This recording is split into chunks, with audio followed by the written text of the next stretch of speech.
Welcome back, ladies and gentlemen, to our second second stream, Second stream, second round. second round for today. Still day one at the AoS Championships, AoS Worlds in Austria and Leoben. We have now finished the setup and we are ready for the second round here, and we will have now on the coverage Belgium against Spain. Yeah, that's big news, I think, for everybody to know what game we are covering. As we said in the first round already, talking with Dario, we already said that we will look from round to round which matchup is interesting and which matchup we will cover. And we decided to take Belgium versus Spain. So that should be a big matchup and big hype. So both has won their first game, which means we are currently in the winning bracket. And can I go back to round one here? Yeah, Okay. you can go over there. So just to give you guys an overview, in the first round, we saw that. Give me a second. Belgium has won 90-70 against Scotland, Okay, yeah. and Spain has in the first round the opponent. Wales, and they have won 89-71. So both matches were pretty close to each other, 90 and 89. Yeah, that's why they are playing each other, of course. So Perfect. This is the reason why they're playing against each other. I think we discussed a little bit in our break what we can improve, what we can do better, and I think we changed a little bit. One of the main things could be still our sound for the table number 2. There is an unexplained issue, but I think it should work for the game now. And also we changed that we have more now the commentary on the players, so more that you can listen to what the players say. And when we have important things to add, for example, then we switch over to you guys again. For you to know, for example, when the movement phase, I think this is not very important, but when we go to a specific combat phase where it's very interesting or exciting combat phase, then we have also the live interaction, live cam. We will go to the tables and getting a close interview also of the dices, what the guys are rolling and what if they're celebrating their rolls or not. We have also our mobile team ready. They will also start walking around and give you an overview which teams are playing against each other on other tables or other matchups. yeah. So right now we can, if we take a look into the hall, we see that everybody's wandering around, searching for their next position, next tables where they have to play at, and everybody's gathering now for the second round. So at 2:30 our time here, CEST, we are starting with the second round, or we are starting with the pairing, of course. That's the first part of the round. And everybody's getting into position now. Last preparations. At lunch there were 2 sandwiches, 2 big schnitzel. Way too much. Way too much Way for too much everybody, I think. For my stomach, so I need a coffee pretty soon. But to be honest with you, 2 games. Usually when you play a singles tournament, for example, we have 3 tables, 3 games, and today we have just 2, and I think this is obviously totally enough because there's lots of conversation, a lot of time, and also you have the pairing process for 8 teams.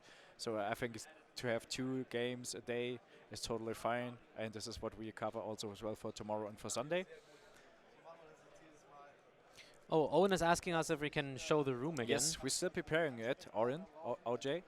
The guys are getting ready. We will commentary it, so they will share us the rooms and the teams, but we will leave the commentary next to us. And then we can switch over to our game, and what you can see here is the room and the entry area. And the stream, there's a French wargame stream. The guys from France are also here and covering, I think it's French and Belgium teams. Yeah. Oh, I think this time they are following the French for the whole tournament. I think so. Okay. I think the French are always playing on the stream over there, and in this case, the Belgian team is also getting covered by us. So Okay, here you can see some girls. You can buy some drinks. On the other side, there's a huge merchandise from the Alpine organization team. You have lots of dices. You have lots of. You can buy tricots. You have lots of stuff. oh yeah, and we also see the big prizes, of course. So we can see the big how are they called? The trophies, basically. Trophies, yep. Yeah, and you can also win rings, of course. This is also really nice to see. I They're looking heard that lovely. I heard that most friendly is one of the biggest awards which you can achieve during the tournament. Oh, okay, yeah. But are the rings for the friendly, most friendly? No, I think this is for the team? I players, don't think for so. each single player. Yeah, but So the team receives the huge trophy, and every player in the team will get a ring. yeah. Best painted teams is also interesting. Oh yeah, yeah, nice. Best army on show teams. They have really huge trophies. Most friendly. There you can Oh, see. there it is. You get the trophy and a Big ring. trophy. A ring for most friendly. Yeah, This it is looks like it. This is a very amazing idea. One ring to fit them all. No, I don't know One what. ring to rule them to all. rule them all. Yeah, sorry. Fit them all is also great. Yeah. So the first player from Spain arrived close to our tables, but we still continue with the walking around and showing the merch stuff and give you a hall tour. Over there is the entry where you can enter the hall. Also a lot of dice to see there. Dice trays. We know, Eloy, thank you very much. We know outside it's very shiny and sunny. So Yeah. Here we see some tables. There are, of course, there are a lot of tables where the players play at, but these are the tables where the teams can meet up and also talk through their strategy and so on. So they have a place where they can go to, sit down, relax. Oh, and as you can see, they have their own national flags on the table, so that every team knows where they have to sit. I mean, this is wow, yeah. a I very didn't see that at first. yeah, this is very amazing. So that the Canadians, for example, as you can see, they know they can sit here during like discussions, preparation time. They have their own area where they can put their stuff, like the jackets and so on. Okay, I don't know if you wear any jackets when you have 30 degree, but yeah, in the morning maybe. But now we're already like heated up here, in here and outside, of course. Yeah, I think they are called as dedicated team areas on the floor plan as well. So that's really nice to have. Yeah. Yeah, and here we see the first players getting ready for the pairing. I think this is Switzerland. Yep. You can go a little bit closer, Eloy. Thank you. I think back there we have the English team in the black jerseys. So not in white jerseys as we mostly see them, I think, over the last years. White or red. They are in black.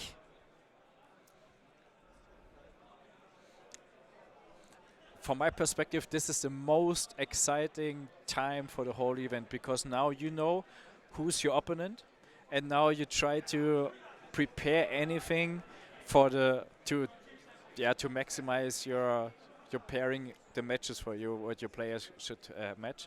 Now everyone is the brain is working all the time. What we have to do, what's the first defender, what we do first attackers, which battle plan we can set up for our first defenders. Do we have on every single table a different battle plan, or is it No, we have like we are in each round we are playing four battle plans. So it's each battle plan is played twice. So yeah, okay. Yeah. So table 1 and 2 would be the same battle plan. Yeah, I think so most of the time. Okay. Maybe it's mixed up a little bit because we changed from the last year to this year. Also with the edition change, we had to change that we don't have dense and light terrain on the tables, so it's a little bit easier to set up. And yeah, so it's it doesn't matter that much who is playing on which table. But when you place the first defender, so both teams place their first defender, this is for the same battle plan. I think this is the case. Yeah, in the pairing you mean? Yeah, in the pairing. Yeah, of course. Yeah, okay. Yeah, that's what. Yeah, that's how it works. Yeah. So they pair for the first battle plan with both defenders. But the defenders in the we already covered that in the first round as well, but we can easily repeat that again. They are called in the pack also. They're called protectors instead of defenders. Oh, nice. So it's not the same term, and it's not confusing because in the game you're actually doing the roll-off again to decide who is the defender in the actual game. Okay, nice. That's nice. So this is different from the last year. So okay, I mean this is general discussion, but in terms from the naming, this is a good reason to change the name to Protector. Yeah, so I think that I mean I to didn't talk to Tom about it, but I think it was the reason, and it made sense to me. So yeah, okay, totally got it. What we saw 1 minute ago was the shirt for Greece. So today we had over 50 messages where everyone was celebrating the the shirts from Greece, the leopard style. So yeah, of course. Okay, we just saw the UK matchup. Eloy, can you come to our? We'll start with the pairing. Eloy. Okay, we continue with our live action cam. So do you know we're still here, and the caster is Henning and me currently, and our action cam is on the way to our pairing. And we're doing pairing now in the table in the middle of the room. Yeah, so we don't have the top-down view. Instead, we have the live view, as I call it now. And currently we don't have any opportunities to see the battle plans which they play, and I think this is too far so away. Maybe we can see it from the. Yeah. Oh, they are not in the English language and not in German language, of course, but from the we can see it's limited. On the top we have border war. Wow. No, it's battle for the pass. It's battle for the pass. This is a very limited good quiz resources for you to test you. Device and it should be feral foray from the terrain setup. I can see that it's feral foray and not better part of valor. Okay, we see the first defenders. Yeah. Iron Jaws. So from Spain we have Iron Jaws. And I think it's Morrigan of Nurgle from Belgium. Yeah. Yeah, we will take a look at the list later on. We just want to stay at the pairing process for now. Yep. So you're right. The first two battle plans are Battle for the Pass. So we see both defenders for Battle for the Pass. Nurgle is a very good defender from my perspective. A very lovely defender for Battle for the Pass. So what you currently can see is that the Spanish team is thinking about the two attackers which they hand over to choose the Belgium team against the Nurgle player.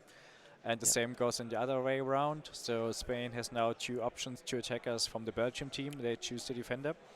And as you can see, there are always like most of the time three persons involved in the pairing process. So I think it's not allowed to sit there with the whole team. It's a little bit too crowded then, and so I think in the rules it's also stated that there is a limit to the players who can participate in the actual pairing. But it's also I can tell from a perspective of a so I've been a player myself at Worlds 3 years ago by now, and it's so exciting if you just stand next to it and you can't even talk to the guys who are doing the pairing. You're just waiting for your opponent. That's really tense. And you hope that your guys are doing the right thing, and it is. But I mean, at the end, if you're the coach and you're placing the card, You never can do it right for everyone. No. It's like the Of referee course on not. the football pitch. Yeah, You of never can course. do it right. There will always be hate. The US playing this round, not quite sure yet, but we can look it up after we share the screen. So as you currently see that the Belgium team has already chosen the attacker from Spain. And we are waiting. Exactly, and here is it. Here we now get the one card back, and we have the first two matches, and we have Nurgle against Skaven and Iron Jaws against Blades of Corn. Okay. Iron Jaws against Blades of Corn. That is a melee brawl. Yep, and that's in Battle of the Pass. Battle for the Pass. Okay, so the game will be relatively centered.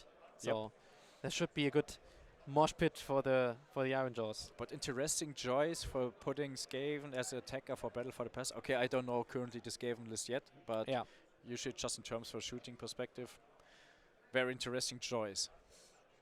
The stream will be Belgium versus Spain. That's right. This is why we are sitting here and doing already the pairing. And after the pairing is done, we need to make our decision which two games we want to have on the stream. It's also very exciting choice then. Yeah, and as we said in the first round, we will try to have different factions on the stream, of course. Yep.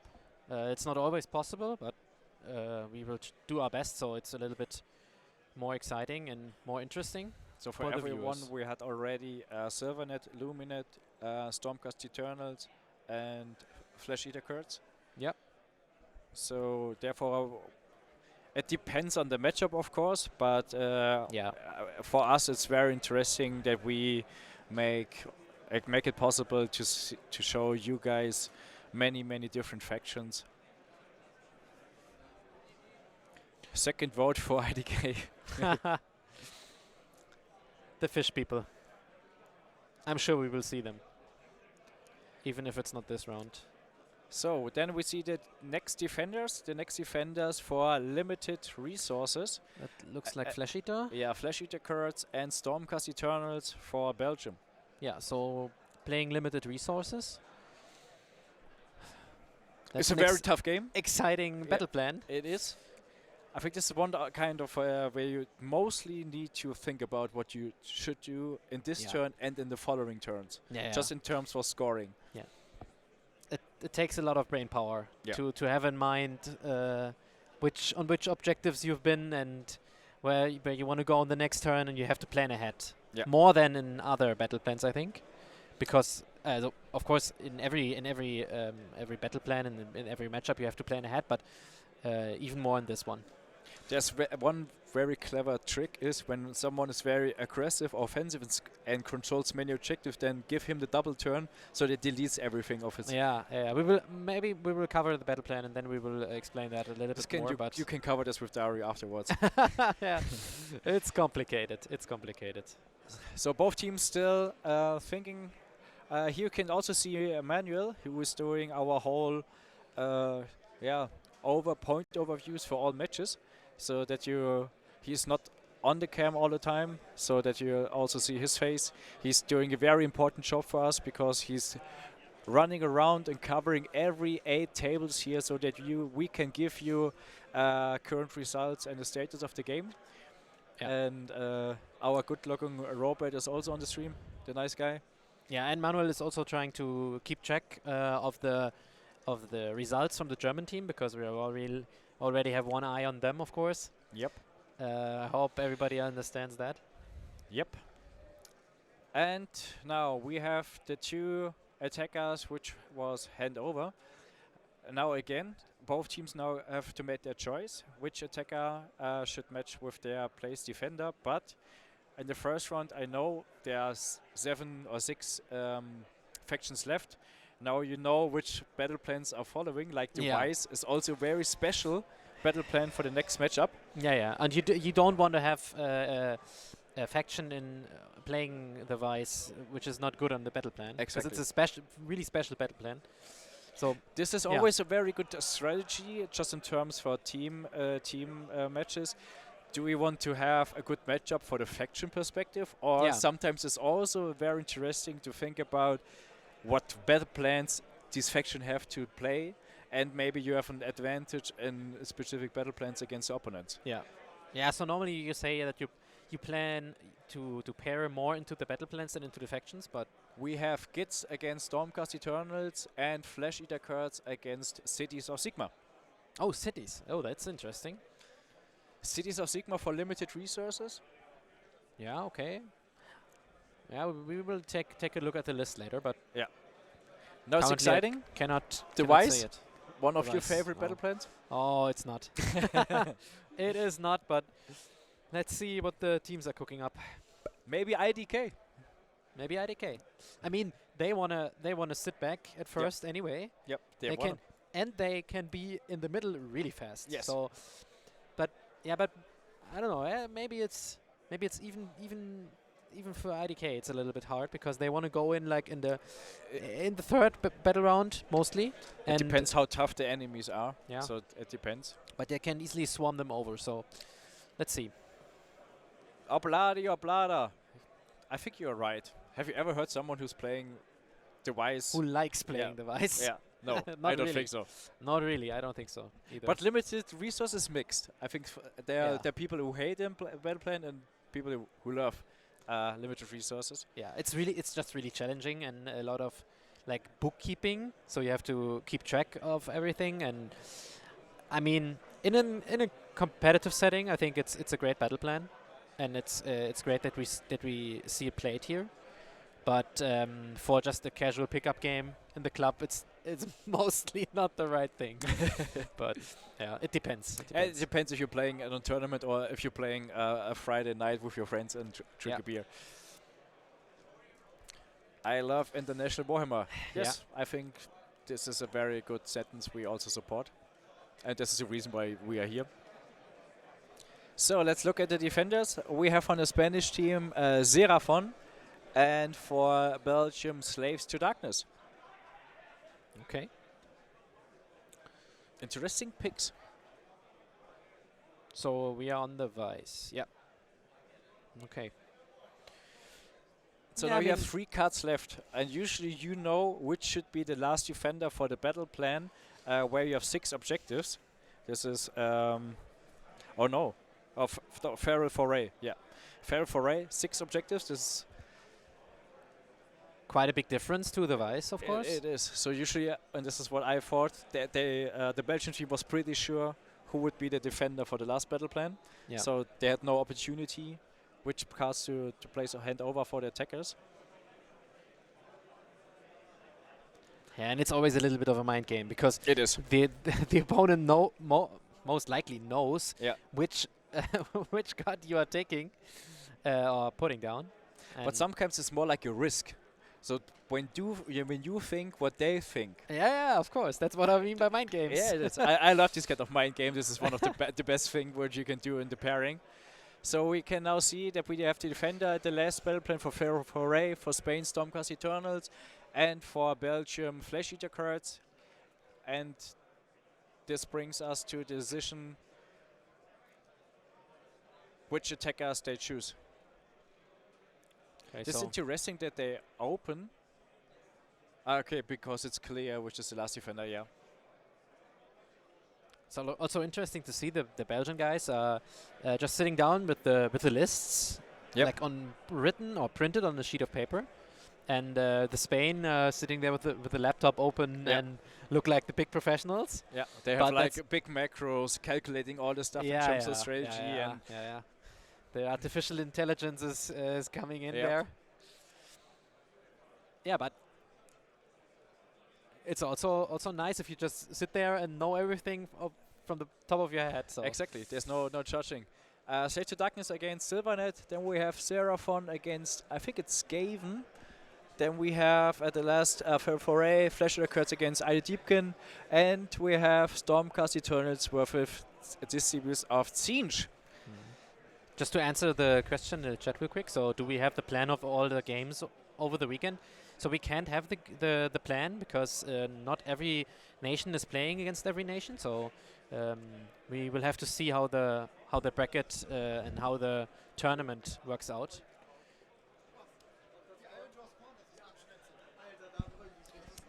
Have we chosen already this Iron Jaws Corn on table 1? And Okay. IDK versus Flesh Eater Cards on table 2. Okay, then big shout outs to our chat because many people was asking for IDK on the stream. It's okay. We have everything. Oh, sorry. We will switch over to us.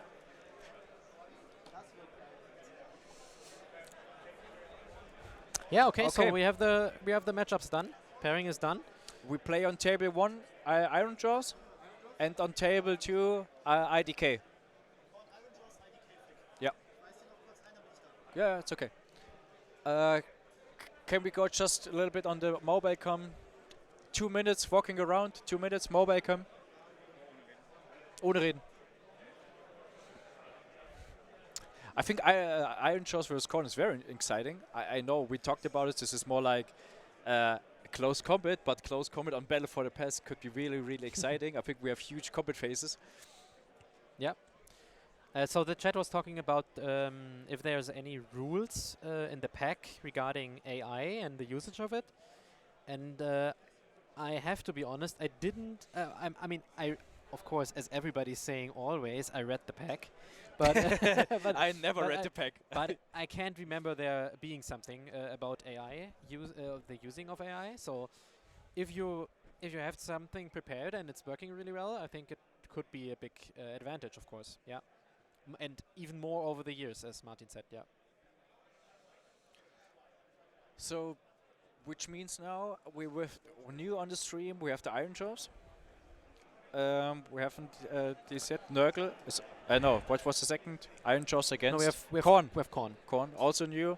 Flesh Eater Cards, of course, we have the second game now, but IDK is also new, so which means we have 3 new factions now on the stream here. Yeah. And we can see on the cam next to us, the players are getting ready, getting to their tables. The pairings are mostly done. And if we take a look around now, everybody's leaving the big huddle around and going to their tables. I deleted Matteo at Alpine. Ah, was this the first match, Matteo, we played against each other? I think it was Iron Jaws versus Skaven, I guess. But it was a very friendly game. Big shouts to you, mate. Where are you? Italian national teams also playing, Matteo. Yeah, maybe we will have them on. I want to say later, but it's the last round for today. But we have 2 more days, so maybe we will see them tomorrow or at the last day on Sunday. Okay, so right now the Spanish team is still gathering and strategizing a little bit, and yeah, and we hear the first motivation. How is it said? Motivation cries, motivation shouts. Yeah, Eloy, can you hear us? Can we just quick ask the German team how the pairing was? Maybe it's possible. Oh yeah, that would be nice to know. Floro up, not quite sure yet. This is something which we'll discuss this evening. Thank you for your interesting question. Yeah, but we can say it's, of course, a lot of effort went into this, Of making course. it possible. So we can say that, of course, it's a lot of time, work, and also money, of course, going into equipment and everything. So yeah. But it was a very tough time, but funny time. We enjoyed it, but we don't have a final test before, so no opportunity to fix issues. So this is all have done here yesterday. So we hope that everything works great.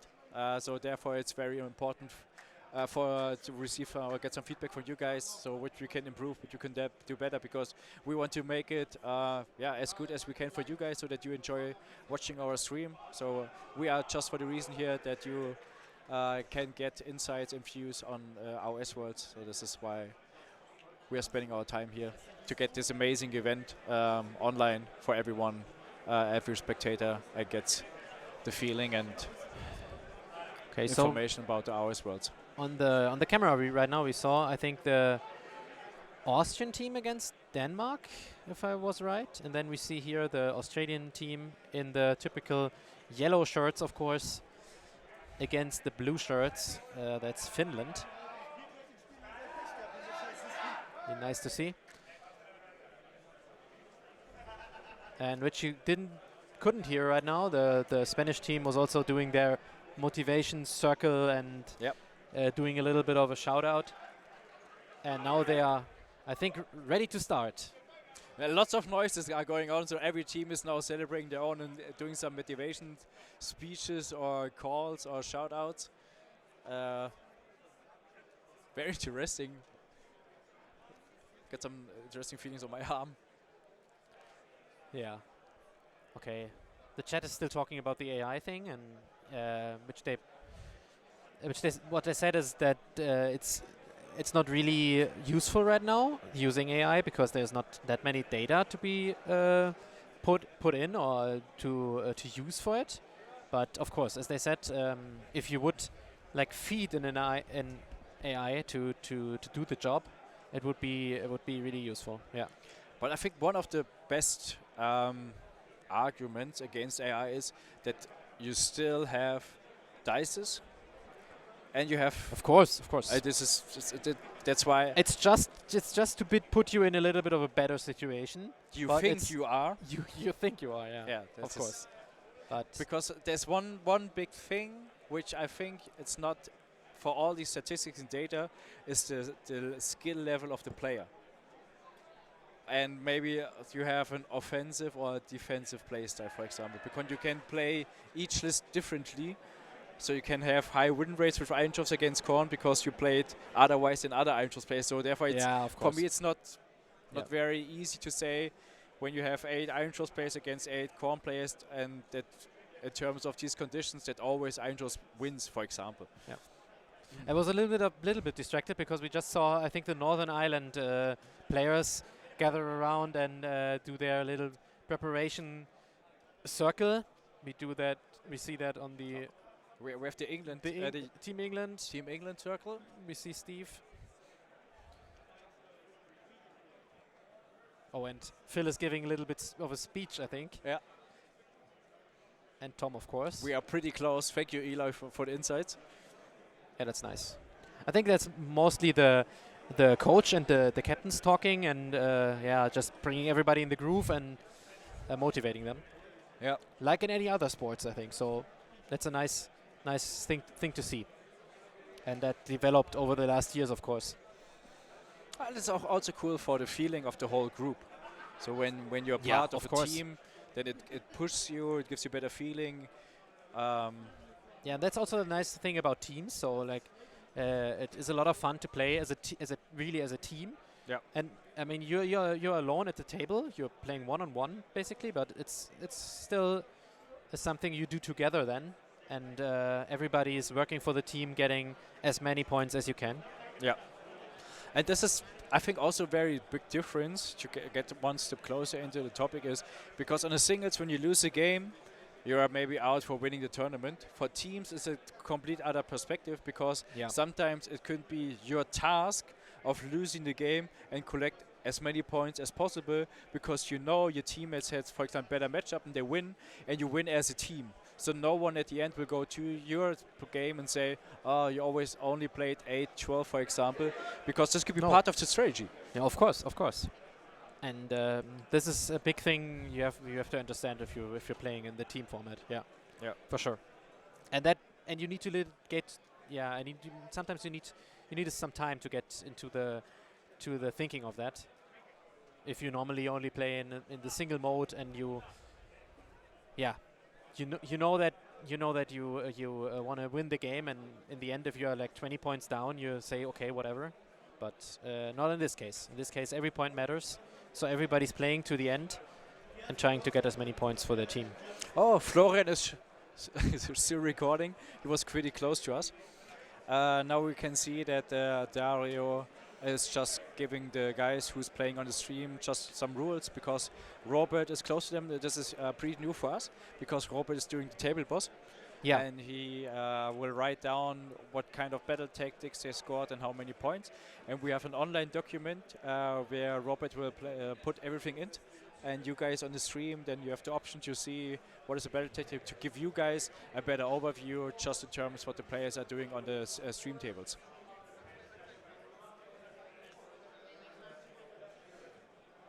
Yeah, so he's giving a little bit of an introduction, so everybody's on the same page and nobody's getting distracted while the game is going on, of course. So we can, or we try to, to clarify that beforehand, before the game starts.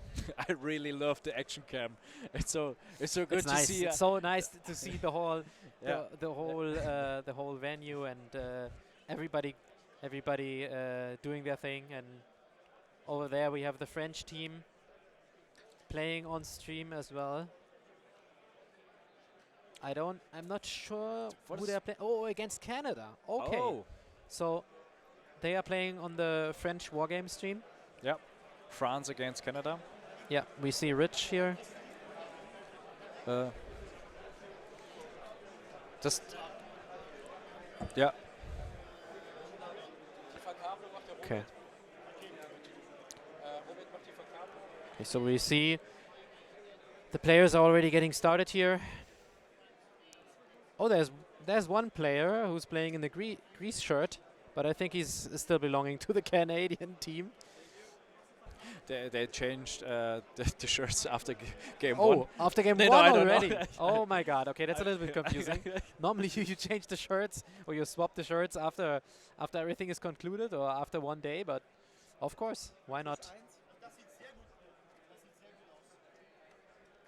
And yeah, for everybody, that's just a common thing to change shirts and collect the shirts from the other nations. But I thought this will be after the last round. Yeah, normally, as I said, it's a little bit confusing now, but yeah.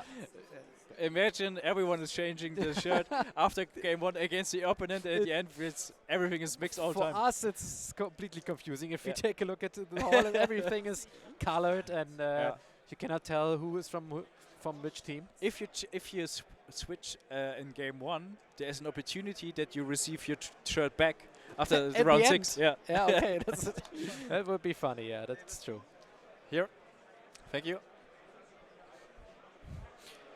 So, As we can see, the players are preparing, and we are also preparing the players to have a mic on and so to be we on have stream. two different battle plans now on table 1 and 2.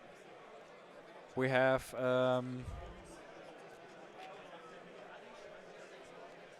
I don't know the battle plans yet. Yeah, we will see that soon. I think we have battle for the pass. This is what we mentioned: Korn versus Iron Jaws.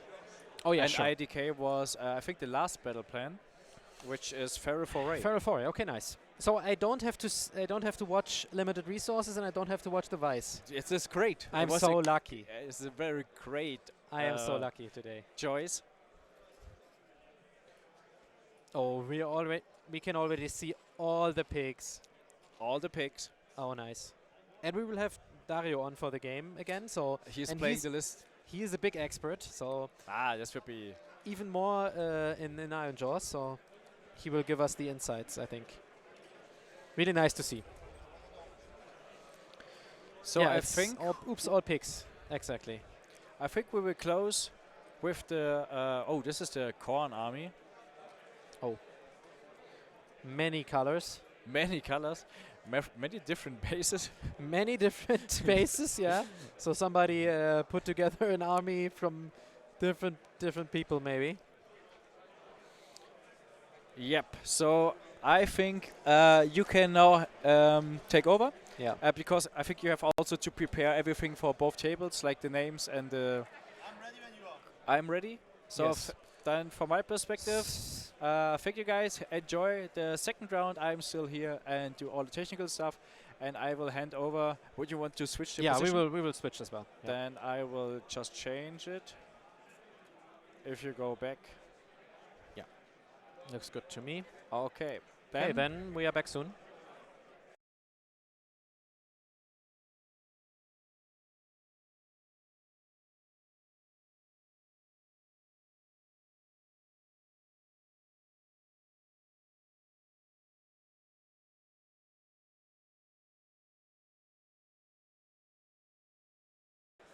Hello guys, I'm back again. I get my food, my voice is back, and I'm ready for another rodeo with you guys. And when I say rodeo, I mean Iron Jaws against Con. He's already smiling next Oh to me. yeah, Iron Jaws on the stream and I'm smiling. Yeah. But if we talk about the matchups, oh yeah, we're just setting up first everything here in the table. I think this is the best thing I could do for the start. While Henning do the dirty work, I hope I can explain you a little bit about the matchups we're having on the stream. So first we have Iron Jaws against Con, but it's not classic Iron Jaws, it's the Grunter Stampede. That means a lot of small picks for the Gore Grunters. I think it's 3, 3, 3, 3, and 6. So in total 21 picks, if I not take it wrong.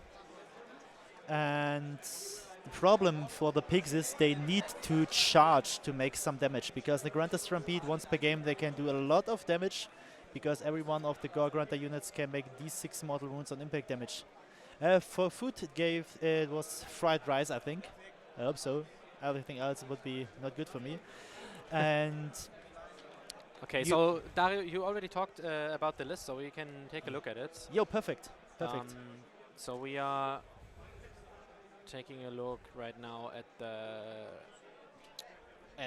the Gore Grunters, right? Yes. So as you know, Grunter Stampede is not the classic Iron Jaws, so you have no Mighty Destroyer, you have no classic Walk. Instead you have a War. You can once per game make d6 mortal wounds impact damage with the small picks. And with the big picks you get +1 attack on the worst profile, so that is nothing you need to think about. But Oh, that's the thing you mentioned last round, right? yes. When you said, okay, you get the bonus attack, but on a attack profile which doesn't really matter. So Yeah. So, because you have to charge in this list, I mean, you have 6 units who wants to charge. The problem is that Con will not let you charge. that would be the goal for him, You- of course. To make sure that Con cannot redeploy Murderlust, you have to stay outside of 12 inches. Yeah, that's really hard. So to stay you have outside of. You have to roll a 12-inch charge. Not really possible. No, right? that's not comeback timing for the pigs. I think this one is. I mean, on 4 objectives, I hope that Iron Jaws can stall it a little bit and get a lot of points. From my perspective, that is best outcome for Iron Jaws would be 14-6. But Okay, we can so- look at the Con list. Yeah, Or what? sure. Or want to talk something about it? Maybe you can also. Yeah, I mean we can talk about it later. Let's take a look at the other list. Just real quick. I need to change up from Spain to Belgium. That's And a lot then of we will- scrolling you have to do here. Yeah, there are a lot of lists, of course, and a lot of teams. I mean, we have 28 teams, so Times 8. yeah, that is a lot in one document, and we can take a look at the corn list, which we will see on the screen now. Yeah. So it's the third one. Yeah, you have 2 big units of Blood Warriors, and without charges, I see no chance for the Iron Jaws to can lift this. On more objectives than 4, I think about the mobility, but on this, it's very hard. Okay, so we see that he has 4 drops in this. Yep. I think the Iron Jaws are only 2. Yes, so that Iron Jaws at least can decide. So we already know that the Iron Jaws player can decide on what he wants to do and if he want to take the first turn or not. And we see that he has a mighty load of corn. Okay, nice. I think Korn will use the Blood Warriors to protect 2 or 3 objectives, and the midline, the Wrathmongers behind, they can go in if they want to do damage. The problem again is Iron Jaws do a lot of damage, have a lot of attacks, and for example if they fight the Wrathmongers, they do themselves more damage than the Wrathmongers, I think. I Yeah. don't think that this is good for Iron Jaws, but I thought this on some other matchups in the last round, so I hope I'm getting surprised. We Yeah. have for you here another setup for you. Yeah, so we can take a look at the battle plan, which we didn't do in the first round, but I think it's also interesting to see for you guys. I will. Yeah. So we can take a look. So this is Battle for the Past. We don't have the name on here yet, but we can tell you, and we can look at the table. So we see the 4 objectives, and they are located quite centered, I think. So the game is played basically in the more or less in the middle, or I mean not quite in the middle. It's played on 2 sides, but it's not like in the last round we had like Scorched Earth on, and in Scorched Earth you are using the whole map basically. Paint. What you normally see is a choke point between these 2 terrain features. So this one and this one, yeah. And the middle line. So this middle. This middle line is normally the standoff on this battle plan. So both sides, the blue using the red and the top objective, and the red side using the left and the bottom objective. Okay, so and this game depends much on who gets first on the objective of the other side for the maximum of points, or in this matchup stops the opponent from scoring points, and I think Korn can do this very well. Okay. Before we go head into the game, wanna take a quick look at the other matchup? Yeah, we can do that. So we take a look at the other table. Yes. Of course, the players are still setting up. Yeah, so we have a little bit more time to talk about lists and matchups. And here you have to set up this too. Yeah, we have to. Did you already put the names on the other? No, I don't think we did yet. We did that yet. We can switch over and do that first. We still have Kuba from the first round here. That's not red anymore. Yeah, let's see if we have it here with the pairings already. Otherwise, I have to scroll a lot more. Oh yeah, we don't have the names on the lists. It's a little bit unfortunate. I hope they put all but the I pairings think already in. We No, of course they don't. I think it's. Let me take a look. So I go for the roster. We have for Belgium. Give me a second. For Belgium, we're searching for Mikey. Oh, okay. Yeah, Mikey. And for Spain, we have. I think it's. I don't know his name though. I only know the nickname, I think. Yeah, that's the problem here. We have. Where is he? So. Rudy. Ah, okay. Yeah, Rabi. Okay, so that's everything done for this table for now, and then we will switch over to the other. As Spain is wanna Rabi. do. Spain is Rabi. Yeah. You're in Belgium. And the Belgian one. And on Belgium we have Flashy Course Paul. Ah, okay, yeah. I could have taken a look. I also know him. A little bit confused. Yeah. Okay, so of course we're starting at the 0-0 score. And while Henning is setting up, I can tell you a little bit about this matchup. I think this is. I would go for a 50-50 matchup. It is slightly worse for the roll of turn 1 if one of the players has to go first.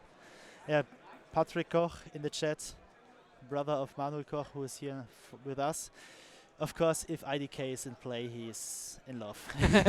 He's not far. Long-time IDK player.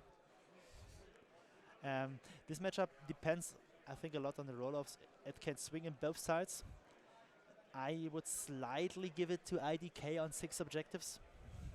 But this is a matchup I think can go about all 5 rounds without having a winner. I'm so excited for this one. I think this is very close. So maybe we took a look at the list as well. So yeah, perfect. Oh, I'm on table 1. That's wrong. Table 2 we want to see. Yeah. And we are starting with the Flesh Eaters in this case. Yes, we have. Crypt Flayers in the Crypt Infernal Code here. So a little bit of a different thing than we saw in the first game. There we saw 2 units of Morbex as well, yes. I think. Yeah, we have. But we saw also a lot of horrors, which we don't have here now. We only have 6 horrors, so he's changing 6 horrors against Crypt Flayer, and Crypt Infernal Code here. And I think this is good for IDK. because the Crypt Infernal Courtier and the Crypt Flayers can be easily taken out by the shooting. Yeah, so these are small units which are not that tanky Yes. and easy to pick off for the IDK shooting. That would be good, yeah. I think it would be an even matchup still, but I would give my shot for IDK in this matchup, even if I'm not an IDK player and I love them. So, can we show me the IDK list? Yeah, we can take a look at Maybe the I IDK as changed my well. mind now. Maybe after seeing it, but I think there were a lot of eels already on the table, Eels are always good. which is not a surprise, to be honest. Nope. So, There it is. yeah. We have a 1-drop. Oh no, they're the Black Talents. Yeah. Oh, the Black Talents are an interesting adaptation in this list. We have Alopex, Morsor, and the Of the Sea. Yeah, my shot is for IDK. Prove me wrong, but I vote for IDK in this matchup. I'm out. Okay, So Henning, what's on you? yeah, or maybe you convincing me here. No, I think the battle plan is also good for IDK. I think it's good for both. But yeah, we saw the Flesh Eater on Scorched Earth, which was basically from the setup similar to the Feral Foray battle plan they are playing now, but with even more objectives. But yeah, as you said, it's good for both, I think. It's for the IDK. Is it common to see just the one regiment of real IDK and then the Black Talents? No, not really. Not really. Okay. Normally you play IDK with Aspect of the Sea. Yeah. So this is the casting Eidolon. 1 unit of Morsor Guard and on most lists 1 Leviathan. The rest is adaptation. Yeah. Either you go for eels, Ishlan Guard, or more eels, or sometimes an Alopex. Yeah. But I've not seen often a regiment of renown, and normally I would see the Black Talents here, and not the Black Talents, the Saviors of Cinderfall, Oh yeah. Okay. and not the eels, and not the Black Talents. But And you are putting quite a lot of points into it, no? Yeah. I mean, it's 320 points. It's not like a small unit. it's so again more mobility, Yeah. Okay. Okay. and And it's interesting that he even and has it's a one hero killer. Alopex in there. So The Alopex is against Morbeck Knights. Awesome. On the 3-up, -1 dice to charge. yeah. So you think that that he just has the Alopex for the anti-charge tech here? Yeah, just I mean- giving -1 dice to charge for the Morbeck Knights is Yeah, it's great. It's great. awesome. And Or it's for Oshran, it also goes for monsters. okay. So and you can do it in the covering fire, of course. Oh so- yes, So this is really good. yes. So we can keep an eye out on the Flesh Eater player if he tries to stop that and by positioning it and itself right. As one in the chat says, Ravi went 4-1 at the singles, and this is, I think, not a list for singles. It's a list for teams who wants to play on many objectives. And with 4-1 on singles, That's quite an achievement already. so we just go.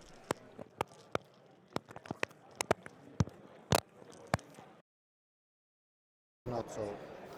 Each time I have different one.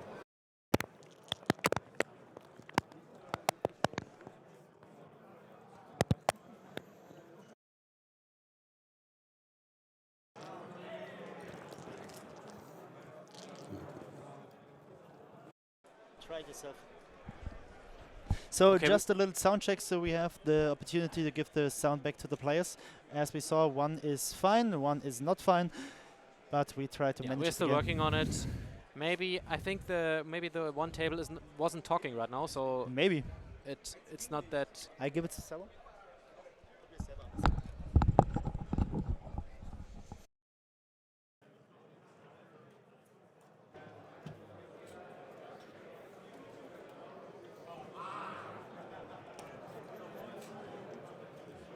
cohesion is not good. Okay.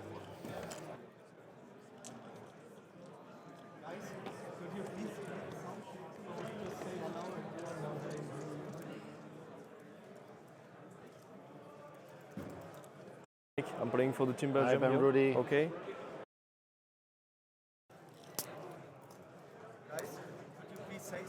Hello. Hello, hello, hello. Hello. All right, it worked. Okay, great. Perfect, we are back in business, and you will So- hear the player sound soon.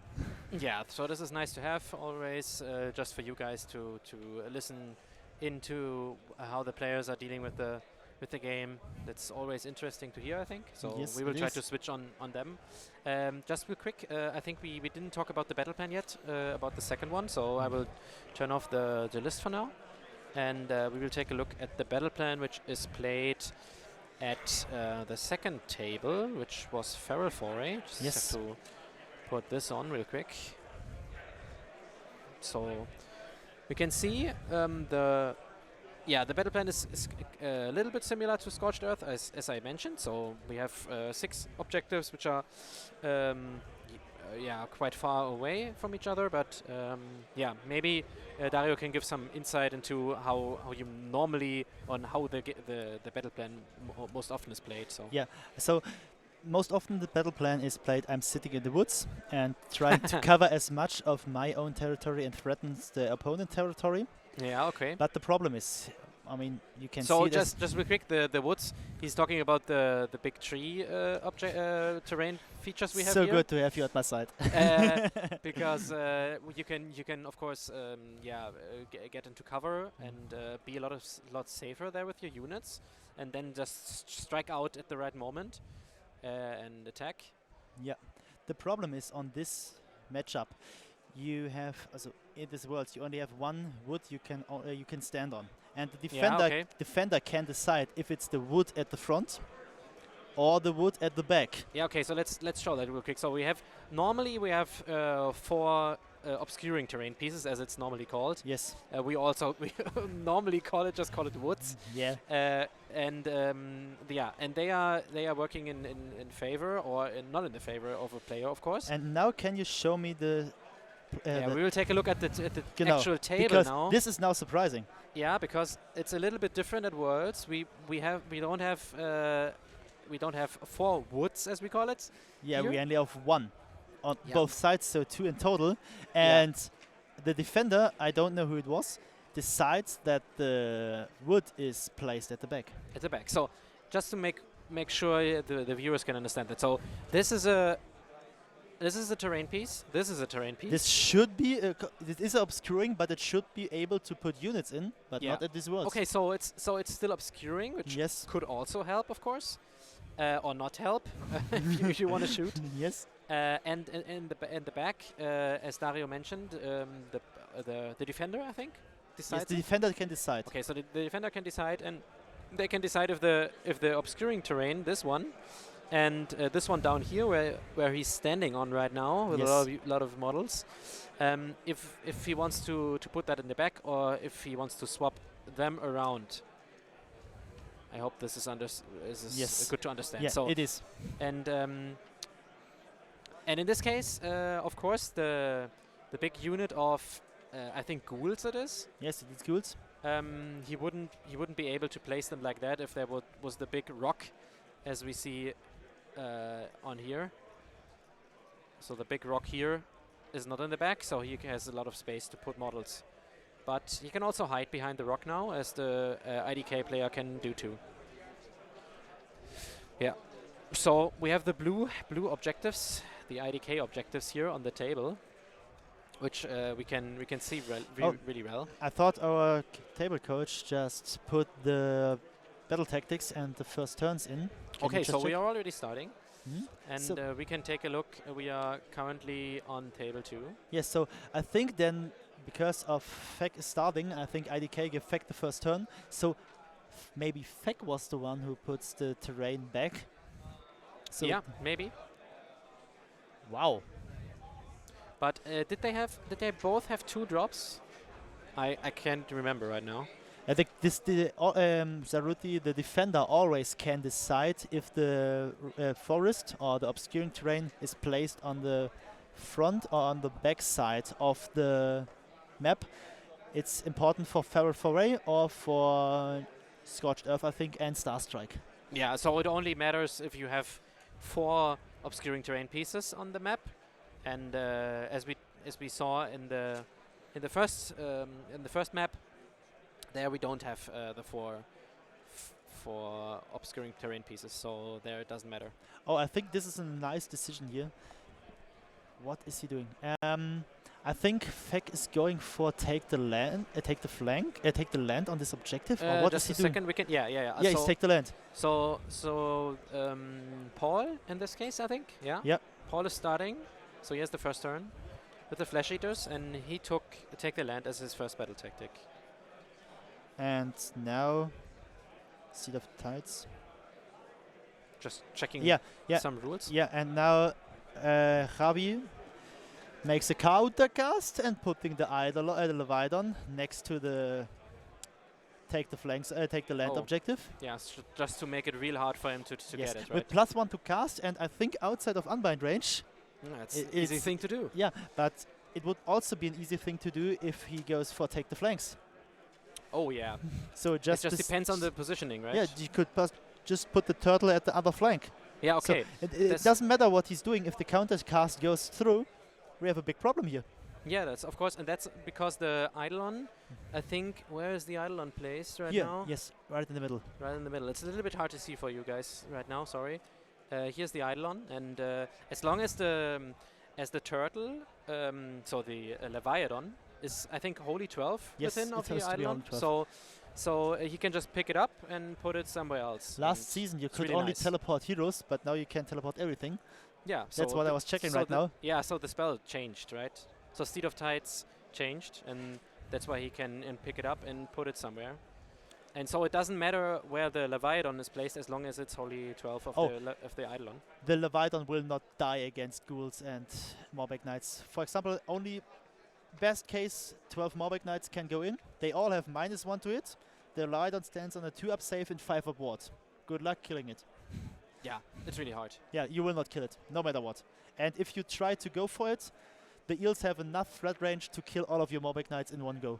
So Yeah, so he will it's- not go for it. He will not go for it. it's interesting to see then how the Flesh Eater player, so Paul, is playing his turn then. Yeah, IDK is like the tankiest army in the game turn 1 because board wide -1 to it in 6 inches of the turtle, 5-up ward, and if you would have placed the ship, what you should not place against Feck, you would also have +1 to save. Okay, so that's an interesting thing you said. So normally the more casual players, of course, if they have a faction terrain, they will always place it down because you have it. Why shouldn't you use it?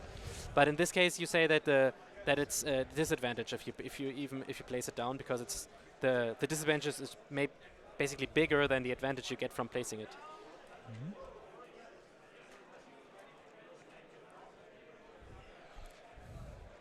I think they're already playing. Okay, so maybe we'll check on the other table what they are doing right now. Yeah. Okay. So we still see that the players are setting up their units. Yeah, they're not started yet. But Yep. this looks like a lot of damage on the table. And We they are actually really close to each other. And we saw Korn with his pregame move. And let's see what's happening now. I'm so excited for this. Can Iron Jaws somehow manage to swing this game? I would love this. My heart will go if this happens. Okay, so you're definitely rooting for the Iron Jaws, but you think I that have it's to. I it's- have to. It's a hard one. Yeah, sure. We I- can be a little bit biased, at least towards the factions, maybe Yeah. not towards the teams. No, but absolutely not the team. I will always vote for the Iron Jaws players and sometimes for the IDK players yeah, that's understandable. and never for Dwarf players. Okay, so a little bit of a problem is that you have a dwarf player next to you, but I'm not a Fire Slayer player, so Yes. only the original dwarves. So Okay, so we had a few questions in the yeah, chat. I this one think. is the one I would mention. Yeah, we think about this matchup is very good for Con because they, as you said, can shut off the charges from the pigs, and the pigs don't do any damage. I don't know who's Petromancer playing against. Yeah. We will check if it's already written down. As you see, Henning, as you see, the first before the game started, both don't know which team, but one of the teams already took a timeout. Oh, on- this is interesting. Yeah. This is really interesting because normally you see the timeout saved for later on, Yes. but in this case, at least one of the players took the timeout already, and that's because it's so important to know how you want to play out the game, because the first turn really matters in this case, right? Yes, absolutely. So from my perspective, I would, as a corn player, try to get first turn, Okay, yeah. go onto objectives, put a big unit in the middle of the table, and So try at the right at the choke point, you mentioned yes, you mentioned it where we were talking about the battle plan, of course. So I can just mark it here on the map as well. So this Yes. choke point in the middle. as close as possible to the picks, Yeah. so that you So can the first line of the pick. So Yeah. this one. yeah, and even if you could charge them somehow, it would be even better. The timeout means you can call your coach or whoever is responsible for this, and you have 3 minutes time to discuss your strategy and your own language with them. But while you're doing this on your time, your opponent can also call for his coach. Yeah. So we just saw both players talking to their coaches, and still are actually, and trying to decide on how they want to play it out. So want to switch while they're talking to the other table? Yeah, we can go over. And I think this is important. So want to go for the player's voice? Yeah, we can check in what the players are doing right now. Well, I did not. No, never mind. It's okay. It's okay. It's okay. So wait a minute. So just do it like this. So I'm within 3 here, and like this I open here, so that like this.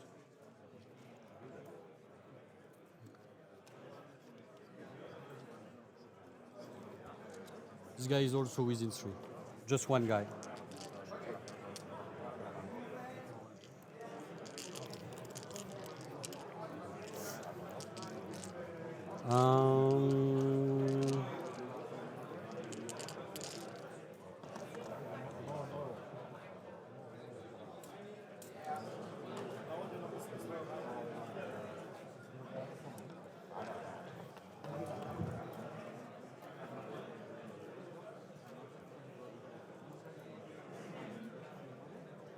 I will run with the goals.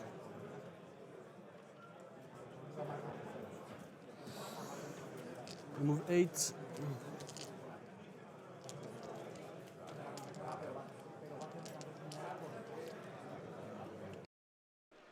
So we see the Morbeck Knights are setting up for a charge. But I'm not sure if they will go for the charge. Right now they have 6 models at least on this terrain. What is So more on this one, yeah. what is more than the idler counts. If they stay like this, maybe IDK makes a redeploy with the unit behind the Eidolon. Leviathan, sorry. But if he does this, Fek can still charge. Or did they? They had to run to come there. I think they cannot charge. Because they had didn't have enough movement, right, from down here. Yes, I don't think they have enough movement. They was setting here, and then I think they had to run, but I'm not sure. Absolutely not. Yeah. This Yeah, is it's kind of hard to tell from our point of view. But we will obviously see if they move again or not. So the round on the other table, I think, has started. Yeah. So maybe we can go over. Robert, Robby, stopp, wir haben angefangen.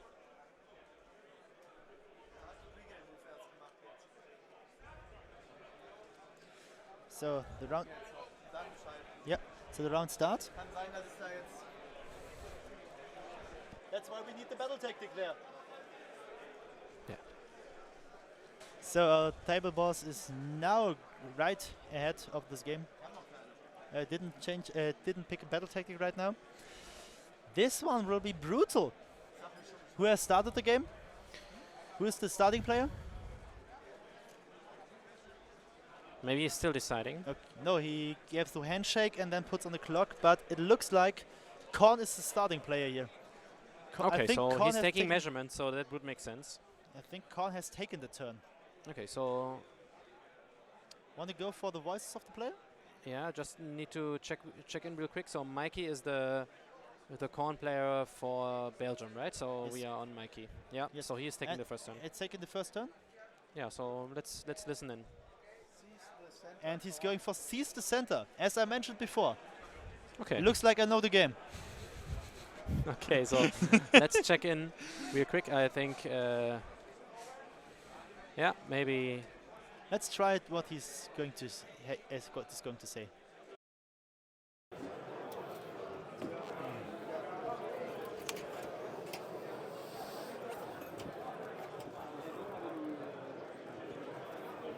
Okay, he's going to go inside.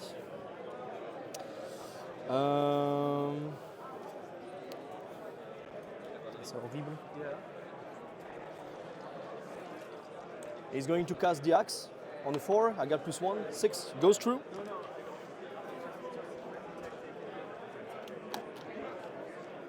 C'est horrible avec la lampe. Hop. So at 9.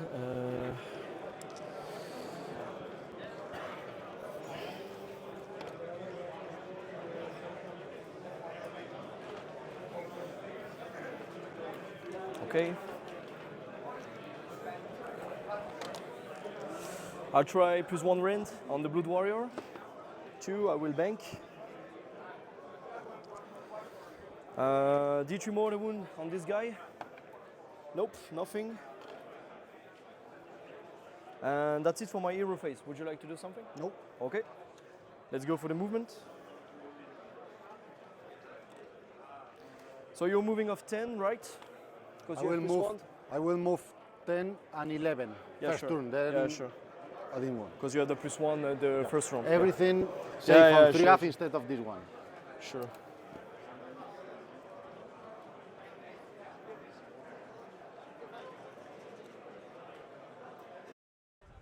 So we are back because right now it's only the hero phase. I thought there would be a little bit more action. As you can see on the bottom of the table, the 3 picks makes their pregame move in this Granta Stampede. 1 unit can make a pregame move with his full movement characteristic. Yeah, and this was this one. Yes, and at the Granta Stampedes they have +1 to movement for each battle round ongoing. So in the last turn they have +5. This is pretty good. And I think at the first turn from the Iron Jaws, here will be a lot of action. Let's see how Korn will set up this, because it depends on the redeploy role Korn is going to do and how much he can murderlust the whole army of the Iron Jaws. But maybe he can only murderlust one side, on one hand the top or the bottom. Okay, so as I understand it, the Korn player will try to limit the movement of the Yes. Iron Jaws, of course. If he takes the first turn, he has to do that, because otherwise the Iron Jaws player is free to like roam wherever he wants, and that's why we said that he will also try to block this one in the middle. And he has to be in range for Murderlust, so that the Iron Jaws player cannot use Yeah, so the just to charges. explain how it works, so the Korn player in his turn will try to put his models quite far up, so he can move in into combat in the Iron Jaws player's turn. So So as you normally you go as the closest charge possible, like 3-inch charge. But Korn has the ability to move 1 unit in the movement phase after the Iron Jaws player is setting up. So this movement is 3 inches. So if you are already in 3 inches, they can move in combat and you have no charge. If you are outside of 6, they just need a 3-inch redeploy. Sorry, a 1-inch redeploy. to get in, yeah, you're right. Yeah. 1-inch redeploy to get into the Then you range. are with 3 inches. Then you are in like 2.9. So you're in combat. You cannot charge. And Yeah. to stay outside of the threat range of the redeploy Murderlust, you have to be outside 12. Outside of 12, because possibly the player can roll a 6 on the redeploy, And then move 3 inches. So Yeah. 9 inches in total. and then Yeah. you are in 3 inches and you can't even charge. So Yeah. it's a little bit of a gamble what the Iron Jaws player decides on how far up he How wants to risky go. he wants to play. Yeah, And of course. Even a 9-inch charge, what is a 50-50 on not can charge on because of the redeploy. Yeah. And you don't succeed this 9 inches charges that often. So the Iron Jaws player has a lot of problems here. Yeah. Maybe he cannot charge the whole game. Yeah, we will see. Maybe they will just be stuck in the middle the whole time. And as it looks for me, the FEC player doesn't charge, just take the points. Yeah, we can switch over to the other table. Okay, so Yeah, I think that's all. yeah, as you expected. Maybe they even ran, so they So couldn't we are just charge. waiting for our points to be updated here for you.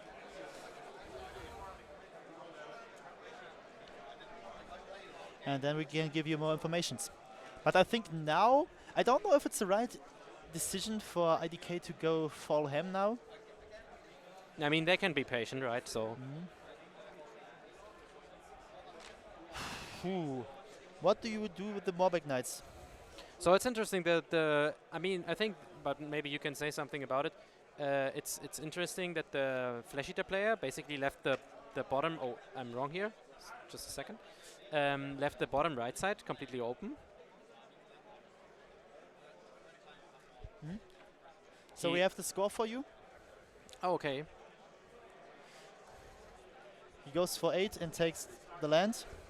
Okay, He so scores that's 8. so that's 8 points to Paul from the And first turn. now the interesting part is Javi goes for do not waver.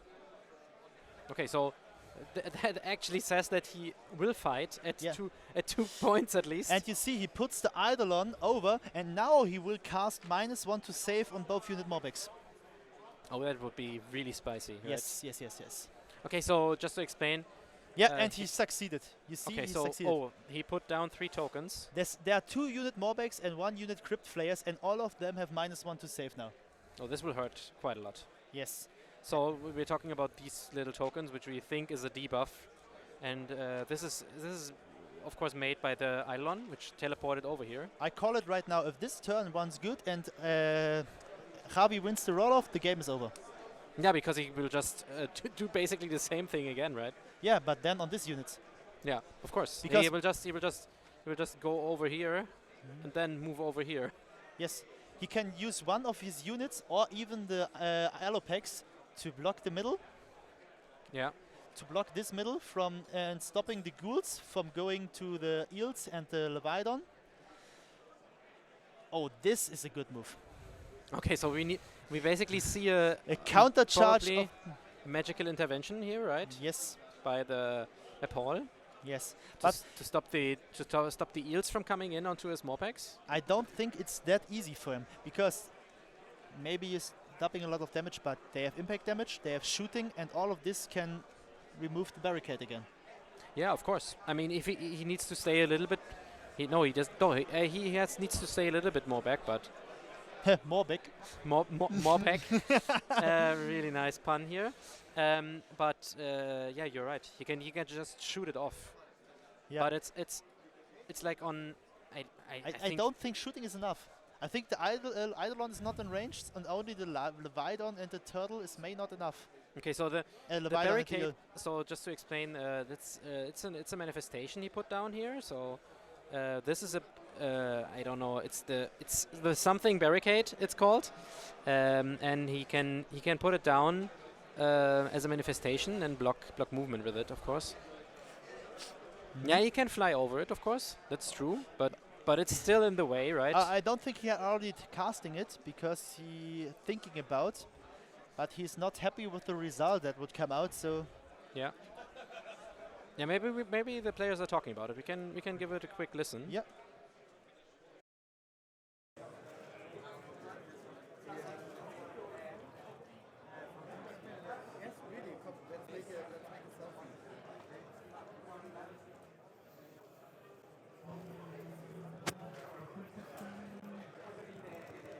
Okay.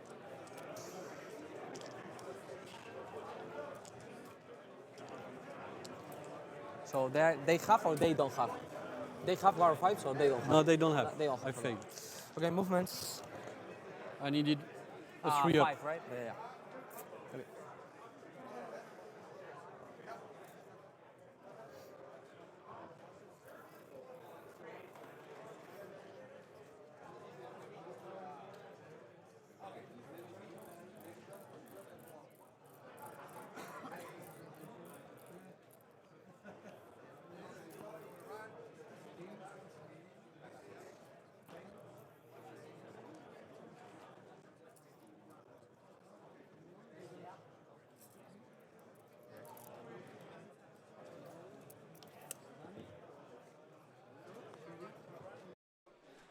Okay, so there's not much happening on the voice channel right now. So we are going back to some tactics, which we were just talking about. So I think we could let you take part of it. Yeah. So, yeah, we just talked about the fact that or I even mentioned it beforehand, that the bottom right objective is open for now, but the flash eater player can still move on to it via redeploy, right? I think it's a 3 or 4 maybe. Yeah, so it's not that easy, but it could happen, and this would destroy the max points, of course, because you need to score the maximum of 10 points. You need to score more objectives than your opponent, and to get that, he either needs to stop the flash eater player from getting down here, or to have basically only 8 points because he has his 3 objectives over here. Oh, by the way, they don't have a banner, the ghouls, and if the eel has 2, he has to get 2 models on this, so maybe it's a 5, not a 4. Yeah, okay, so you're talking about moving the eels from the top down here. Sorry, not the eels, the shark. The shark, I think okay. we already moved the shark. So this one must be the shark, right? Yes, I think he already moved it. Yeah, I And think so too. And now the eels are going full in. Okay, so he stays a little bit more defensive with the shark. Just checking what is happening on the other table. Oh, not much combat here. Just go for the other table for a second. Yeah. We can wait for the setup.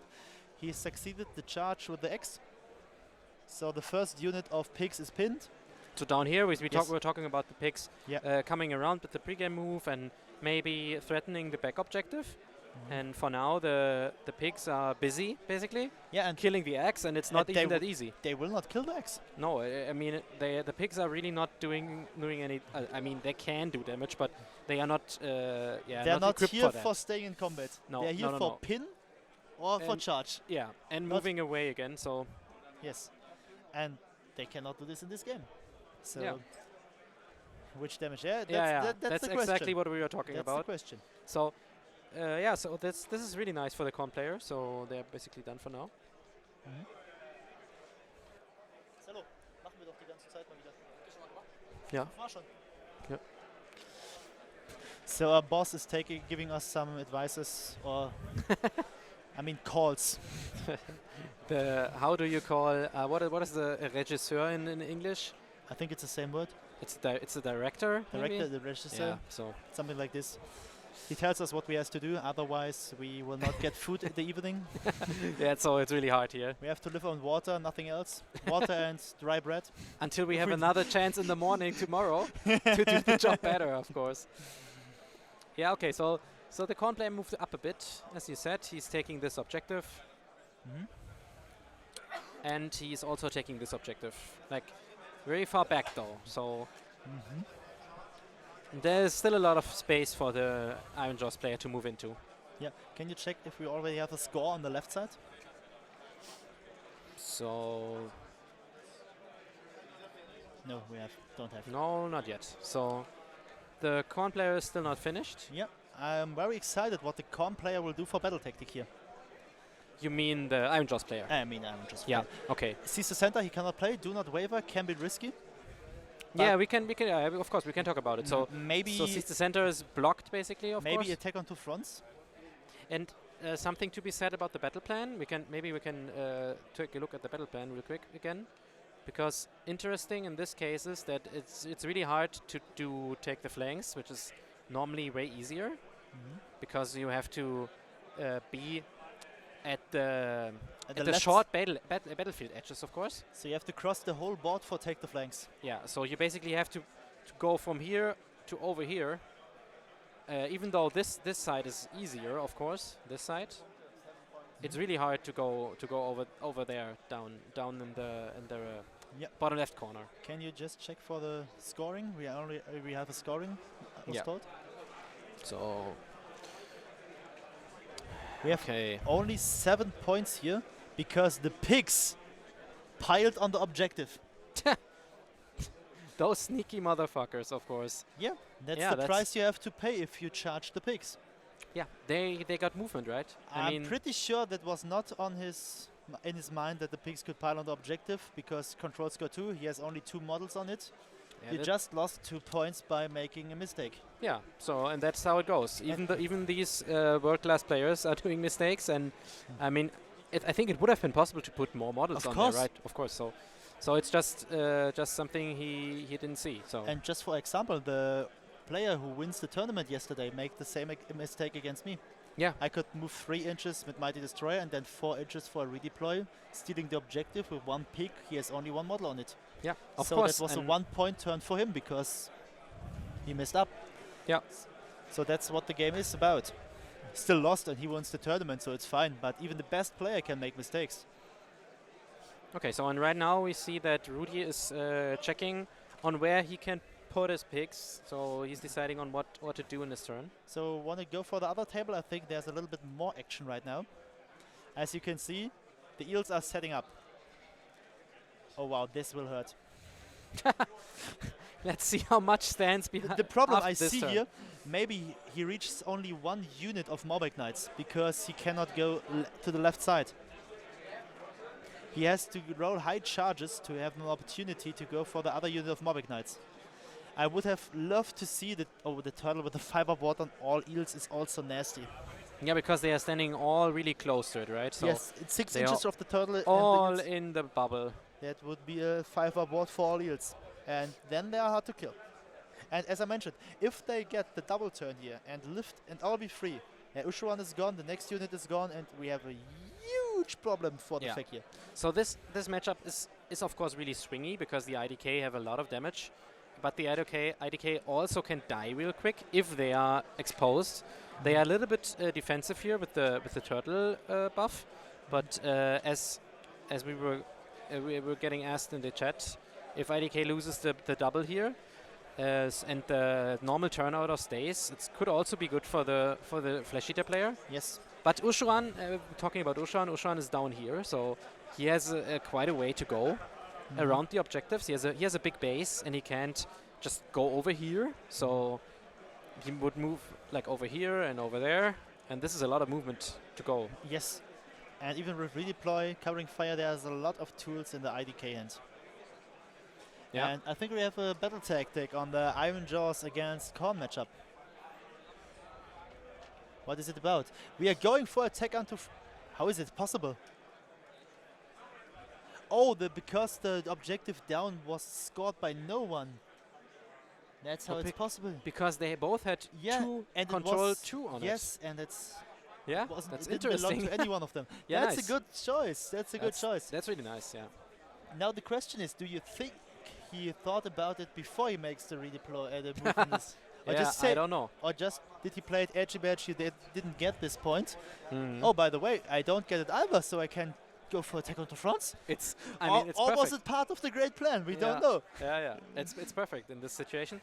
So just to explain it real quick, the attack on two fronts is a battle tactic. You can choose, and you have to pick. You have to basically take away one objective from your opponent, and also control one objective you haven't controlled before.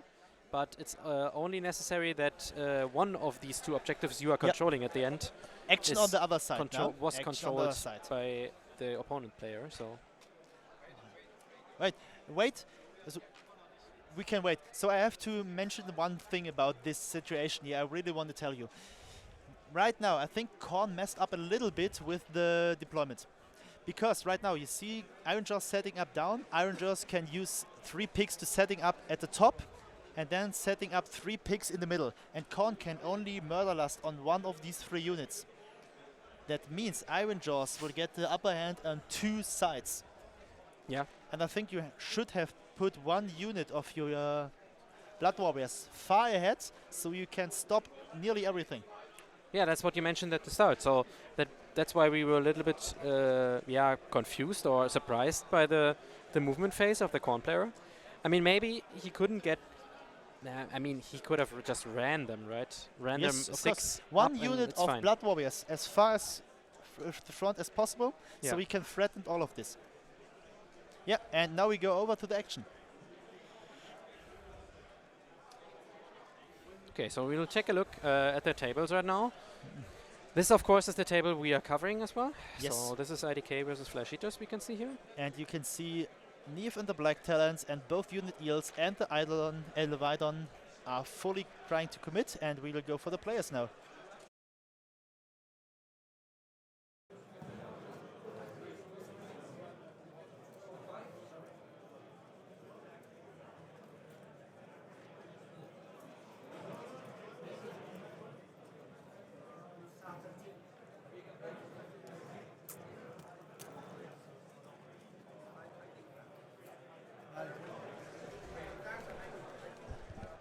Okay, so the The as players are not talking right now, so we take it from here. so of course we can't know if the players are talking right now or not, or what they are discussing right now. But Is it just listening in from time to Is time. it wise to charge the Black Talons here so there are less space for the Leviathan and the eels? Yeah, it's. Because the I mean, there's not that much space for the Leviathan even, and it's a big base. So I think the sound is now good. We're switching to them.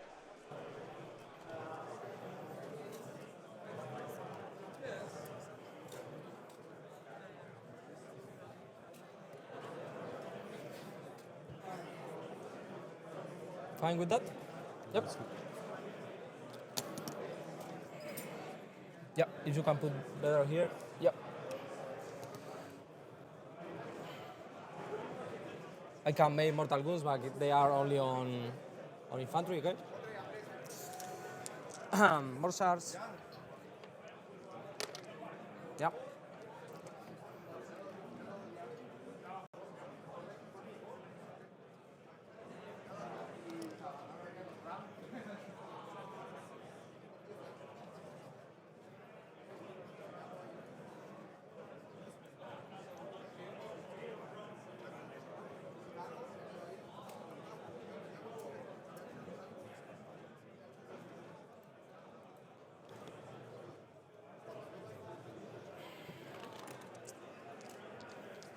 Oops. Eidolon. Nothing. Ah, the eel mortal wounds over there. 2d3 plus 1. 4 in total. 4. Yeah, one that.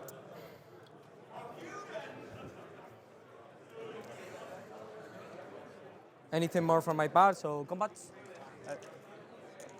I will start with Nif, and I will use after the fight his ability to teleport into another unit, Sure. okay? So Nif into him. This Anything? is before the activation. Yeah, I have to say before activation. Is when you make the So he's pilot. fighting last, and then he's fighting first, and then you can pick another one. Yeah. No. I fight, and then I teleport into another unit. But then you pick another one? Or it's my turn to activate? No, I activate Nif, and then you activate. Okay. Okay, anything?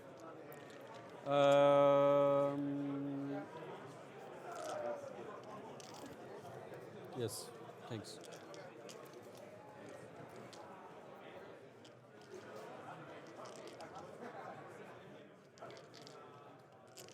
Yeah, I'll do the all-out defense. Okay. 2 up.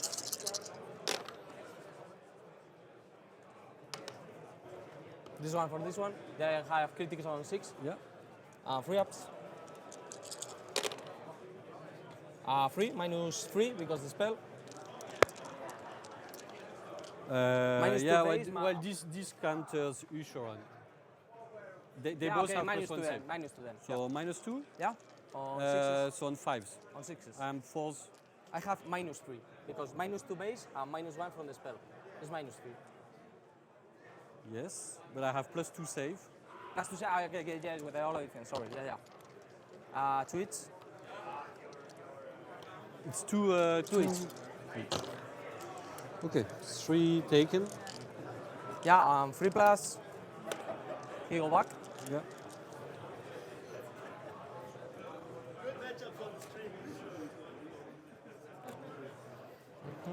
And he goes back. 3 inches of other unit. Wholly within 3 Wholly of within another command range unit of of the another regiment. unit, Okay. yeah.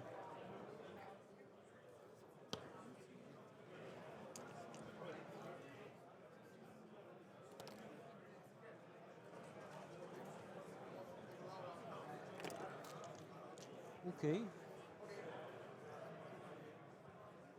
Can I? Sorry.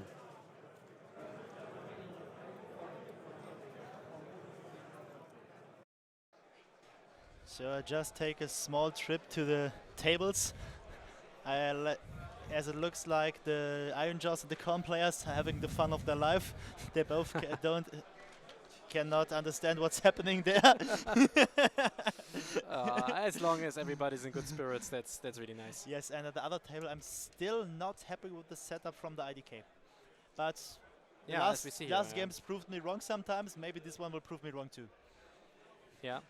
I really want to see the outcome, and I really want to see the roll-off. Oh yeah, that will be really interesting, even more than this combat phase, because it's quite clear what happens in this combat phase. The first Morbeck unit will be getting most likely killed, right? So, but there's still not much space for the eels. I think he tries to just kill the one unit and then pile in with the Black Talons to protect the eels, but.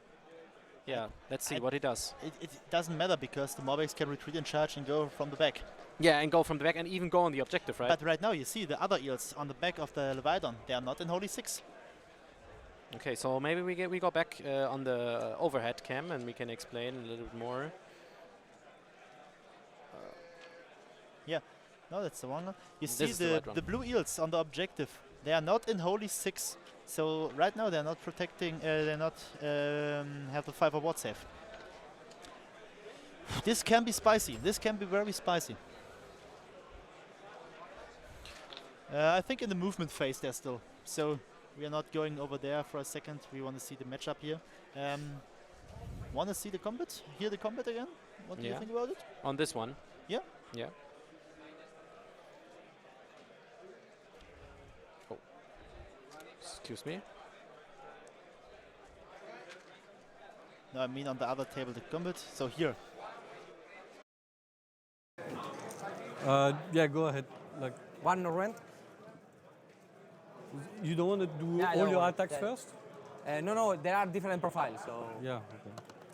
yeah, save. Save. Okay. The big one, freeze. Choose. Free -3 -3. because the spell -2 base and the spell. Okay. 5 up. Yeah. 2. 2 damage. Okay. And the other one, 3+. Can you announce your stats before you roll so that I know I get to know, Okay. know the yeah, profile? 6 ranks on freeze and freeze. Rank Yeah. 1. Okay. and Okay. damage. Yeah. Just. Yeah. 4 minus Just the 1. first yeah, edge, you know. -2. So Sorry. I never faced them, so. Yeah. -2. 2. Yeah, Okay. because the spell. 4 up. 1 damage each. 1. Okay. So it's 6.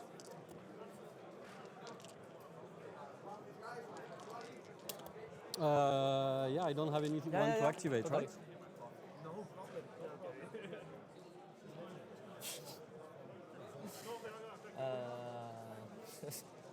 I don't know if I can put the model off or.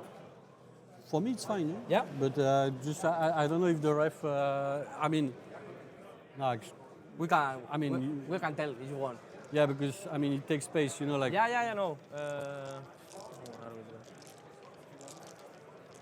Dude. Yeah, for us or something.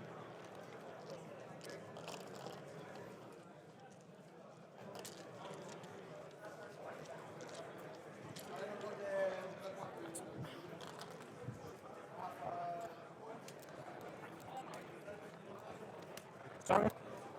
Can you come out?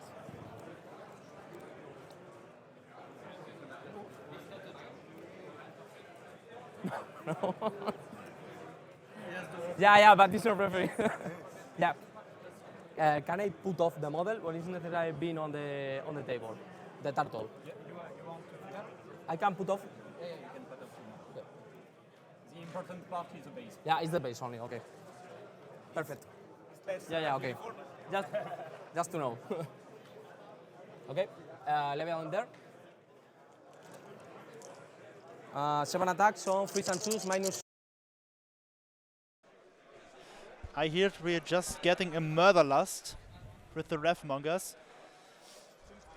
They rolled a 5 on the redeploy and now they can murder lust. I really want to see who's tagging. I think he can tag with this move the 6 picks on the bottom and the 3 picks in the middle, and that would be a huge move. This can be a huge move. Okay, so he basically decided that he wants to stop the bottom side. Yes. No, the bottom and the middle. The Revmongers with. Can you? Oh, mark yeah, them? we will show it to you guys.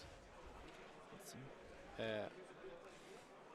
Okay. Yeah. So this unit here, as I hear, it has a 5-inch redeploy. So a basically 8-inch move, and then 3-inch combat range flattened. So I think they can stop the picks in the middle and the picks on the bottom. And if they stop the picks on the bottom, the Morgrunter behind the 6 picks can also not charge because he's blocked. Okay, so you mean with the redeploy, he can basically move into this direction and this direction, Yes. and then he has the opportunity to use the Murderlust afterwards to move again and block basically both units. Everything except from the 2 units at the top is blocked right now. Yeah, so this would be really big. If yeah. if the range of his movement is big enough. We will Yeah. go back in a second and see what happens.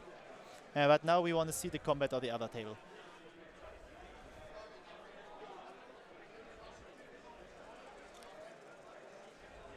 Okay, so there's a lot going on in the chat, of course. We always like to see if you guys, when you guys are discussing, and we will also try to get back to you, of course. Oh, we have a little problem for the IDK right now, I think, because they only lift 4 Morbeck Knights, and I think only 1 of the eels can fight now.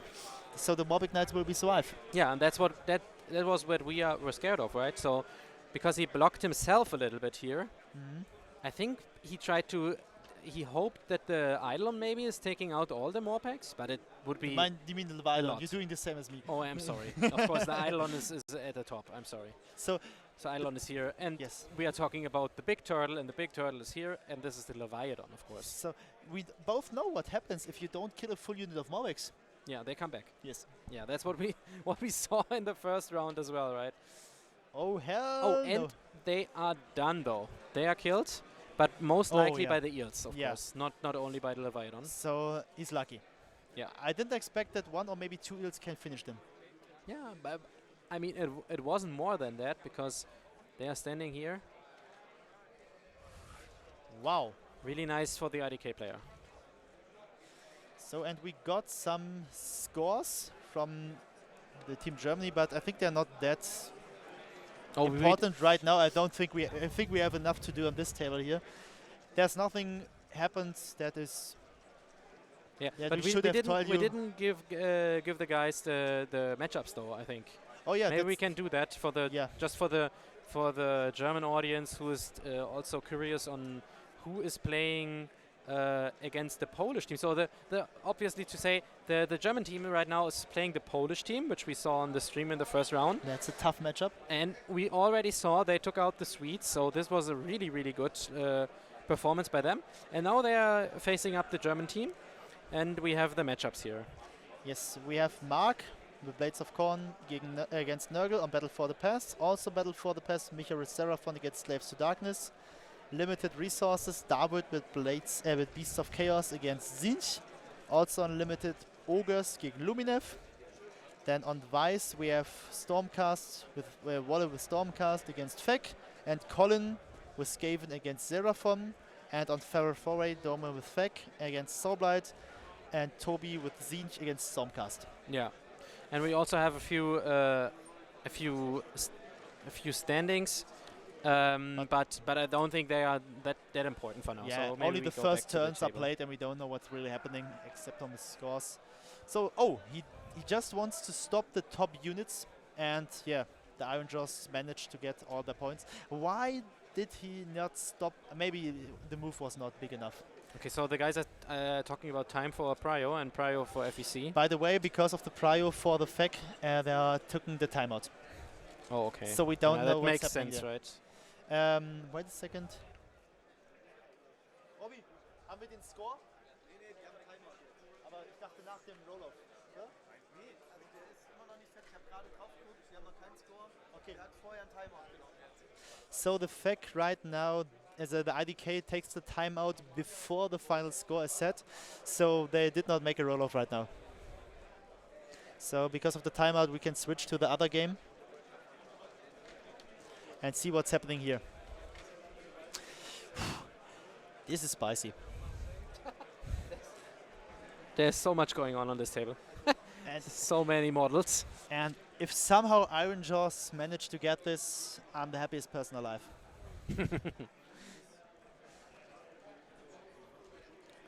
We don't know who's winning the prior at the other table. The coach is talking right now before the rollover is made.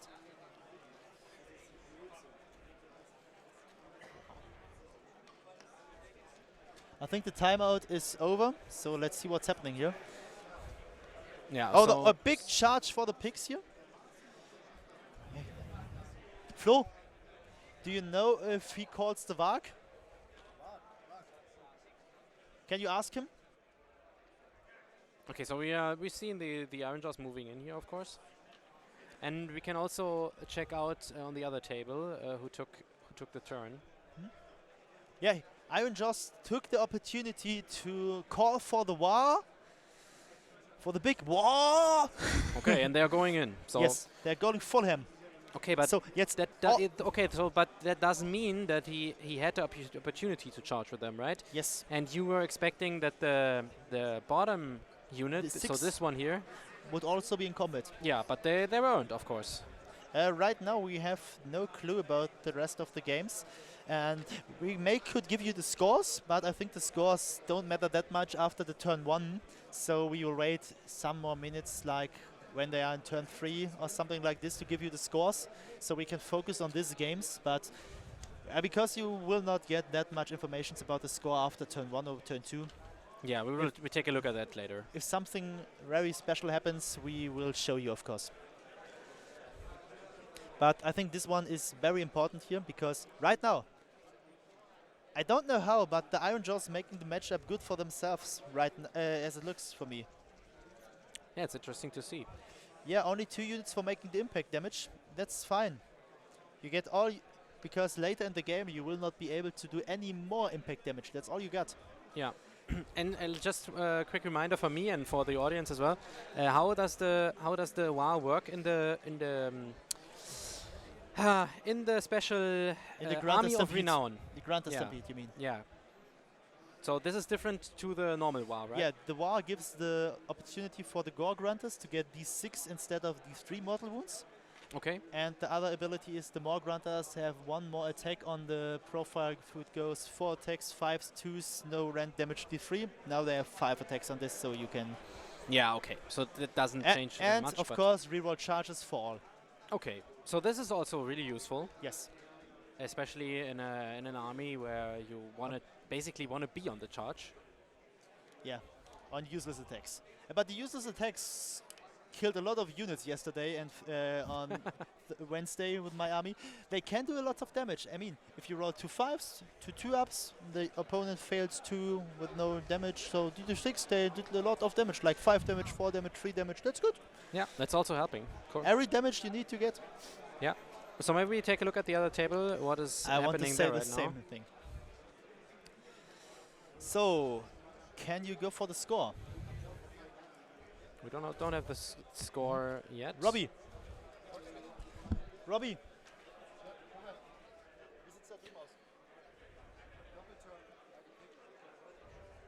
So it looks like the Spanish player is doing the measurements. So I think he has the prior.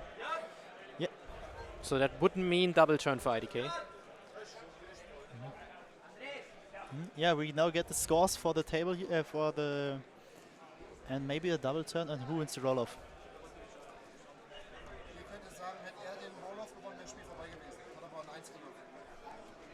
Wow.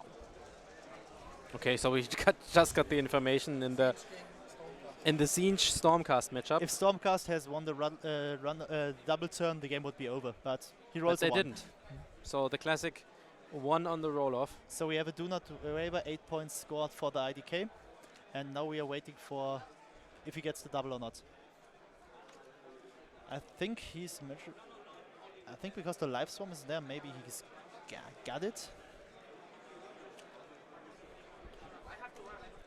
Er hat den Turn.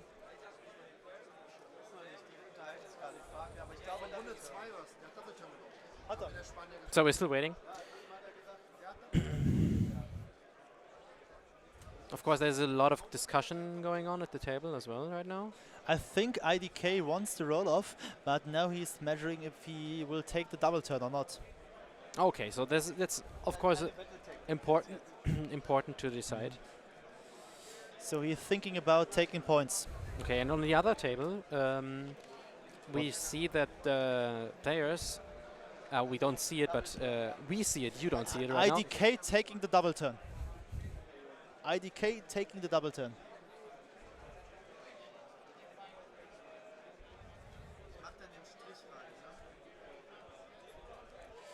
Okay, so that does mean he doesn't get to get to score a battle tactic, of course.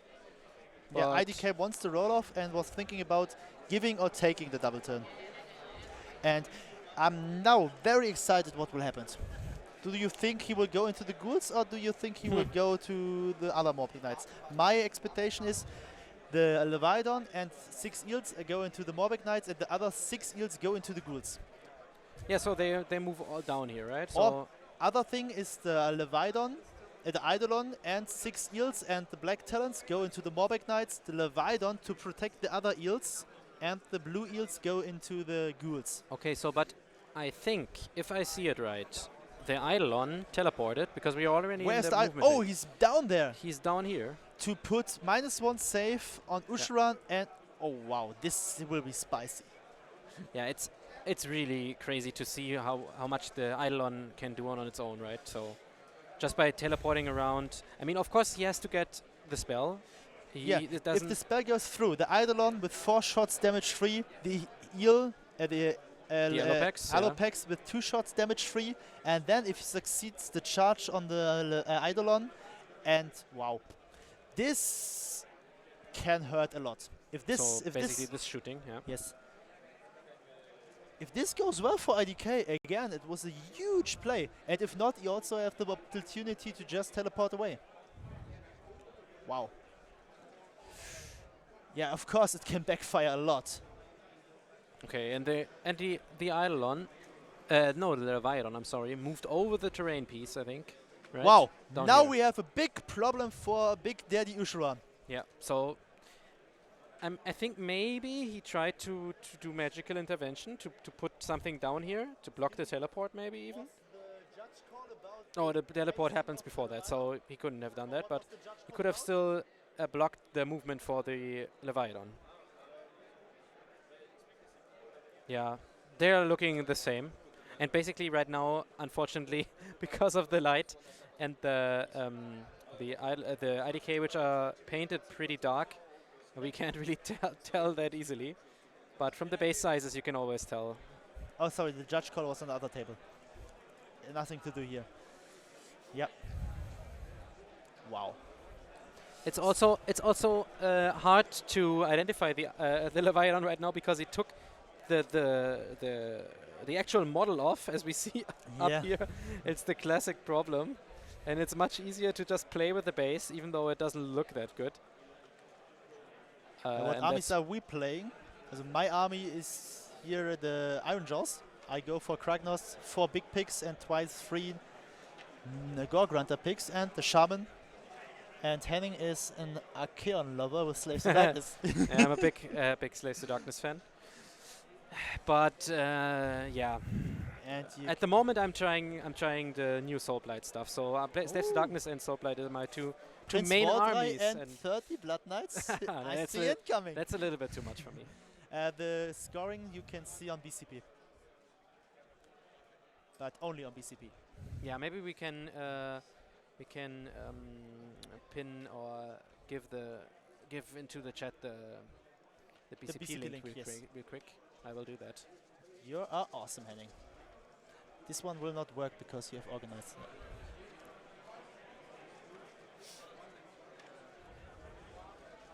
Yeah, yep, so here we go, guys. Mm-hmm. I think you don't have to be in the in the event to Oh, see the results. I have an awesome question. Actually, how do you think the pick list is in normal Iron Jaws handles things versus the Army of Renown? I played this matchup at the last at the last game yesterday. It was horrible for the Army of Renown. It was a straight up 20-0. So yeah, I think normal Iron Jaws with Kragnos is by far better. Yeah, so as he said as well. He has because he has to charge, and I don't give him any opportunity to charge. Whoops! Scotland first 20-0. I would highly recommend to write in the chat in English, So especially everybody can make use of the information, Yep. of course, yeah. Nice. Yep. I will hear there are nice combat in the Iron Jaws against Korn, so we just want to go over. You don't have to counter charge with 3d6. Yep, want to go for the players, Henning? Yeah, sure. 3 more wounds, please. Okay. And the one there. Sorry? One there. Yeah, and the one there. So don't forget, for each one, you get a mortar wound back. For each one. Okay, no mortar wound back. Threes. Nice. Threes. Yeah. 3 minus 1. 3 on 6. Yeah. 2 damage. And threes.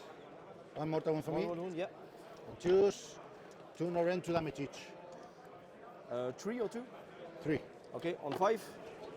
2 damage save. each. 2 damage Okay. each. So one guy die. And so I disengage this guy. Okay. And once. Okay. So, my turn. I go for the Razmonger on those guys.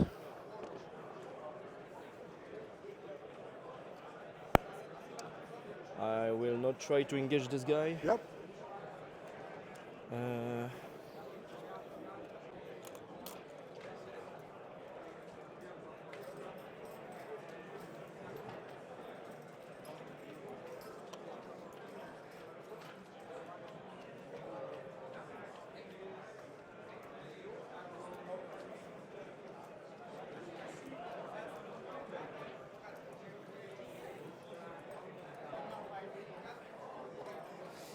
Okay, maybe I will have to split 2.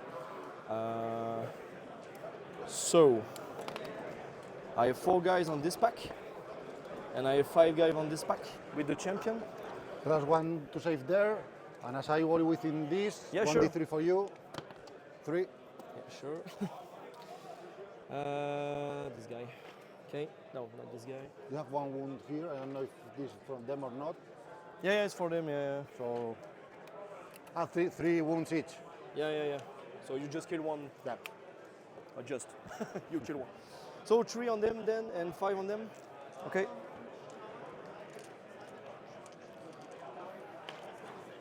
So 3, 5, so 15. Because I have +1 attack, I have +1 to hit.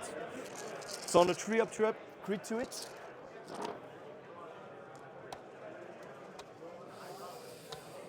So just guys, for you to know, the whole shooting from IDK only took 2 damage on Usharan. So now I don't know if the Leviathan want to charge there. So 2 damage. 5 attack. for these ones. Yeah, 26 for the champion. Yeah, everything on this guy.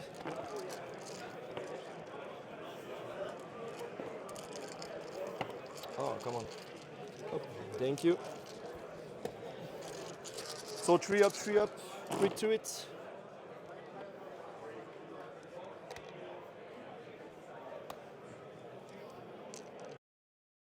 So we just heard from our table bosses that IDK rolls horrible charges. Yeah, so they had difficulties to get into combat where they wanted to. Yeah.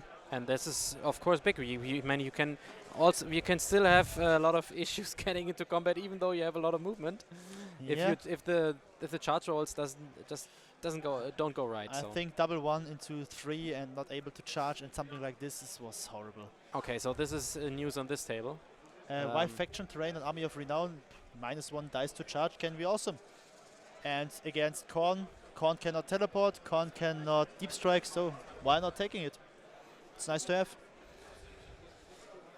Wow.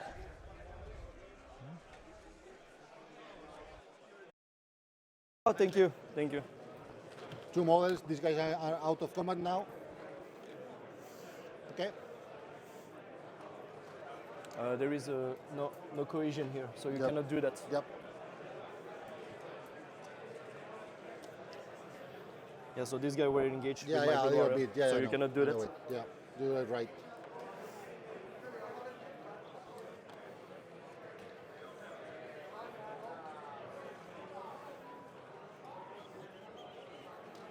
Yeah.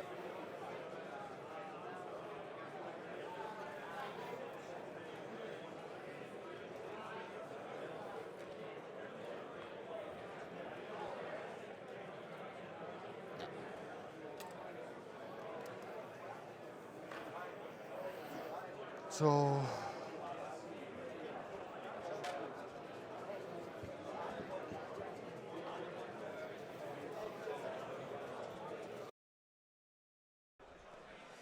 The eels getting the charge into the ghouls and with the opportunity to pile in. Now what's rolling for the Leviathan? Does the Leviathan fit or not? Yeah, so we are taking a look. 11-inch charge with the Leviathan. Oh my god. Okay. Now we have action here. Now we have big action here.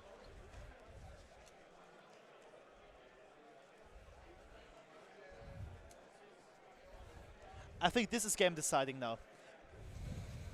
So we know that the Ushran only took 2 wounds Yes. from the shooting, but there's so much. Oh yeah, there's so much coming in now. It will be really hard to I survive. think if right? the eels have succeeded the charge into the Morbeck Knights, it would be much better. But it was a double one into double one, I think. And now, wow. So they are like stuck there, and they will. Yeah, maybe they will not be getting charged because the Black Talons pinned the Morbecks, but the Morbecks can just retreat and charge, right? Yes. So There's so much action on these 2 tables. We are a little bit overwhelming. Yeah, overwhelmed is the right word. Dramatic. Oh hell yes. Is the Eidolon also charging? What do you think? yeah, I'm not sure if In the if Morbeck Knights, he I might would love to have see this. already tried. So I would love to. Yeah, maybe you're right.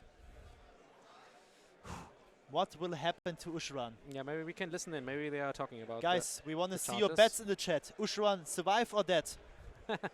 Yeah, let's see. I want to see a 1 if he survives and a 2 if he's dying.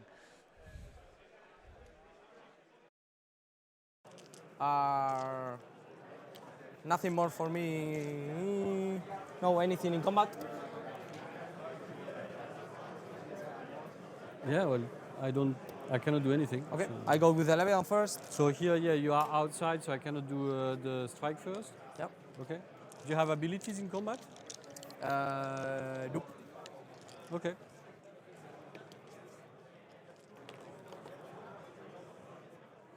How many guns have Usaran? Done?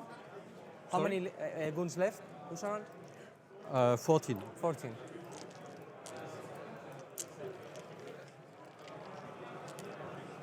Yeah, we'll go with a turtle. You go with turtle? Yep. I'll do what? Where do you strike? Uh, Where do you strike? How do you allocate your attacks? all into Usaran. Okay. Do you do all out attack? No. Okay. I'll do all out defense. Okay. 7 attacks, freeze and choose, -2, free damage, mortal wounds on 6s. And 2 up. 2, -2. I save 1, 3 damage. Yeah. 3 damage. 4 attacks on freeze, force. 1, 2, -1. I save 1. 1 damage. You go. My turn. Yeah.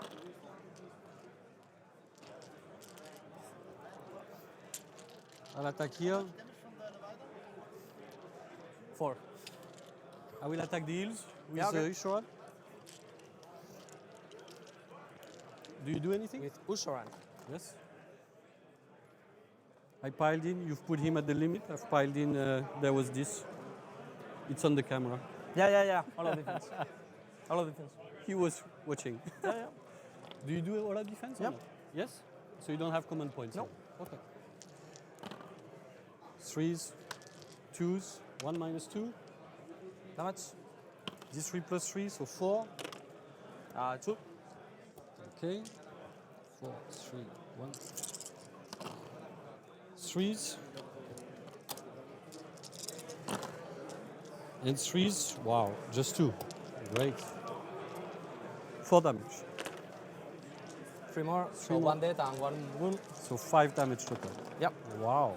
Amazing. My level, more or less.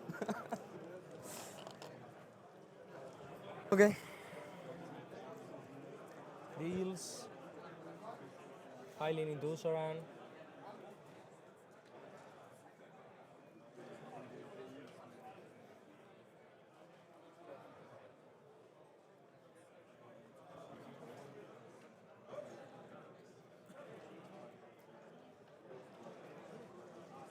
All into unseren. Yep.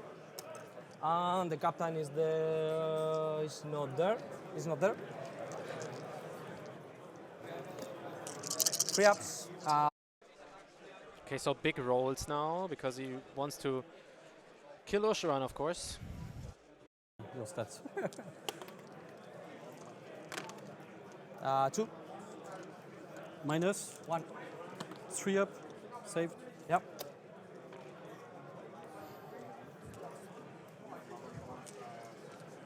Three ups. Now 3 ups. This is 3s and 3s? Freeze and freeze. Okay. Minus 1 d3. Yeah. 3, 6, 9. Minus 1. I felt 3. Okay. Yep.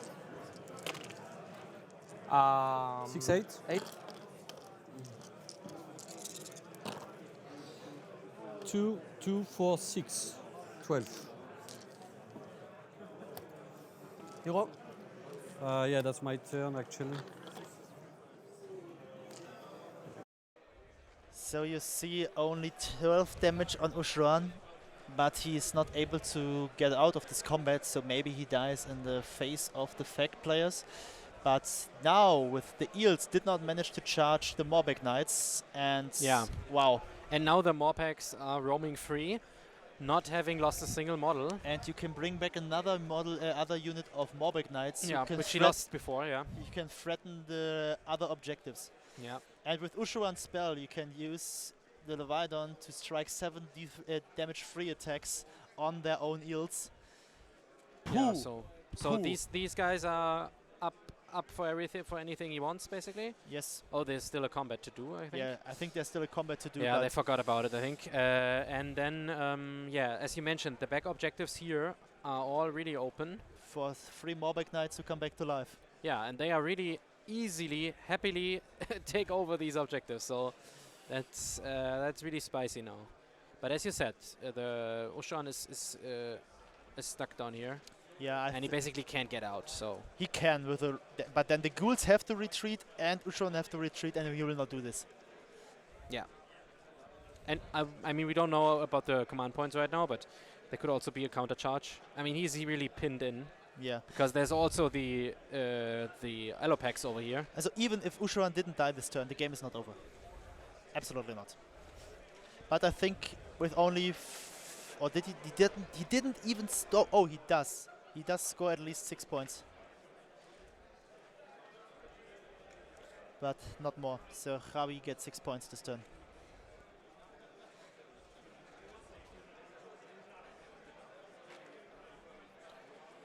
Have we already been in the second turn? We have. Yeah, that was his double turn. Yeah, sure. It was double. Okay, of course he couldn't. Yeah, he couldn't pick the battle tactic, so he's on 6. Yeah. Yes. Okay, so maybe we take a look at the other table now. Denglish from the best. Yeah. No, the Black Talons are still alive, I think.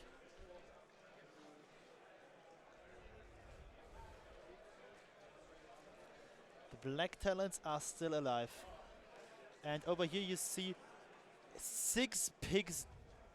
Are 6 pigs already dead? The unit of 6 pigs just died in the combat. They obviously got slaughtered. Oh! We have I a problem mean, here. the one big pig on the left side is still alive, as we can see, but didn't hold the point, so no, and the big attack unit in the onto middle is France gone. So failed. Oh no, there's a pig on this objective. I think it's successful. But this is not good.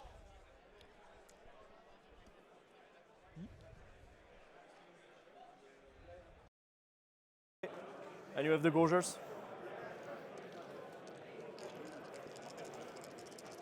3s and 3s. 3 minus 1 to damage. 4 minus 1 to damage each. on 6. 2, so 4 damage. Yep. 5 on 3s and 2s. 2 minus 2, 3 damage. They're dead. Okay.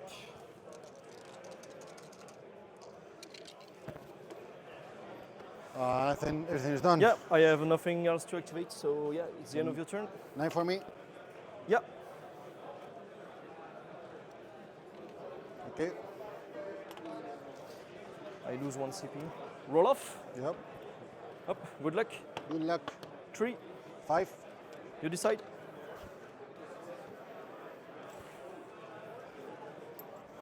So I think that's the.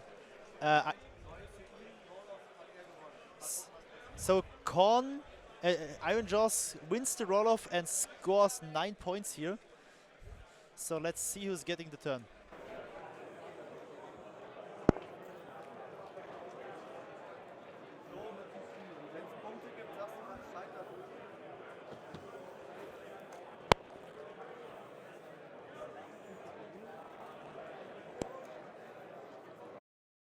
I think they are thinking about taking the turn, giving the turn, but everything is pinned. I think Korn has at least 1 blood type for Murderlust. What will happen now? What would you do? okay, so what do you think? Who's wanting to have the turn, or who's wanting it to give it away?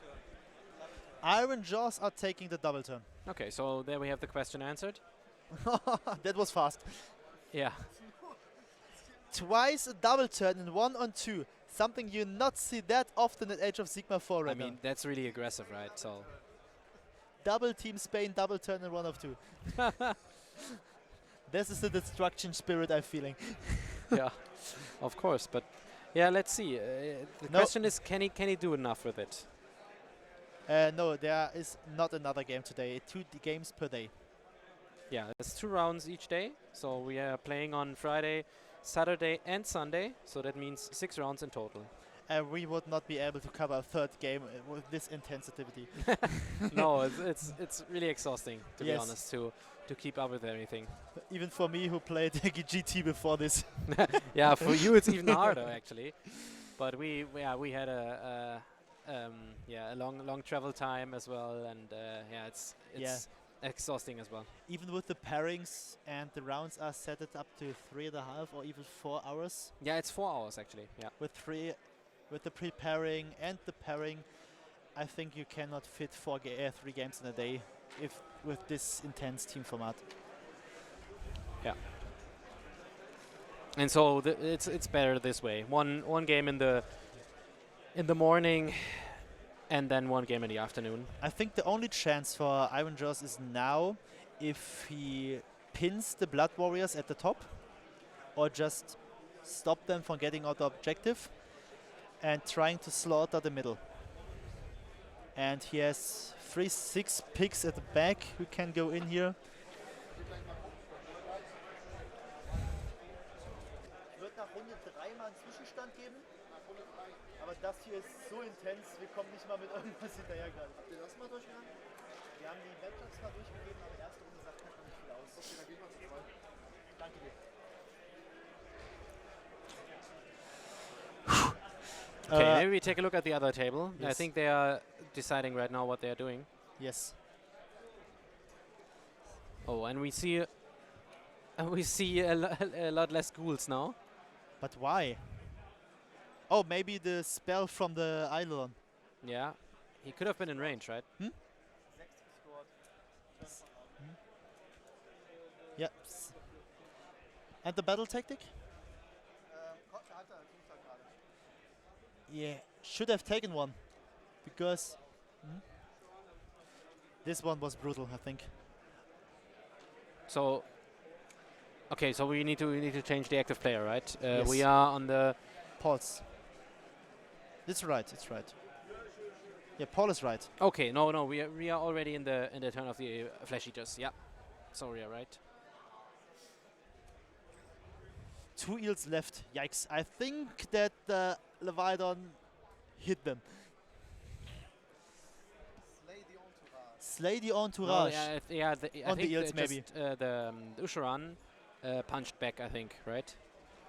I think the idol Leviathan hits his own crew harder than the Usharan. Oh, you mean the spell? Oh. Okay. Yeah, sure. Yeah, that might have happened in the hero phase. I mean, the Eidolon was in range to unbind, but we don't know if he could manage to unbind it. So. But I think he gets the spell off for the ghouls. Uh-oh.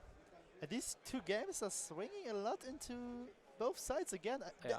And guys, if you don't play Age of Sigmar at home and just thinking about starting the game, if you see the 4 games recovering here, you have to start. It's a lot of action. It's a lot of action. And if you play on this niveau, High level, yeah. high level, thank you so much. On this high level, you can see what some dices can do, and this perfect Warhammer, and the swings in each turn. Yeah. What does this to your heart, Henning, if you see this? It does a lot. And actually, as we already said, seeing it, it brings you to want to play yourself. I mean, I'm sitting here, I have my army in my car, like 100 meters down Away, the you hall. can just pick it up and put it on the table. I want to play with these guys. They're so awesome. And by the way, one thing I have to mention here, we're talking about high level Age of Sigmar, the highest level you can play in the world. And our table boss, Robert, just talked to me when I go for my round and said, Dario, you have to mention the following. These 4 players at the table are the friendliest players you could imagine to each other. They're helping each other, they're putting the clock for each other, and they're the friendliest player, and no complaint and no bad vibes at the table. This is the highest level at Age of Sigmar, and even maybe sometimes the friendliest. Yeah, sometimes, of course. I mean, sometimes it's just easy if both are playing on a high level and don't have to talk through everything, because some things are just clear to both people. So we're getting some updates here. Wow.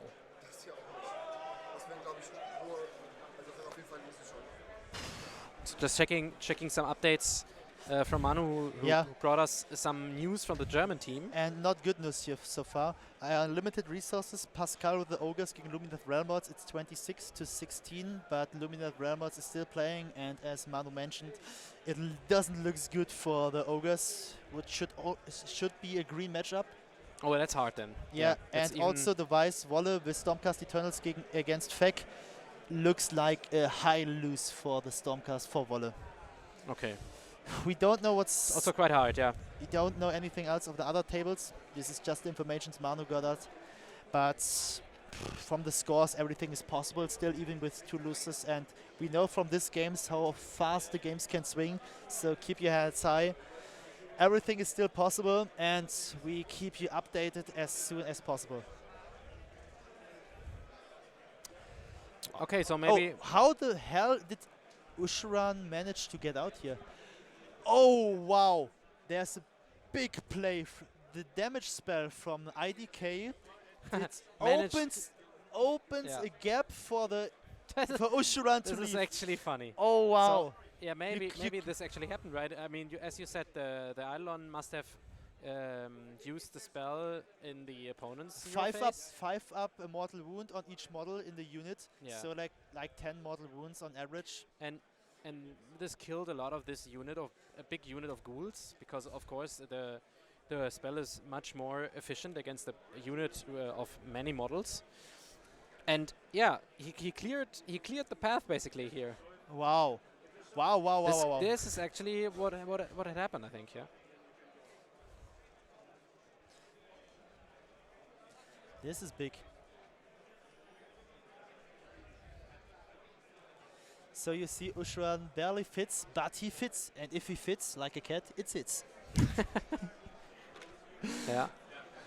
Oh, wow. Okay. And the crypt player on the top stealing the objective. Crypt players down, stealing the objective. Oh, hell no. The poor IDK. I think Yeah. both of my armies are in trouble here. And did he already bring back a unit, or wasn't he able to do it? I don't know yet. He needs a points on a certain type of hero, right? Yeah, but I think he has the points here. He could use it for Oshuran, but I don't think he wants to. Because he wants the +1 attack onto ghouls.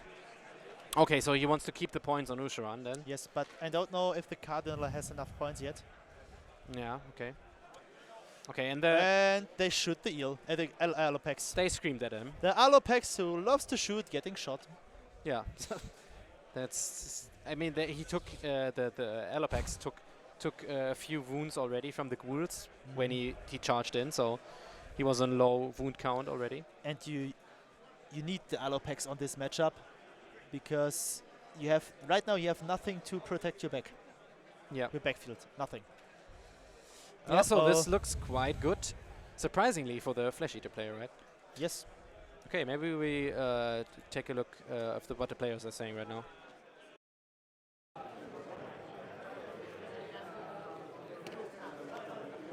So you run, right? Yep. Okay.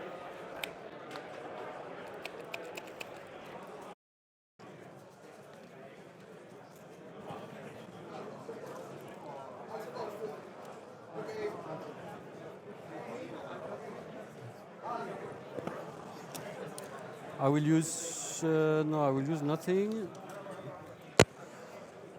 Oh.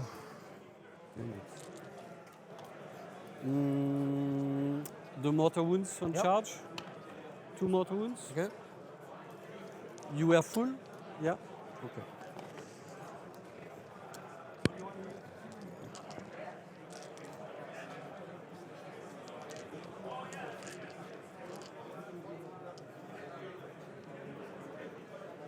I'm not, but by this, with the piling, I could be.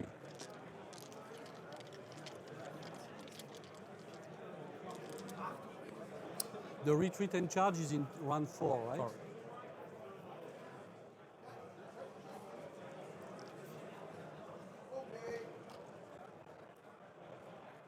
I will first attack here. Okay.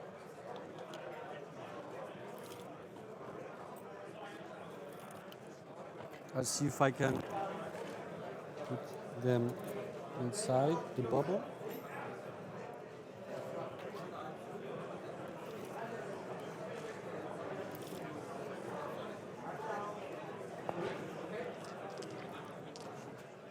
I think it's possible.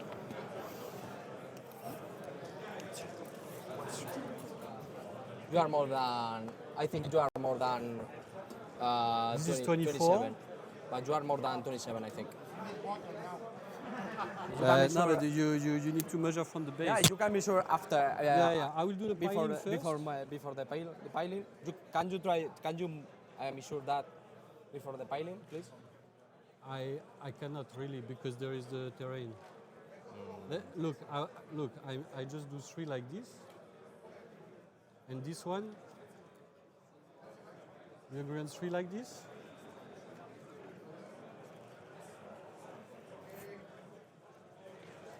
The back of the base. Yeah. And you are not affording. Okay.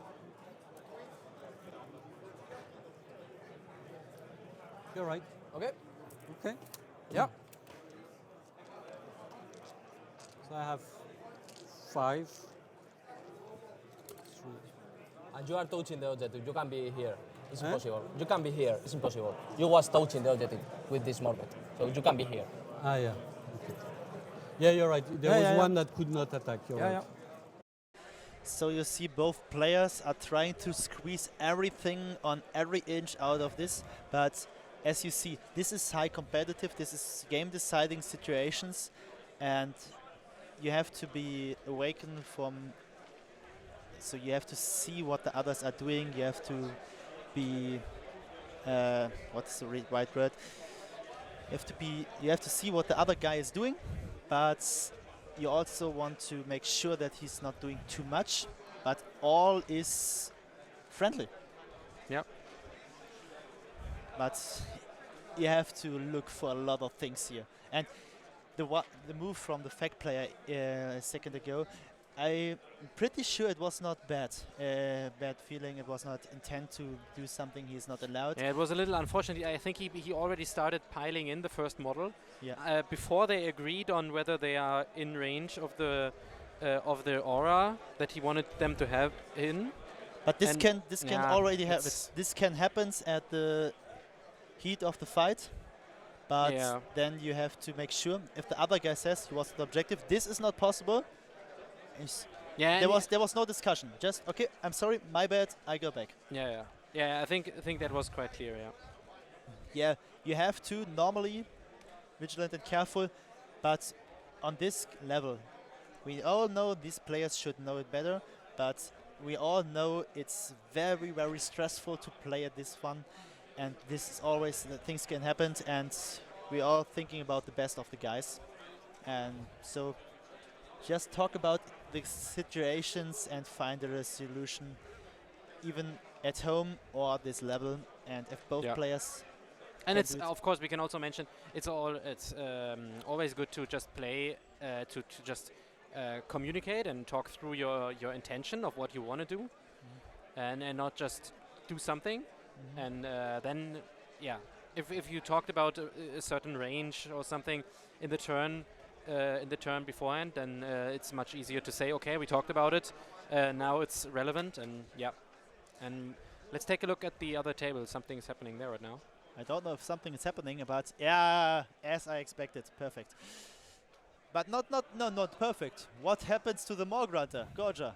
So at the top objective, we're seeing that the Iron Jaws are screening out, but at the bottom objective,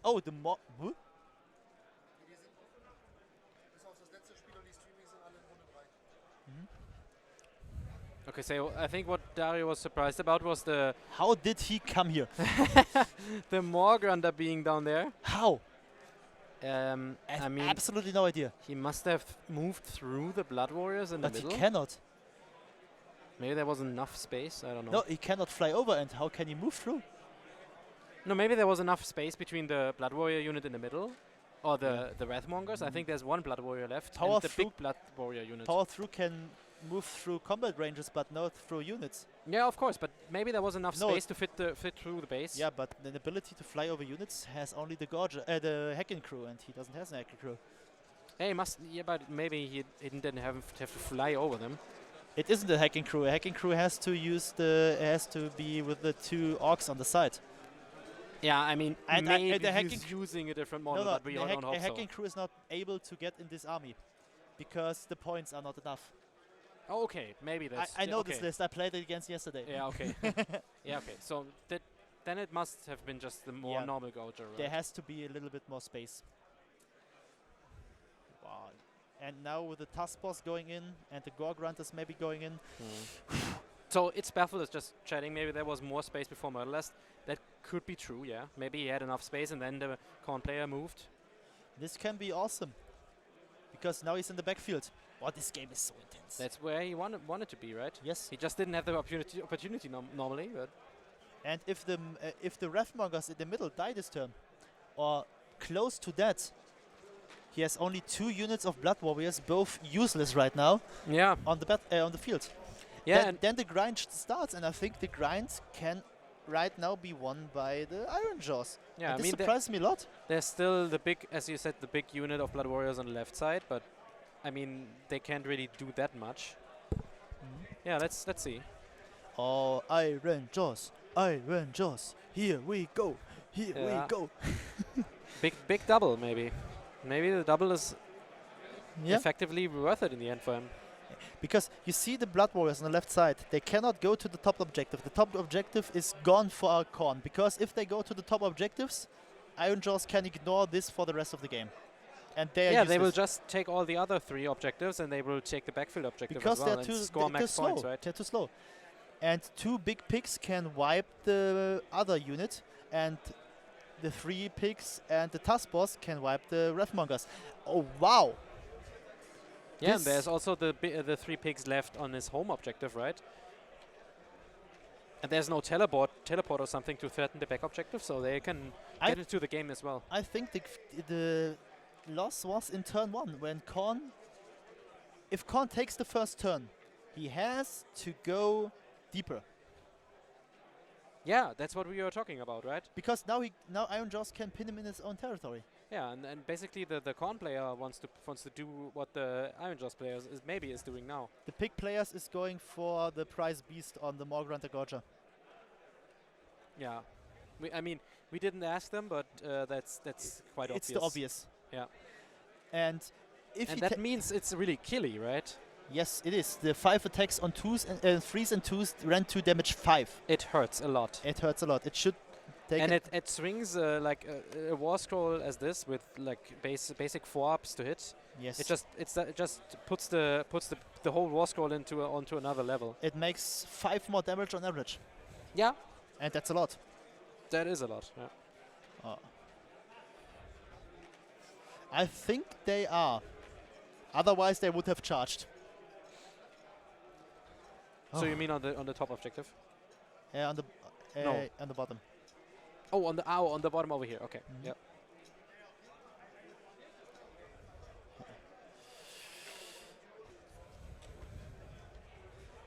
Just want to check for a second on the other table. Just want to see what's going on there.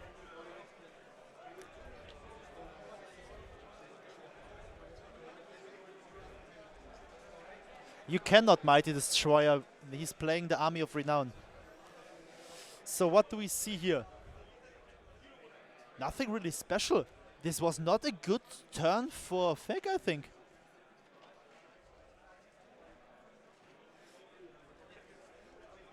He don't make Slay the Entourage, or maybe on the eel, on the Alopex. Yeah. So FEC for that turn took Slay the Entourage. I don't know which unit he's taken for Slay the Entourage. If he takes the Alopex, good for him. If he Yeah, takes then it's already dead. yeah, by but the shooting, I think it was. yeah, but Yeah. if he takes the eel, a big and next turn the IDK have strike first. And the eel was left. Let me check real quick. So, you mean the eel on the bottom side, right? Yes, So like over here. yes, he's still alive. Yeah. And it's even still the living. even the 4 I think it was 5 Morbeck Knights only killed 3 eels. Yeah. on the So top. he charged in with the whole unit, right? Yes. The whole unit, and they only killed 3. And this game swings back and back and back and back. What are you doing Yeah, but to now me? it's getting interesting, right? As you said, going into turn 3. Yeah, who is going to roll? Be in combat already on multiple fronts. Who is going to win the Prio here? Yeah, that's really interesting. Yes. I And think we could also be up. No, we are not. No, he could be up for a double as well now, right? yes. I think now he will score. If he succeeded, he will score 10, otherwise 6. And then they will be even again. If he scores 10, very good for him.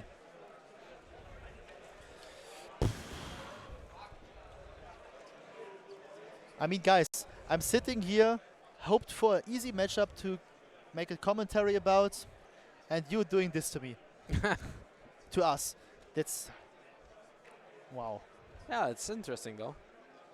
I mean, I'm making a call, and they're crushing the call. I make another call, they're crushing the call. You making a call, and you're right. I love this shit.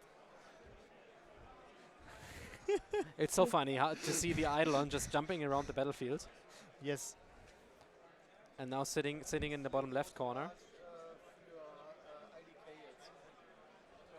And has he succeeded, Slay the Entourage? No. He succeed. Yeah. Was it on the Alopex? Succeed For 10 points. for 8 points. Okay. And now now. Oh yeah, 8 points, yes. IDK also. So IDK wins the roll-off, going for Slay the Entourage. I don't know on what unit. Maybe on Ushran, I don't know. And 8 points for Fek. So Fek 2 points ahead, but still the underdog. And now I really, really would like to see how we can kill Slay the Entourage. Robbie, on which unit? What unit Slay the Entourage?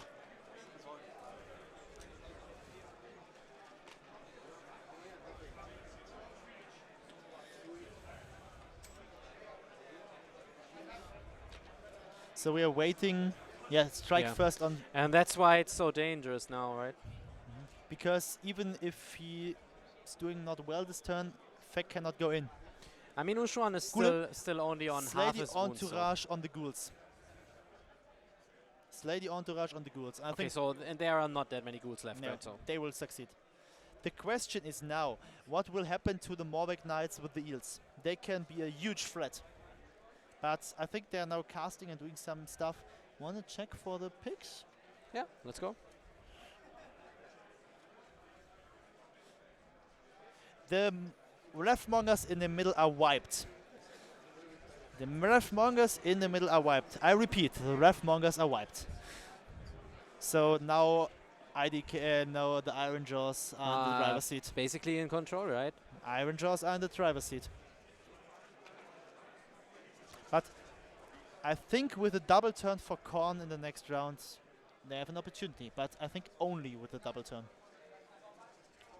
Yeah, I mean he doesn't have much left, right? Yeah, left, right. Oh man. Yeah, if he kills if he kills all of his heroes, the game is over.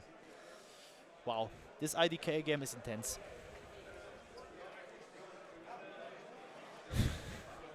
What the hell is going on here?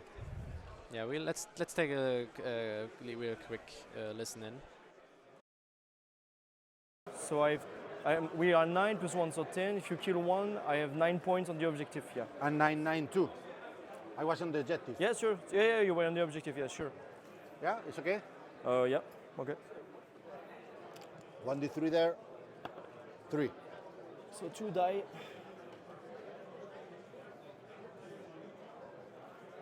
Two off, and I will. He does something when he charge. Sorry?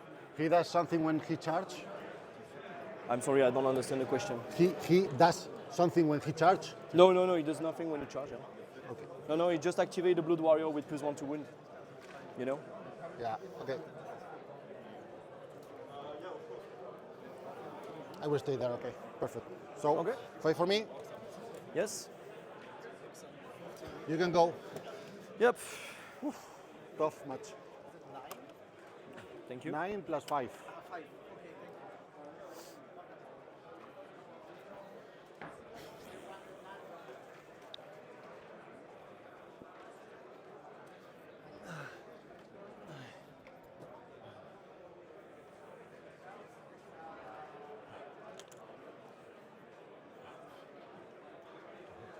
Okay, Andrés. Agua. Water, please. Thank you. Cuando puedas, ¿estás ahí? Il a trop de You points. have 1 CP remaining. Sorry? 1 CP remaining for you. Yep. And 1 for you too? Yep.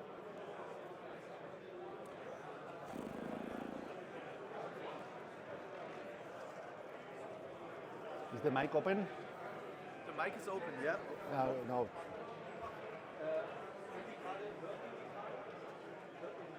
Yeah, you're on. Okay, no. You can put off 1 minute. Ready, please? Yes, I will do a redeploy. With you, Shoran? Yep. 5.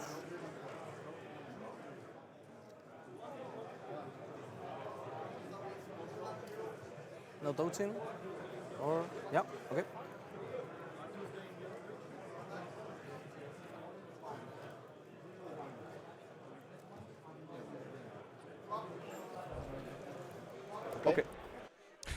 the Spanish guy had a joke which he wanted to tell us, so I had to mute him. So I will move back to this to the table number 1. Is this the actual score? Yeah. Perfect. How are we going?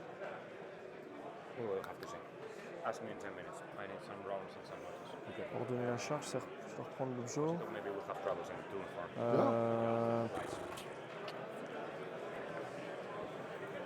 La gaugeur, je peux aller la chercher avec lui. Hein. Je passe la prière.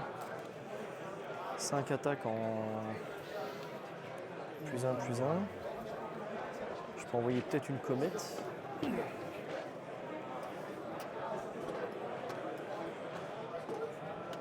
J'envoie une comète là, je fais 4 BM, ça fait un mort. Là-bas, je peux essayer de tuer la gaugeur avec Blood Secrator et demi. Je envoie 5 pas en 2-3, moins 2-2, il y a moyen de bien le shotter. Et eux, ils vont là, ils sortent le... En espérant que j'ai plus un range, je sors ça.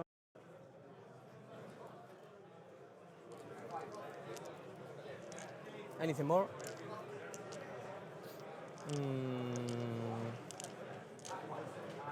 Combat. I will start with the heals. Anything on... Well, counter charge? No. I don't have anything. Anything in combat? Okay. He's on 6. Or he's on range. One is, this one is... Yeah, okay, sure.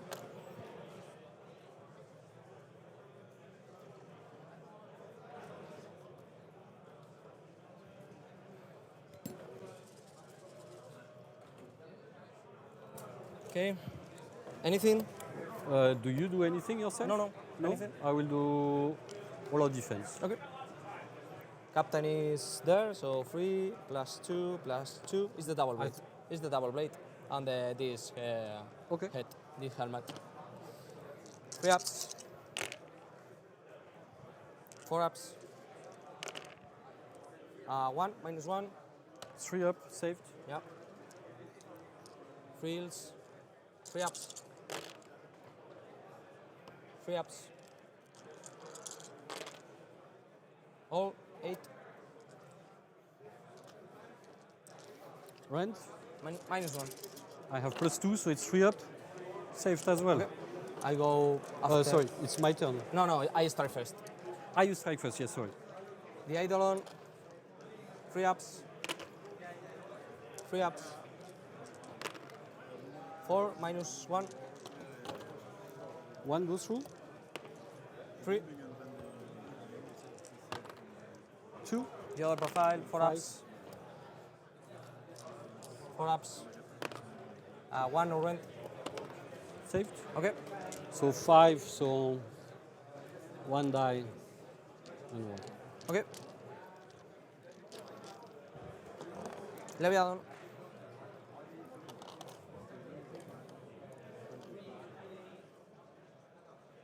I can touch, I think. So there, okay. He cannot. No, I can no. Yeah, okay. Well, I think you will wipe them. No, so- I can. Top 1. 6 mortals. 2 ups. 6 mortals. Range 2, there are 15? 15, and the other profile on freeze and force. Nothing.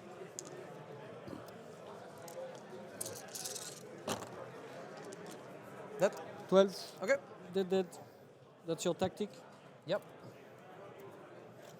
And now it's my turn? It's my first activation Yeah, because okay. I strike first with Yeah, fall. sure. Will be need. That I will try to retreat after attack. Okay. No, because this is in the... It's when I pile in. Can you show me? Yeah, of course. Because I thought it was an ability. Okay.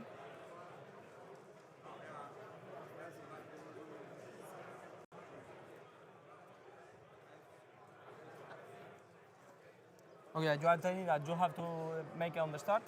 Are you telling that? Okay. So you won't be able to No teleport retreat back. then. Yeah, you are totally right. 2 ups and 3 ups, okay?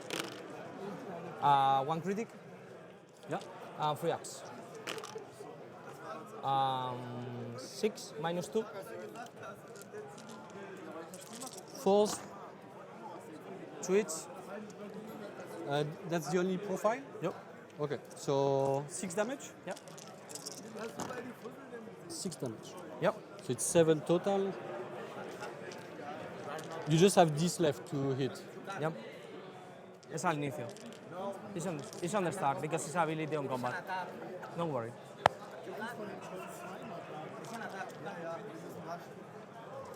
Guys. Yeah. So I think Thanks for the sub bomb. Wow, thank you so much. So we are back. We are just walking a little bit because sitting on our big airs is not the best all the time. So Yeah, and we little of bit- course want to see something from the other games as well. Just took a little trip to the German team, of course. Always checking in with them. they're still in the game. So even with 2 bad matchups, still all possible for them. Yeah. Okay, But so we are not let's talking take a about look what's- Germany, but here. So the ghouls are dead. We see this. yeah. Okay, The so Morbid that worked Knights out. are down to 3. And I don't know who is in charge right now. I think they Okay, so we know that Ravi got the turn yes, and into 3. and he will definitely have scored his 10 points this turn. Absolutely. Yeah. 1, 2, 3, 4, 5 Nobody objectives. took away from him the top his own objectives for now, right? So he should be on 10. Yeah. Yes, and even if the Flash Eater Courts summon a unit, they cannot be set up on objectives right now. Yeah, because they summon them from the side, right? So So from the side, not Yep. from the right. want to check if the action cam.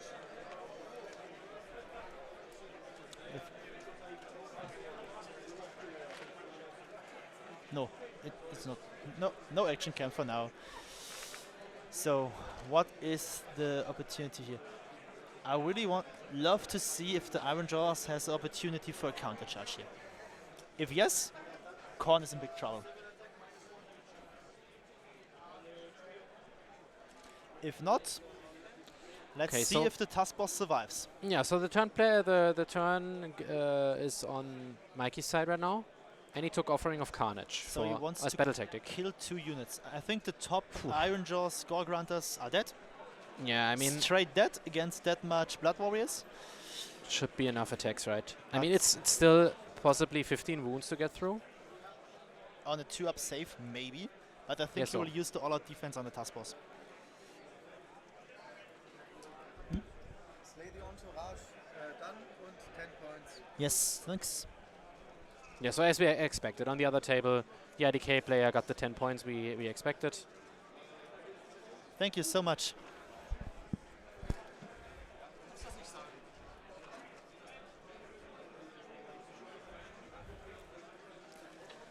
So, and on Okay, the and we check on the other table, so we are in... attack on 2 fronts range for Feck.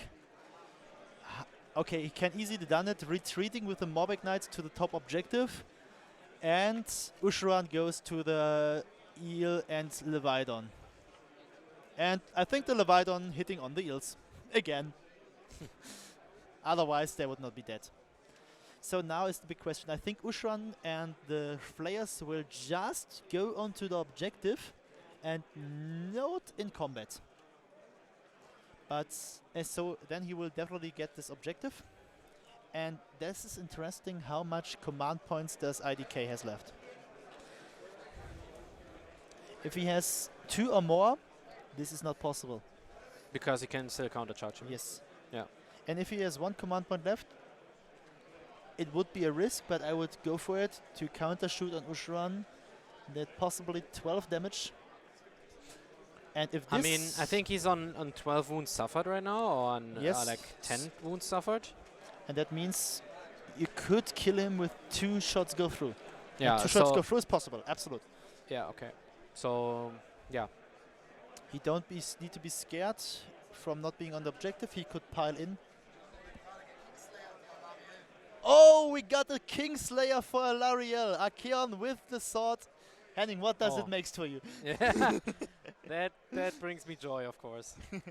The first Kingslayer of the tournament, I think. just to hear that. I think both players cannot believe And it's what's so happening there. it's so funny because it's so unlikely that this happens with only.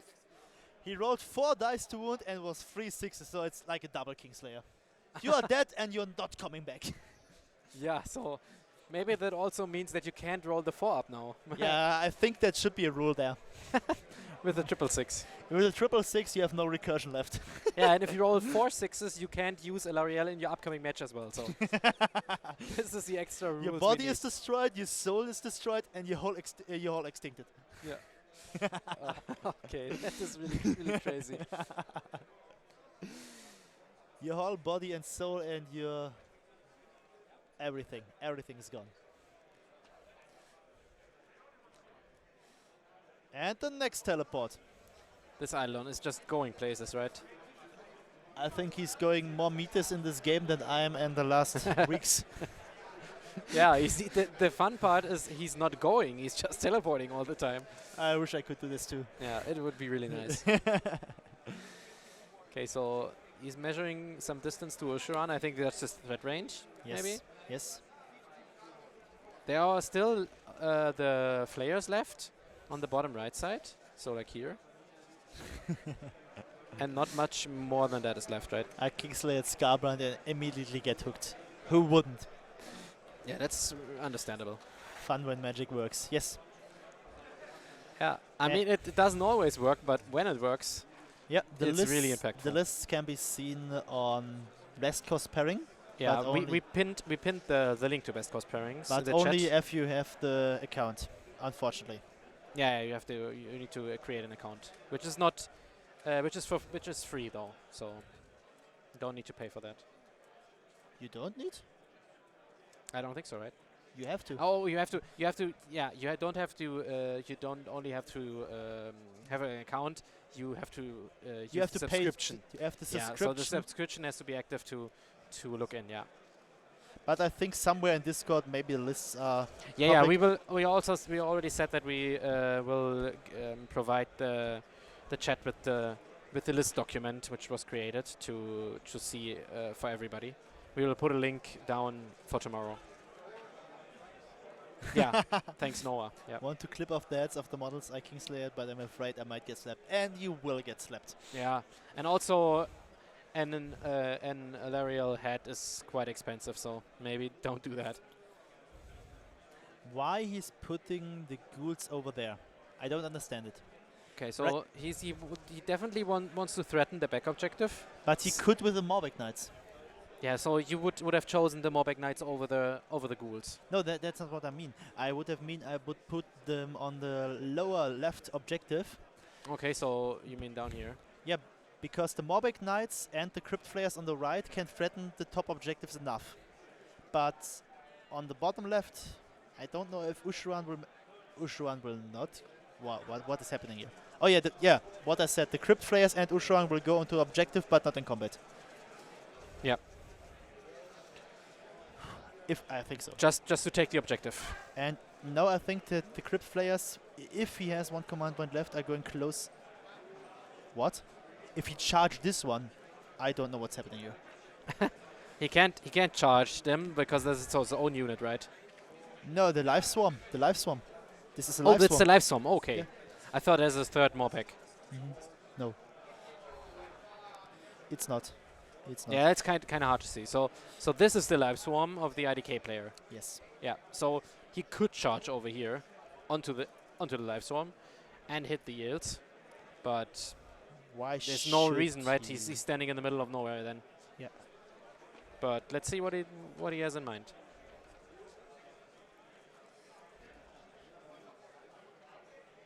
But IDK also has strike first this turn, so. Yep. 2 units left. If it's a Levaldon and a teleporting Eidolon, all you need is 2 units left. Yeah, sure. They can do the game alone basically easy. from now on. Yes. From now on, At least. You think about this is like 900 points. 900 points is like to have the half of the army left. Yes, Fek can bring back still 3 knights, but as the IDK player, you see where they're placed, and you can just immediately go with the Eidolon or the Leviathan on the objective next to the Fek unit, and they will not score the objective, and they not even can fight one of these units. So right now he's getting 1 objective back. But I want to see if he knows that the Leviathan can pile onto the point while he's in combat with the throne. I want to know if he sees this. Well, otherwise the battle tactic is screwed. Want to check the other table for a second? Yeah, I think we are about to get an update on the points there as well. So. Oh, the Blood Warriors on the lower objective are lifted. And also the Morg Grunter who's standing in the woods. I think this game is favored for Korn. For Ijos. So this unit down here. We have the first final score for limited resources. Pascal against Luminous Realm Lords, and Pascal did We manage. just have to clear up real quick. We were talking about the German team again. Yes, sorry. Yeah. So in the German matchup against the Polish, the Luminath player, Yeah. who we saw on the stream in round 1. So this was Kuba from Poland. Took a close win here against the Ogres of Pascal. It was a green matchup for Pascal, but somehow the Ogres died. But after the ball state, I think he scored the most points he can get on this matchup. After turn 2 with only 3 of them left. Yeah, we took a quick look like 10 minutes ago, and we saw that there's not. I thought that it much was left. go higher from the board state. Yeah, so it's. I mean, in the end, this it's is okay. very but big for Team Germany, so they are still in the game, right? yeah, because it's not a big win for the Luminath player. So Yeah, and everything else on this looks. yeah, pretty close still. Everything can happen here. Yeah, I only got to know that the time is a little bit of a problem for the German players, so they have to speed up a little bit. We will see what happens there. Yeah. So just for you guys to know, it's 1 hour and 15 minutes left on the clock. So there's still quite a bit to go, but of course the time on the clock of the players is determining who has how much left time to play. Yeah. So there was a judge call on the table from the IDK. And the question is, can you do a power through on manifestations? Also, can you power through on the live swarm? And again, we want to see if the chat knows the rules.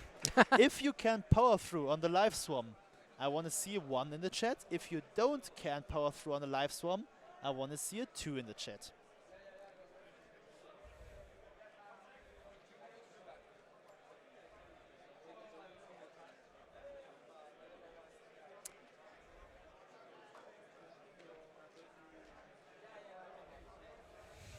So for now we see a lot of 1s and a few 2s. And a few 2s, yeah.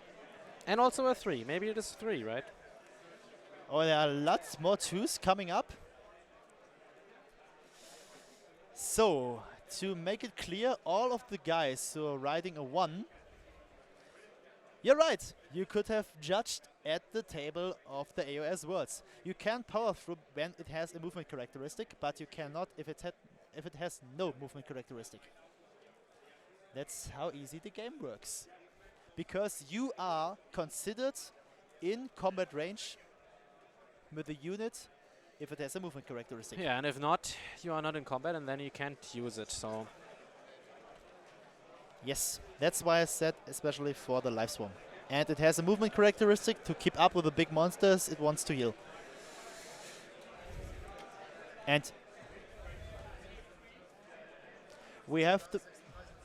we also have the first result for the Belgium versus Spain on the Vice. Slaves to Darkness for Belgium, 13 points. And Spain with Silvernev, only 7 points. It was the Kingslayer game. Thanks, Manu. Okay, so this is a small win to the Belgium team, right? 13-7. It was the Belgium team, yeah. Yes. So, right now, I think he missed that the Leviathan can pilot to the point. Right now, he claimed the top left objective for attack onto fronts, but not anything else. Right now, the Leviathan is not... Maybe it is already on the point. I think not. I It's think hard to not. see, but But he's in 3-inch combat range from the throne. Yep. What? Robbie?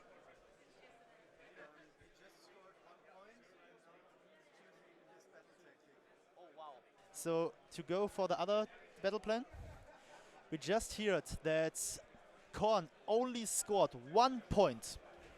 okay. So And this is really rough, right? And to make it a little bit more rougher, Spain has won the roll-off. oh, yeah. This is basically good night for the corn player, right? Yep, this game is over.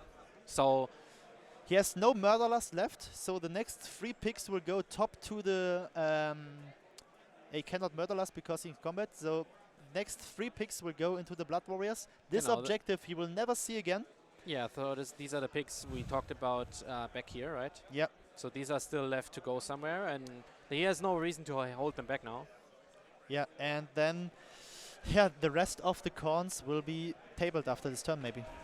Yeah, so he has like a Platzercrater left, and I think his blood, Blood. is his priest, Yes. the Slaughter Priest, And coming that's out it. of the throne. Maybe he's And still we in the have throne. a big pick who's still in combat, I think, and 2 units of 3 big 3 Gore Grunters. And how the hell did the Spain guy win this? I think it was... I mean, he as- wins okay, but he will win big, right? Yeah, and I still think it's a bad play in turn 1. Yeah, he didn't risk enough, right? Yes. He should have just On the one hand, ran forward a lot more. on the one hand, he should have given up the turn, so he is up for the double, or he should have played more aggressive to pin more units. Yeah, so he is fine to give up the turn. Yeah. He could auto-run for 11 inches, and then he threatened the whole side from the Iron Jaws, can pin all of them. So, yeah, basically it is what it is. I think he lost the game at turn 1. Yeah, that's how hard it is, right? At this level, you will just get punished For every for a small little mistake. thing. Yeah. I will definitely love to talk to both players after the game. What was their estimation on this? But I think it's still Korn favored in my opinion. Wow. I mean, another big option would be you place the 3 with the pre-game move. You place the Claws of Karanak in the middle in the choke point, so still no charge available for the Iron Jaws. Yeah. So you just block it, right? That's what So you mean. he makes the decision to go first turn, but he was too, I think, nervous or shy or something like this to go full.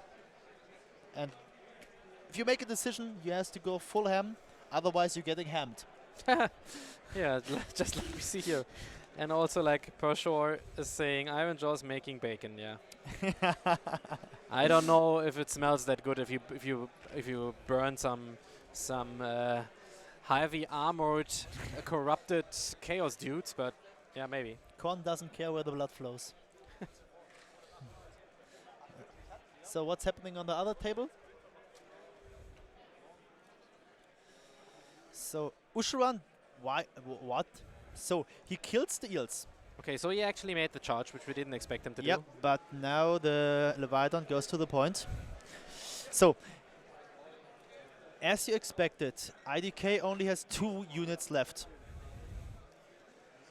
And it's the classic. Yeah, It's the Leviathan and the Eidolon. But if now the roll-off is good for IDK, Ushuran will go, the Morbex will go, and Fek also have only 2 units left, but 2 worse units, by far worse units.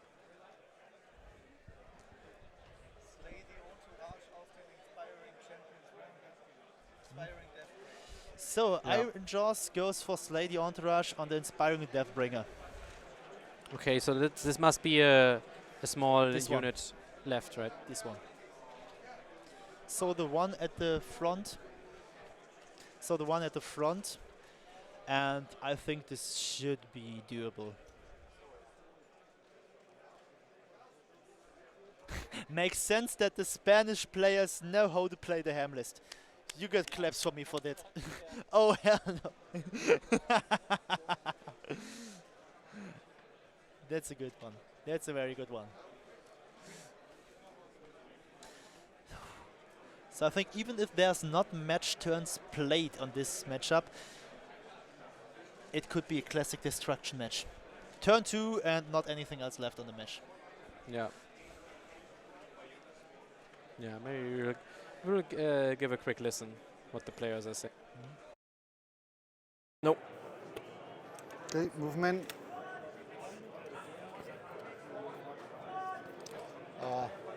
9 plus 4, no, plan plus 3 on 12, okay.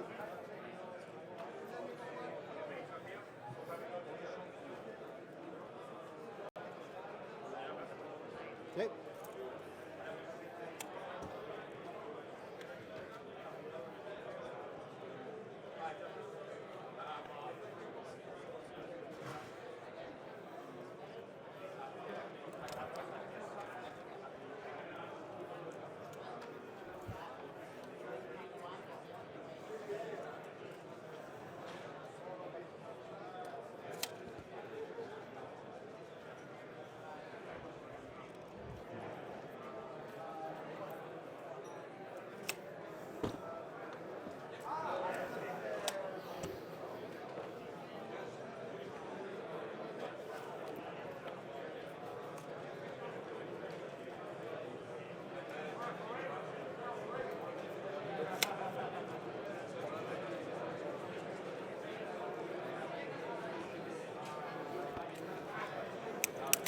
And you.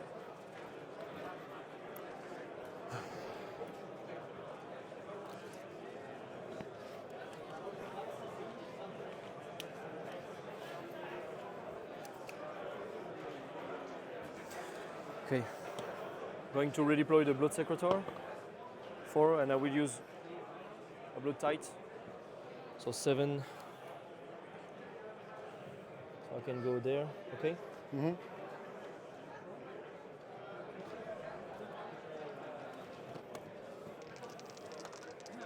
Charge there. Sure.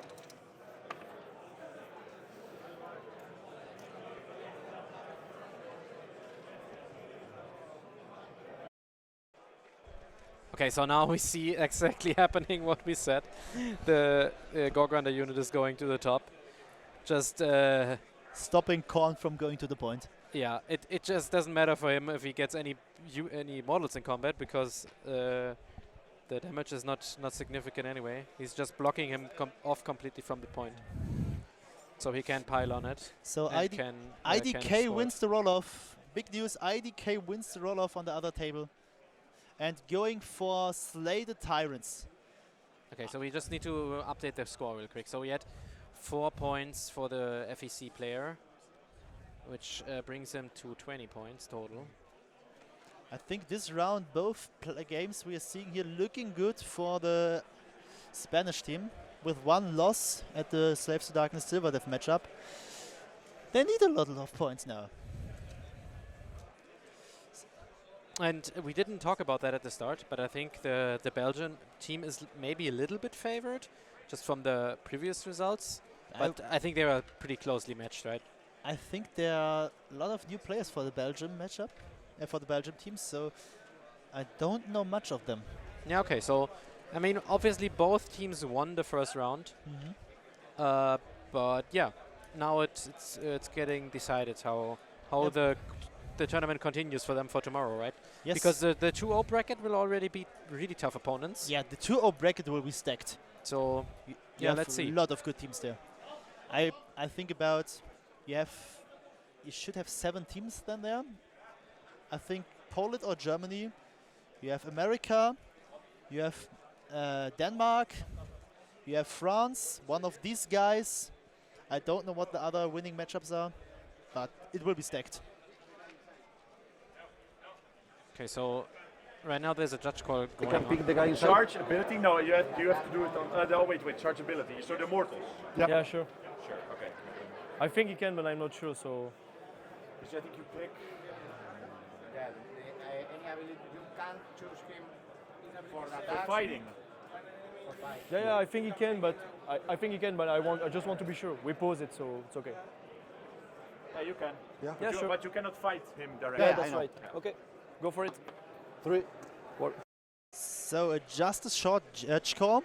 The Iron Jaws player wants to know if he can make the D3 mortal wounds on impact damage on the guy in the corn throne. And as weird. Yeah. And because it's ability and not an attack, it's possible. Yeah, so you can target them. Yeah.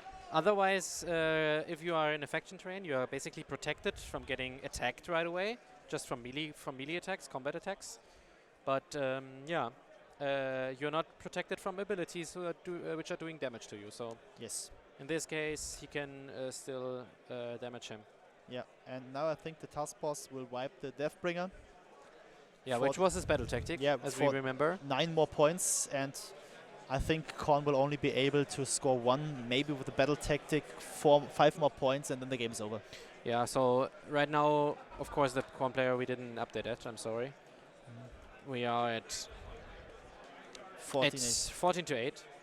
So the Korn player, the Iron Jaws player, won't be able to score the back objective, so he can't score the maximum of 10 points. But he will get his 9 points and be on 23 points then. So it's 23 to 8 already. We just getting told to switch on the other table because now the hunt for Usharan began.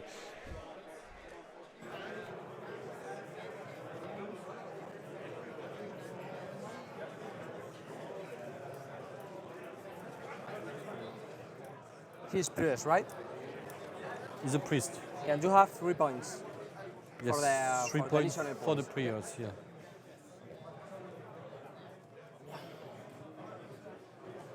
Move, move, move.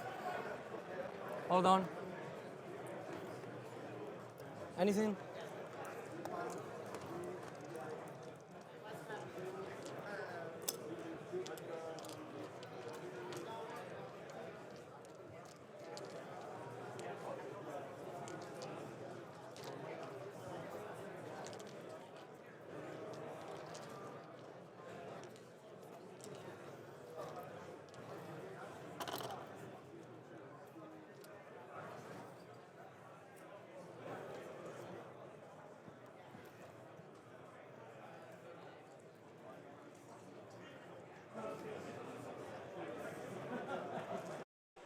I think Neve is still alive. I think it's the one left to Usharan, but I'm going to check for you.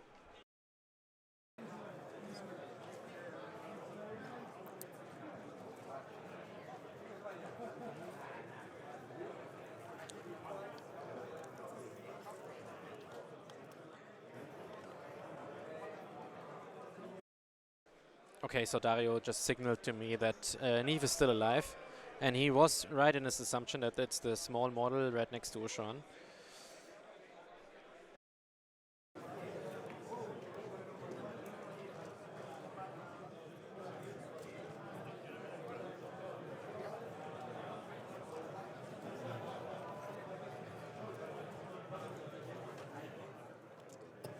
Perfect. Okay, shooting. 2 shoots here, 2 shoots here with the turtle, and I will use +1 to hit. Okay. Anything? No. No? You shoot on him. 2 here, 2 here. What? 2 in the user 2 in the cardinal. Ah, 2 here, 2 here. Okay, I'll do all out defense on you, Sharon. Okay. In the cardinal, 2 ups. 2 ups. 6 damage. It's one -2? It's -1. -1, so 6s? No, you save on 6s. Huh? You save on 6s. Really? Yeah? Let me check. I think so.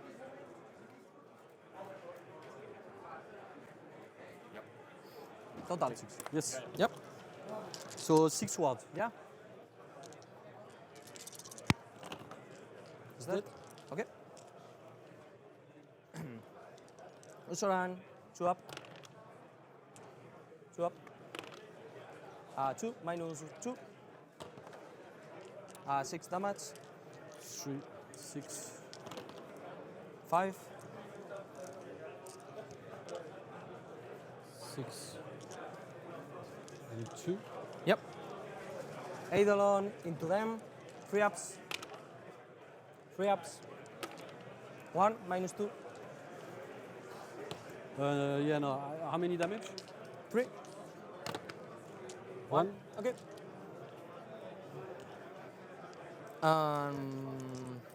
How many guns left? 2. 2.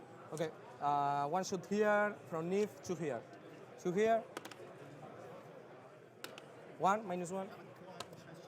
No. 1 damage. Save. Unseren, free up. Free up. Yes, -1. Save. Save. Okay. Charge.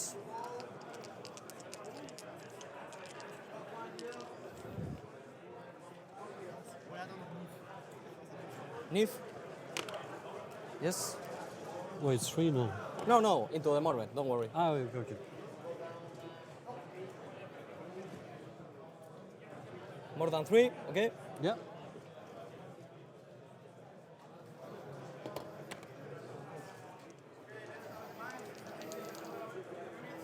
Eidolon.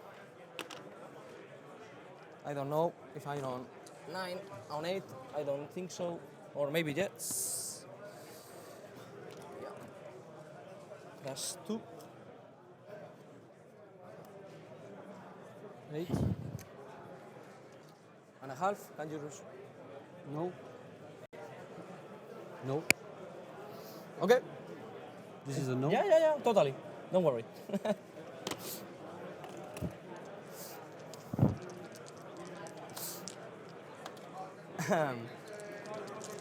Leviathan. I will reroll. Nothing. Ryan Joes. 9.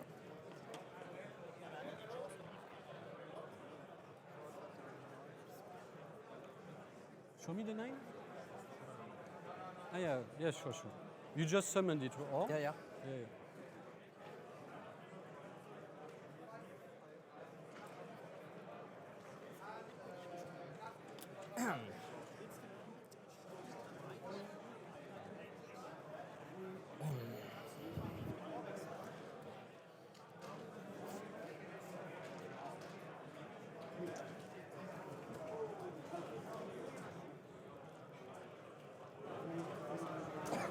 Mortal wounds. There.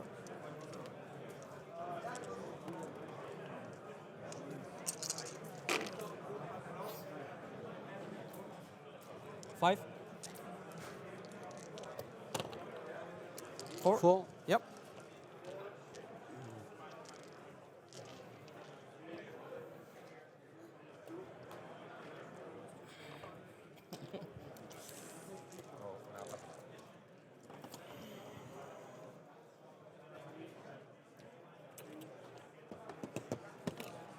Okay. Combat phase.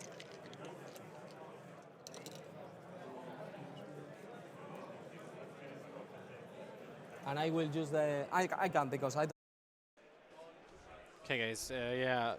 After a little mistake with the scores here, we can still give that through to you. So there are already 3 matches finished of the matchup. Belgium beat against. Can we do Spain. this after we see if Unseren dies? Yeah, of course. We can swap over. 5 -2. Damage 3.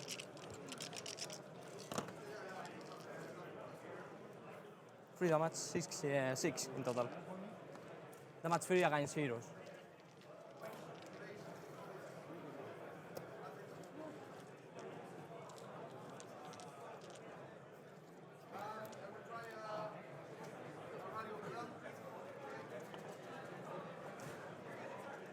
Why do you get nervous? I cannot check. Relax. Relax. It's a good I don't game. cheat in you, man. Enjoy. Yeah, Relax. but I don't cheat in you, man. It's not about cheating. Yeah. Relax. I don't know the profile. So. Yeah. Don't worry. He's dead. He's dead. Yeah? And you attack?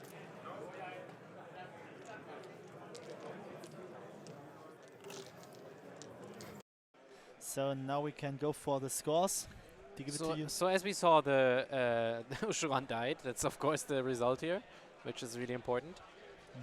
And we can take a look at what we know so far. So as we just said, 3 finished games already between Belgium and Spain. The Belgian team won closely with the slaves against Sylvaneth, in which we know that Archaon massacred Alarielle. We don't know if she came back after that, but She's but she definitely definitely died lost from the the game. Kingslayer and also lost the game. So 12-8 to Belgium. Then we had the Skaven against Seraphon, in which the Seraphon got a big win. Ja, with ich hab's 16 gesehen, wir and haben's 4. gesehen. Wir waren drauf mit dem Ton. And we also have the matchup between Stormcast from Belgium to the Spanish Gits, which was a 15-5 for the Gits. So it's 39-21 from the games we know so far. So the Spanish are in a little bit of a lead. So I think now with Slay the Tyrants in combat. Oh, I know why he didn't charge the Jaws. That wouldn't be combat damage. Okay, so he went for Slay the Tyrants or what? Yes. Oh, okay. Ich weiß jetzt, warum er nicht mit den Jaws gecharged hat. Das hätte nicht für Slay the Tyrants gepasst. Wegen Combat Damage. Es muss Combat Damage sein, nicht Impact Damage. Okay, so it was important that he finished him with Neef, I think? Yes. Yeah, so that was damage in the combat phase, of course. Yes. So everything is fine now. I'm relaxed again. So that should be 10 points for him. So, yeah.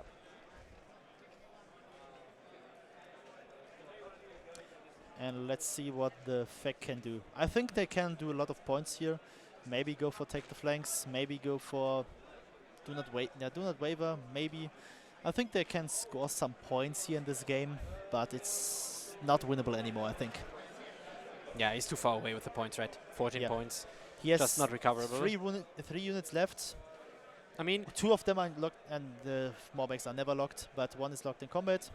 He can still, because he's that far down, he can still go into the last round with a double turn and still get a battle tactic, right? So yes, this is a little bit of an advantage, but yeah, let's see how it goes. The ghouls will die, and he will score some points, but not that much.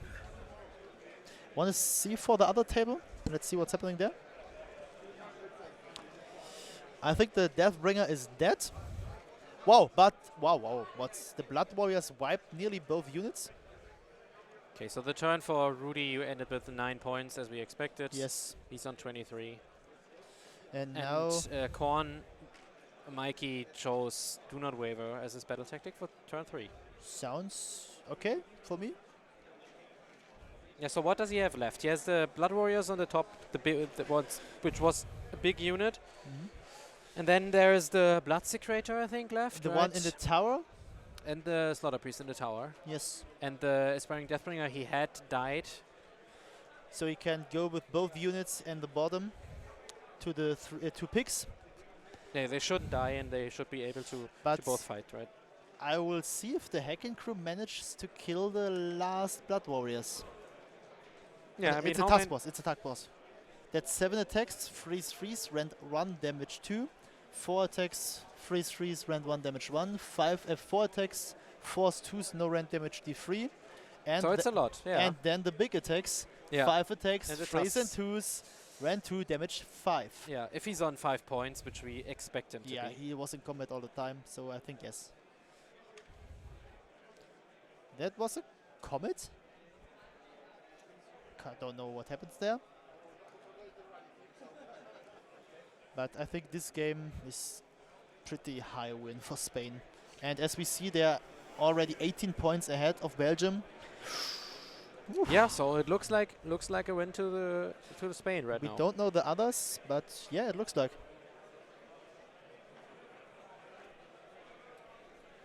I really want to know what's going on with Team Germany right now.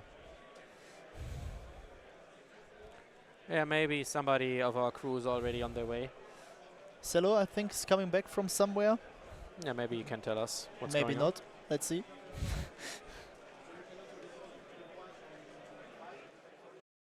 Yeah, and I kill 1. You kill 1 over 2. Yeah, that's right. So you cannot redeploy there, right? No, I'm in combat. Yeah, sure. Okay. So nothing else to do in movement. Would you like to do something? No. No? Okay. No. So charge this guy. 12 plus 1, 13. How much CP do you have? 2. Let's go there then, to be sure. And that's it for my charge phase. Would you like to do something? No. Okay. So combat. Let's. Well, my rampage, Yeah. okay? Yeah, rampage for charge phase. I'm on 3, so if I hit this model, I'm in combat. I don't understand. If you what? If I hit one model, I'm still in combat. Yeah, yeah, sure. Okay. Try to hit one model. Yeah, one less.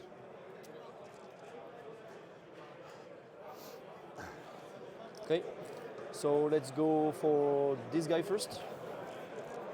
No, Okay. with.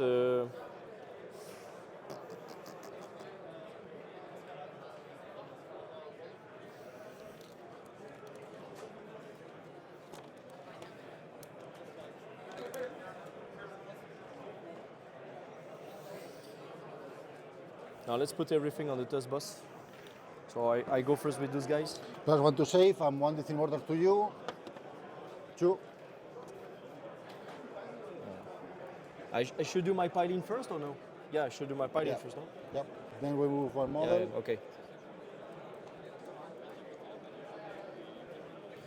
And I will lose this guy. Okay, so 6 attack on 3. On 3. Yeah, so 4 minus 2 damage 2. Can draw my clock. On 4 up. Yeah. 6 damage. Oh man. And Hurts. c'est 7. C'est 5 donc 15. So 16 guys, 16 attack.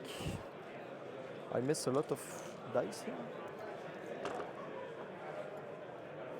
Oh, How many attacks? so they are 2.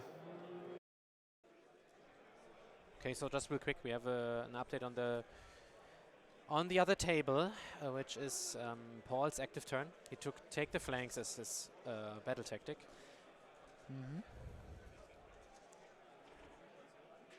Okay, so he has the Morbex on the top left, right? Oh, you see on the bottom right, the Eidolon teleported to stop take Exactly the where he flanks. wants to go. But if he is not looking charges, good. if he charges him, he can still score take the flanks. Yeah, if he survives. I Yep. mean, this is only what, Only like the CR line. 5 attacks, freeze and freeze, rend 1 damage D3, and 6 attacks, force, no rend Yeah. damage 1. okay, so the D3 attacks, D3 damage attacks are still dangerous. Yep, but For there are the- 4 wounds on each. Yeah. Maybe they already suffered some because there's a token next to them. This could also be the But debuff spell. At No, it least, can't be because he teleported. At least 9 damage he has to done to them. So he must do at least, at worst, 9 damage to them to kill them. Yeah, of course. Maybe one is on only one wound left. You mean? Yeah, I think that's it. So, how could he bring back a unit? Where's the Flayer hero? Yeah. So he had an. Yeah. How can he bring back this unit on the bottom? I Don't think know. we have to check on the table if we want to know. Give me a second. Yeah, Dario's checking in real quick.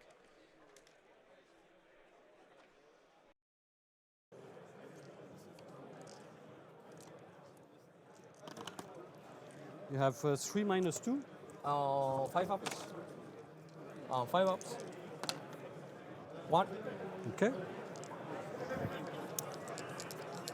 I will charge. Yeah. Yes. 5.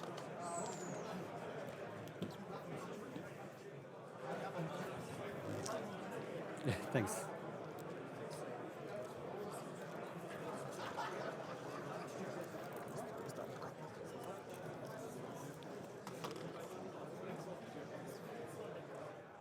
So Yeah, so we are still trying to figure out which unit is which and how he brought back the unit. I think they're just discussing it. And yeah, as you said, it's all so dark. Yeah, I know. It's a little bit unfortunate. The table isn't lighted out that well in this case. And yeah, as we said, the IDK models are painted as well, really dark. So not that easy to identify the units. And to answer the question of Piggy DBS, is Patrick, the IDK player, still on Team Germany? Yeah, he's from our club, so we know him really well. We mentioned him at the start as the as the expert on playing IDK, and he's still playing IDK, but he's not on Team Germany still. But he's normally in our crew as well. He's not here, unfortunately. Greetings to him, of course. Yeah. So I have no clue how this unit come back. Maybe maybe he was the unit was somewhere on the battlefield we didn't see. Yeah, because maybe it didn't even come back. It was there all the time. Yeah, I'm because not sure. I'm not sure. otherwise it could not be set up on the objective. So Yeah, don't know. yeah. If it came back this turn, he could have just put it down at the battlefield edge, right? So yes. yeah. So it must have been there all the time. Yeah. And we are just blind. Yeah, maybe.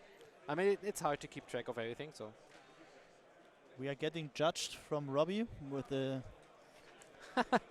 steering.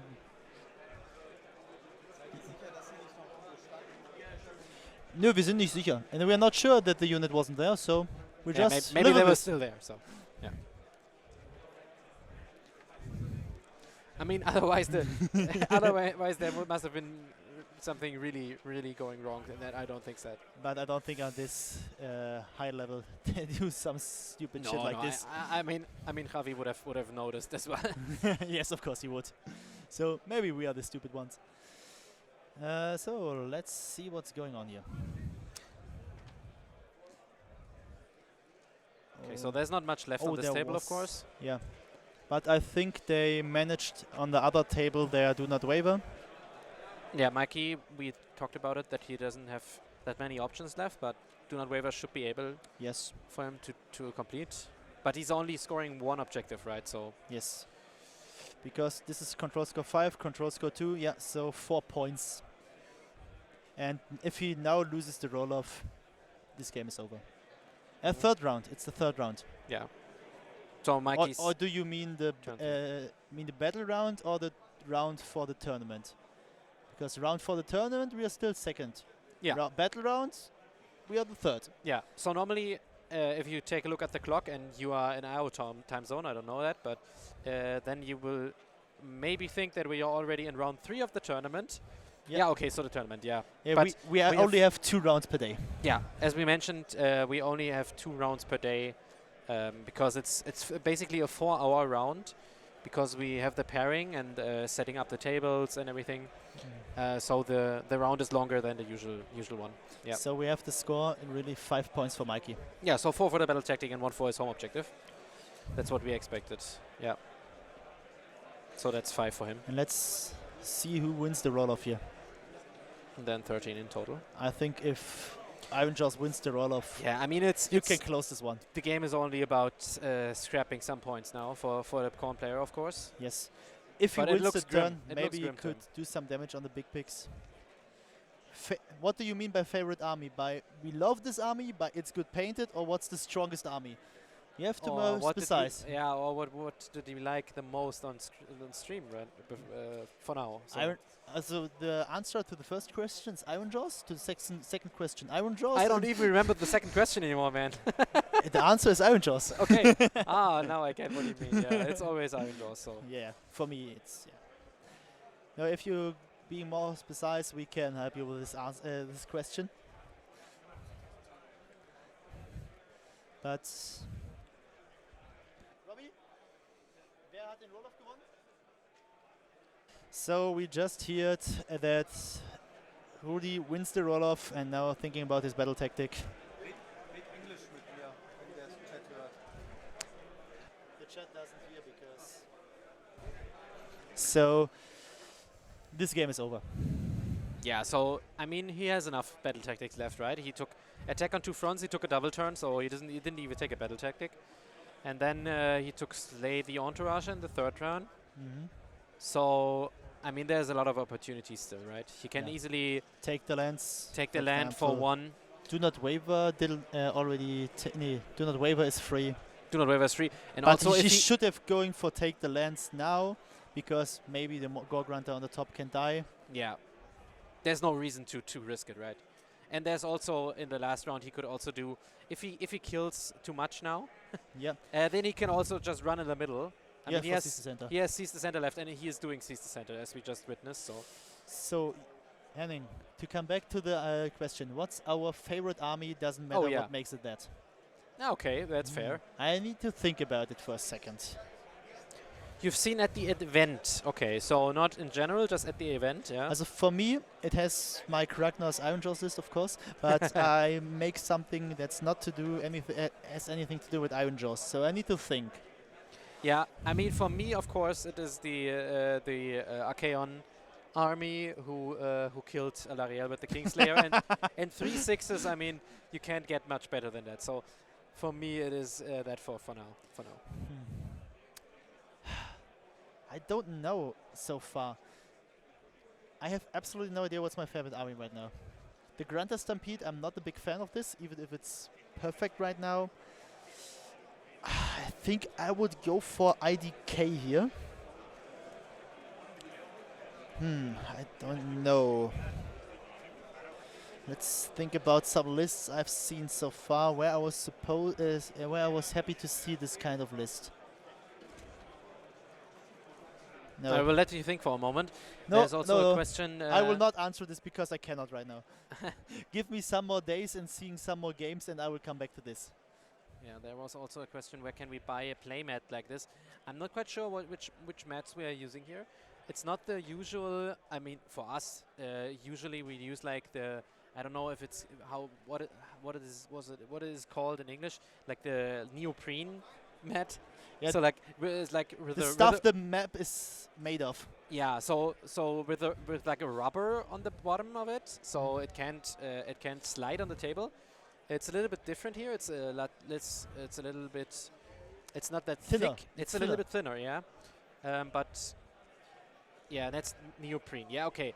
So, but it's not that. It's other mats. But we can check. We can check later, maybe on the name.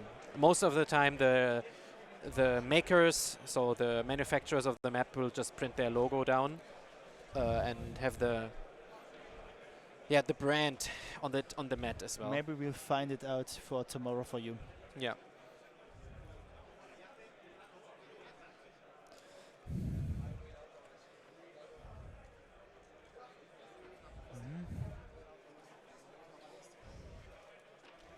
Yeah, the grid on the map is interesting. I think that's a thing that comes from 40K originally, because they are playing with mats like this for a long time now, I think. We know now the battle tactic for Rudy. He's going for Cease to Center, retreating the one pig at the top, because the pig in Battle Round 4 has now 13 inches range. Ah, okay. I was about to ask, how does he get that fast? He gets the battle round on his movement course. characteristic. Of course, yeah. And so easy take the land. Yeah, 13 inches is far enough, and nobody can stop him. The question I'm asking myself now is why he doesn't go on. Wow, that's not what should happen there. Oh, he will lose points by that as well. Why didn't he just go for take the land on the top left objective at top? Wow, this is not good. This is losing him some points. A lot of points. I think he didn't expect to lose. He should have scored 10 points, and now he will score only 7. Yeah, and the thing is, I mean, it's his turn, and then this one also died. It's Mikey's turn, and Mikey now will also score some points up here, right? And now he will score this because he holds it at the end of the turn from Rudy. Can go for take the lands and also score 7 points. Yeah. So it should have been a 0. It should have been a 10 points for Rudy and 0 points for Mikey, but it turns out to be a 7-7. Yeah, and Mikey has take the land left, so it's an easy battle tactic. He can score even though he has like no units left. Wait a second. They only have 2 units left from the. Is it somehow possible to swing this game? I mean, let's think about it. The Rudy scores now scores 7. So Rudy will score 7. So he's on 30. Yes. So he's still up by 17 points though. It doesn't matter because now you can go with the comet to kill this pig in the middle. Then you can maybe murder lust. I mean, we don't know how much bataille he has left, so. I think he can score 17 points, maybe more. I mean, it could be interesting here as well. If he gets the double, he will still be. Yeah, that's what I say. Yeah, if he gets the double, he will score 17 points, and the Spanish player 0. This could be possible. Yeah, but the Spanish player will still score points in his last turn, right? He can Not he if he will- gets the double turn. If both of the heroes can go onto the bottom point, and I mean, he only has left the 4 picks, right? yes, nothing There's else. nothing else left, so this could be really interesting. Oh, wow. I did not expect this Yeah, outcome. that's how the turntables.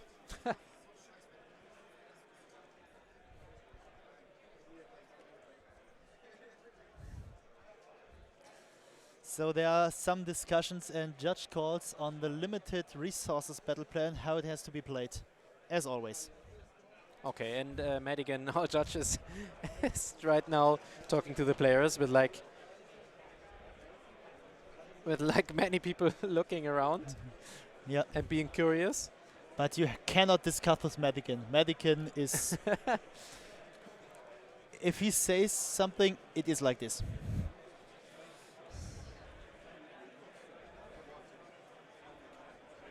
Yeah, so it's interesting to see.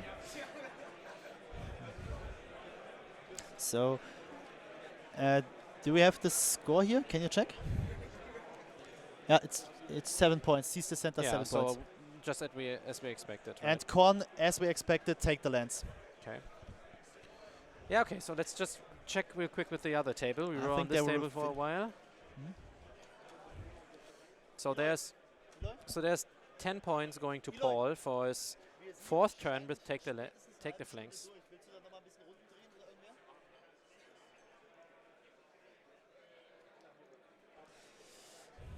So he's on 30 now. So that's just 4 difference. Yeah, that's close one. Pretty close one, right?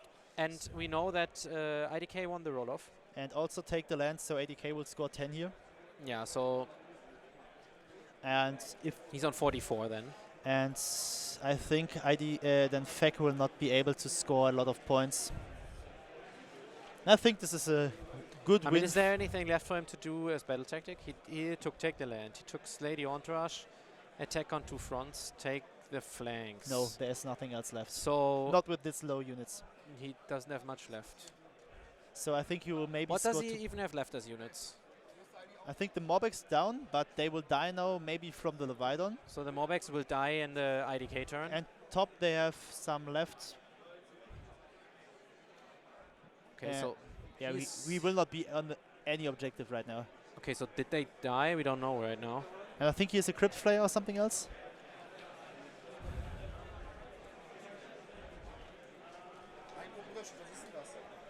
One point difference is a 12-8.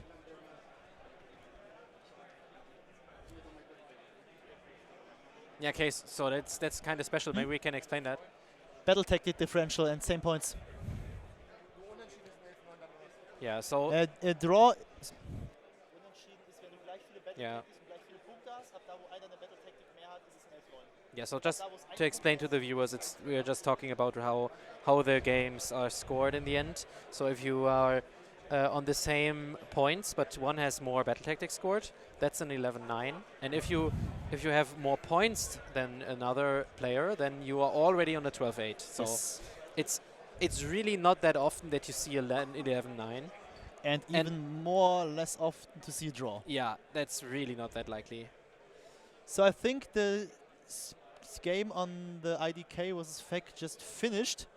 Can you check if Yeah, we we already can. have the score? Maybe we can already see the final score. So take the land was achieved by Ravi as expected. So that's 10 points for him. So he goes up to 44. And then Paul shows inevitable demise. So he has he has to put 2 units and wholly into his enemy's territory and has to be more than, I think, 9 away from other units. Did he succeed it? I think the game is over. We just trying to get the result here. That would be 4 points if we get them.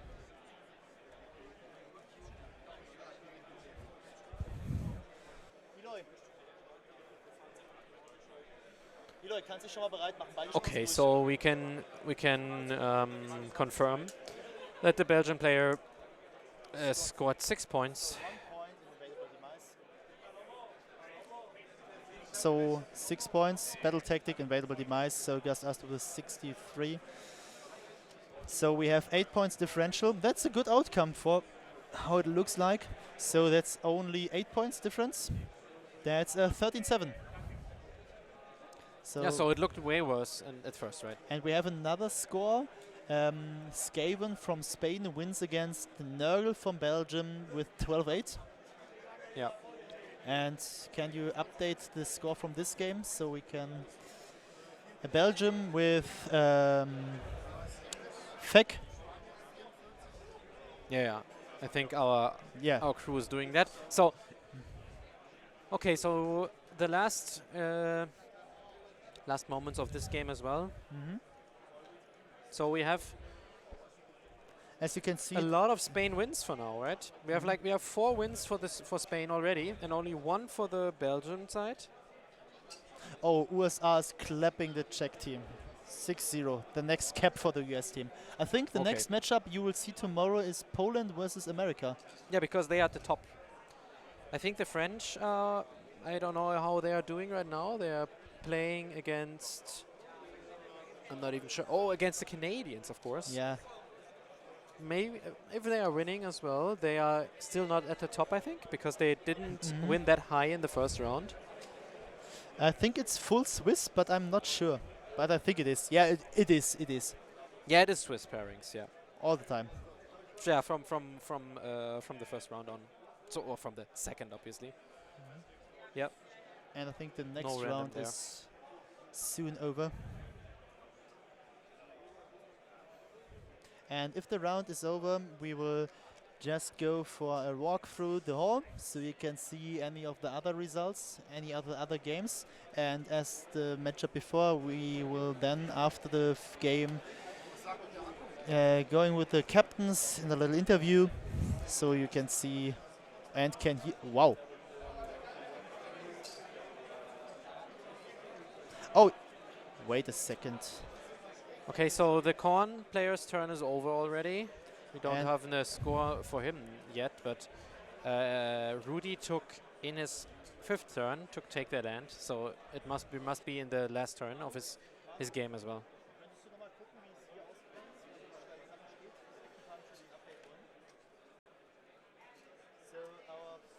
Our field reporter is just checking for the German results.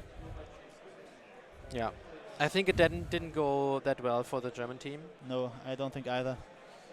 You can check if they already put in the scores, but I don't think so. Yeah, there was 2 scores, so 1 win and 1 loss, 12-8, 12-8. Yeah, so that's even, but I think the other 6 games were in favor of the Team Poland. So, can you see what Rob put for a battle tactic for the Iron Jaws? Yeah, I think we it's... can take a look. So Let's take the land. Last turn, take the land for the Iron Jaws. okay, so how many points did the Corn player score? We didn't put that down yet. It has to be 7. Because he got take their land. He had his own objective, and he had one of the middle objectives, so it should be 7. Which brings him to 20.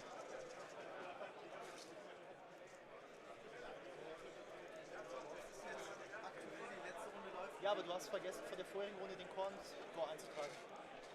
Den haben wir noch nicht. Okay, and then Yeah, it's we'll pretty get close going into the last round, right? As we expected.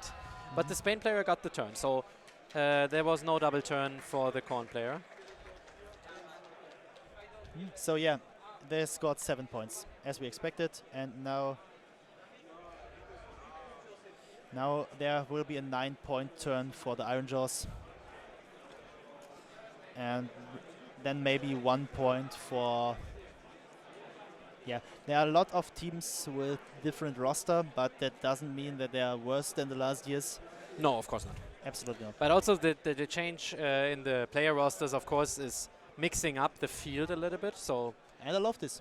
and it's really interesting to see. Yeah. Yeah.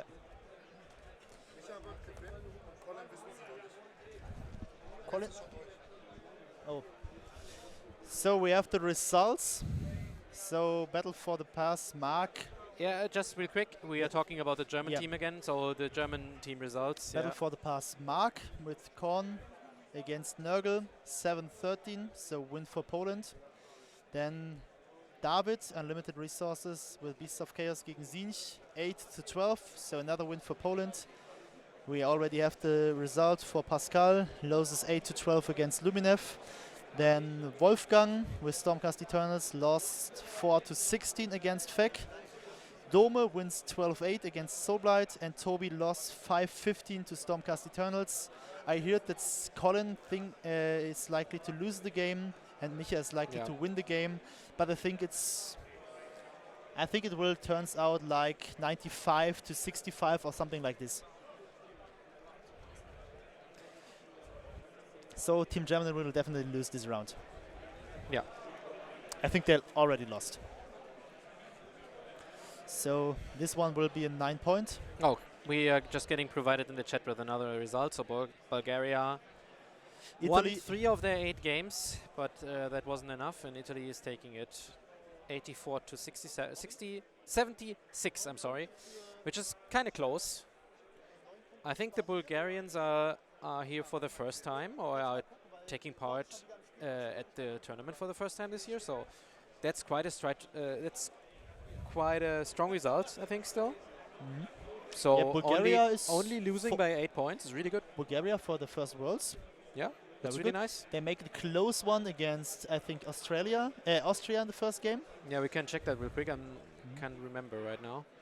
Or was it?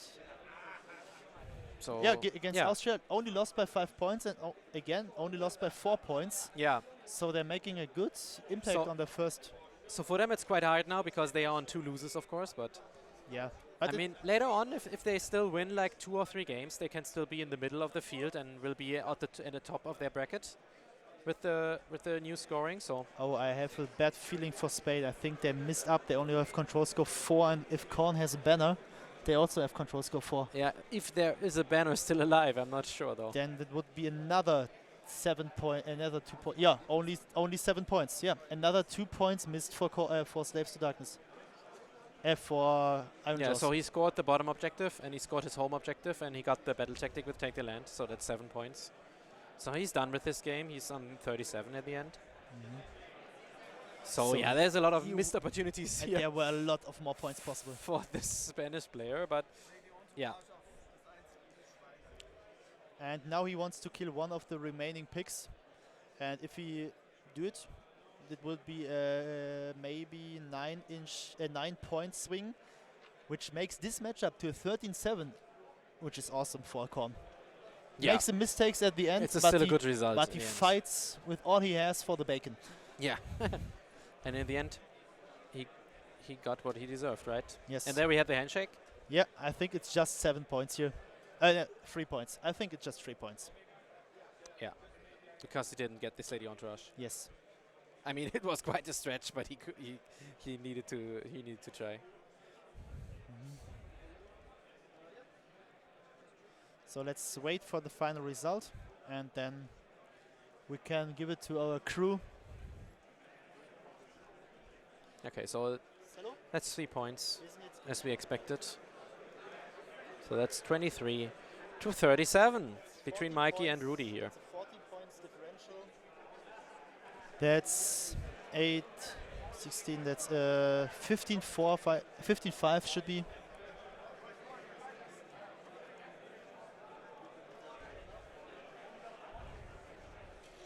Yeah. So 15-5. And so another big win for Spain, who are likely to win this round.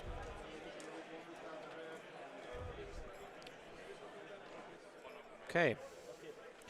Okay, so we had 44-36 for the IDK versus the FEC, which was, just help me real quick, it's 13-7, is that right? How much points differential? 8 differential. It's a 13-7, yes. It's 13-7, so that's 13-7 for So in Spain the as last, well. so in the last 2 games, Spain has only have to score 2 more points to win this round. Yeah, which should be possible. They, So they nearly with- have the double points of Belgium right now. yeah, so there are 2 results Oh. missing right now. Can see and, this we draw are- between Ireland and Northern Ireland. Oh, that is funny. United, not by land, but by score. Yeah. Okay, so just real quick, the Spanish team is up with 79 points to 41, with 2 results still pending, but Yes. I think we will have them kind of soon. So we have like 15 minutes left on the round. So it looks like our matchup here is finishing in time. Yeah, and we're just waiting to our crew to prepare to bring you impressions from the other rounds. Yeah. And And take a look into the hall. before we come back with the interview at the end, and getting hyped for tomorrow for another awesome matchup. Yeah. Yeah, of course you can live with our faces because the games are over. Yeah, I don't think we need to see the empty table anymore. Yeah, big thanks to you guys in the chat for staying with us for the second round, and I think we had 2 really interesting games. They were interesting for the whole time, I think. Yeah, these 2 games were very intense. And I And- think we picked the right matchups here. Yeah, so it was nice. So, Can take a look at Yeah, the standings yeah, if we have yeah, that's other a good results point. already That's in a the good point. You're round 1, you have to go to round 2. yeah. Let's see. So, this is So- not totally, but it looks Yeah. like Greece beat Slovenia. Yeah, this is not concluded, but a lot of wins for Greece against Slovenia. Yeah, Okay, we covered already the German team against Poland. yeah, I think they lost. The Norwegian and Portugal. the Portugal matchup is still open. Same as Yeah, the Bulgarian team against Lost Italy, against we Italy. already covered that. Scotland beat Wales. Yeah, this is The to me a neighbors. little bit surprising. Yeah, for me too. Scotland with 97 points against Wales. I think that is a really good result for them. Yeah, they can be proud. And they were in the winners bracket, right? So Scotland won Yes. the first round as well. Scotland is 2-0. Last year we clapped them 20 kept them, I think. Yeah, so people are improving, of course. And Yes, of course. yeah, nice for them. Nice for them. Then we have Finland versus Australia still pending. Just covering And, the final games and then we can give it to you. Yeah. Okay. So we will switch and yeah. Yeah. Yeah. Hey guys, thank you. I will give over to myself for now. Yes. Hey Gia, nice to see you in the chat.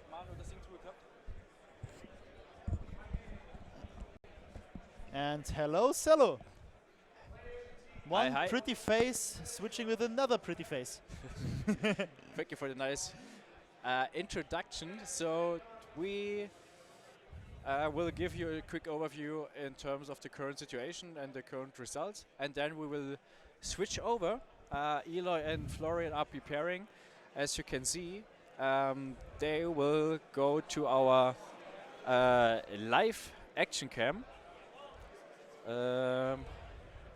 So this is the first check, and we will see if they can hear us, because more and more games are currently finishing. And we may get some interviews for you. Yes, Eloy, can you hear us? Yeah, I can hear you, but I think we have some background noise, or is it okay?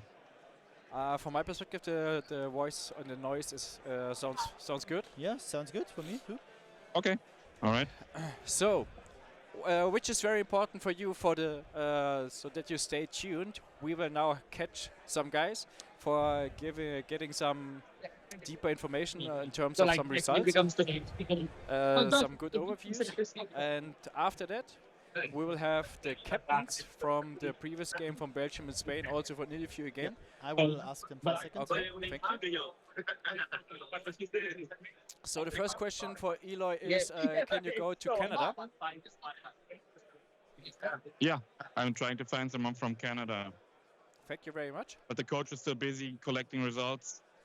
I was looking for Jordan maybe to get him on. This would be great. Or Rich will also be a good opportunity.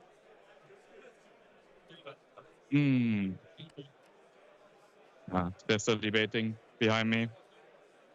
But once I get an opening, I'll get one of the two. Yeah, no worries.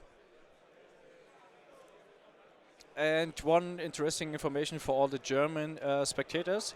We will have, after this conference and after this live commentary, we will have a quick catch-up interview behind us with the German team in German. Would I be able to talk to you, or are you just busy at the round still?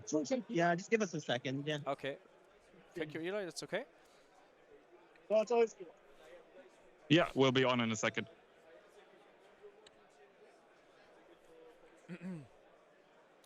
I think it's still 10 minutes left for the current round.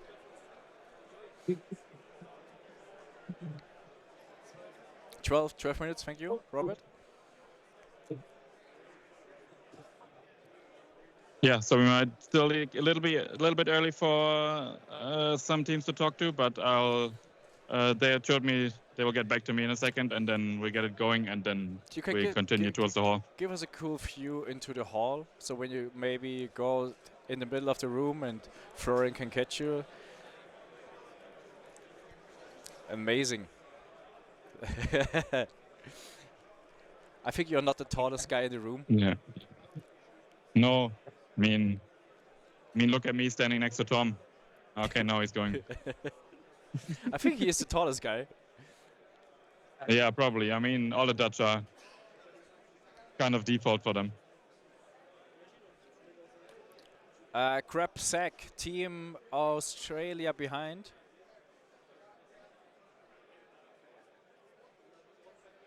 Yeah, sure.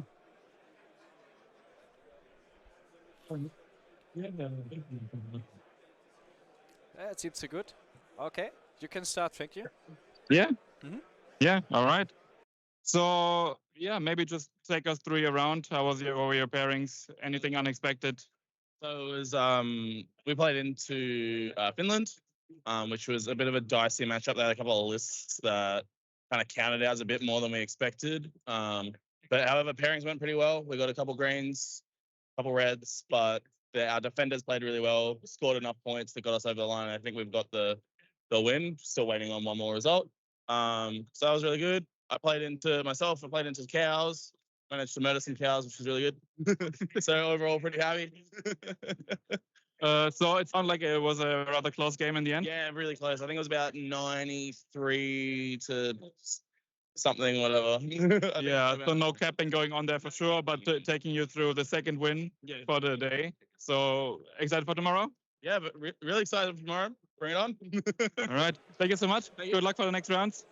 See you. Very good. Thank you for grabbing him. So Australia. Yeah, I think we'll get back to the Canadians later because they getting more and more busy. No worries, but I think Australia now with 2 wins. We have USA with 2 wins, I guess. We have Poland with 2 wins. And I don't know the final result for. Are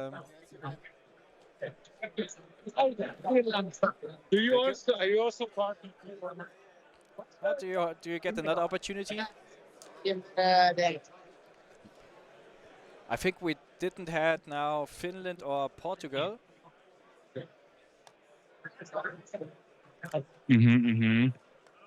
I mean, we talked to Australia. They were Finland's opponent, but I can get a perspective from them if you want.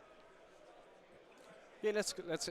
It's always great to hear different nations. So I think Finland wasn't on the phone yet. So Turkey would also be nice.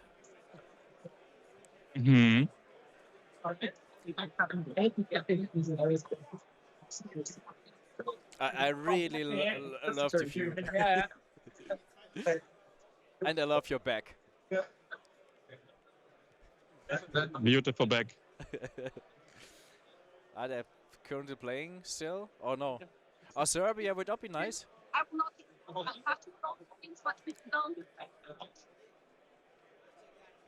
Maybe we get the chance to get some interview from Serbia. Seems good.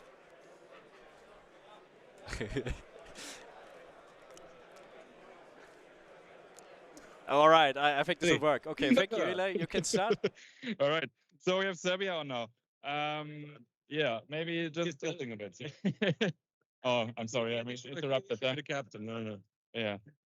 So maybe just tell us who your opponent was. A little like key facts about the pairings. Did it go as expected? What was the round like? It was really fun. Actually, this is my first time at the Worlds, and it's really interesting to see this many people. I never saw this many people playing Warhammer, and it's definitely fun. We had really nice pairing. First game was against Germany, super talented guys, really good players, but also super friendly. Next game was Sweden. It was a bit tense. I tilted a little bit. The guy was rolling 100% saves and 100% hits and wounds, and I'm like, okay, this just you can't do anything. But it was still fun. The experience is just amazing. It's amazing, and we keep exchanging dice.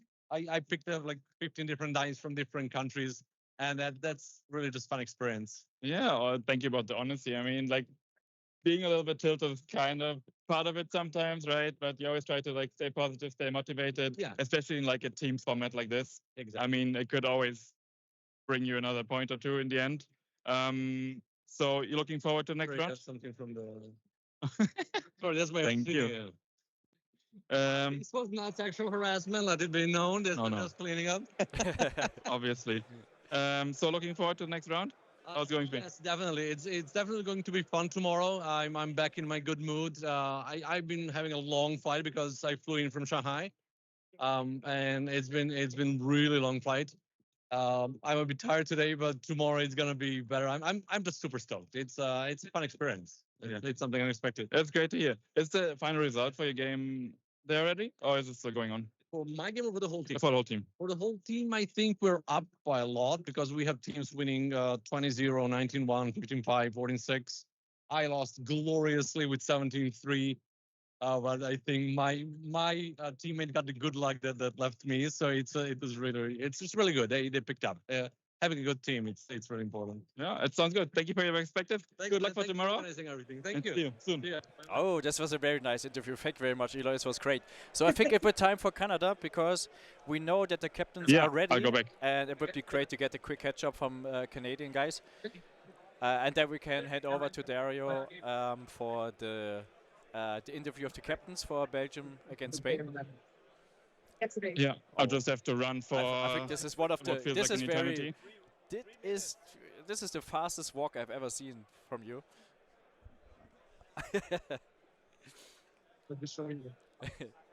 Very nice, like it. You lost the Canadian guys.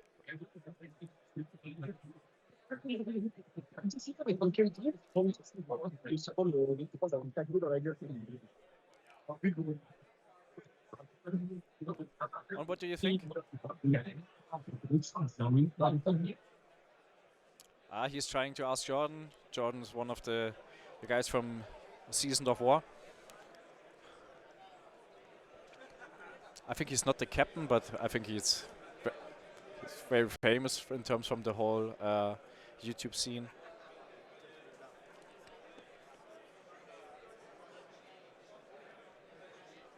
Okay, I think it will work. Okay, he'll be right with us. Perfect. You did a great job, Eli. Yeah, because I think a lot of people are probably excited to hear from Jordan. I mean, he's a pretty known figure in the community.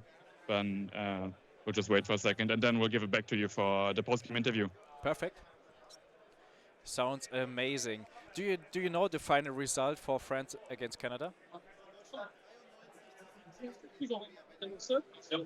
Not yet. Ooh, okay. Oh, pretty close. Okay, it's a pretty close game. Would be exciting to know.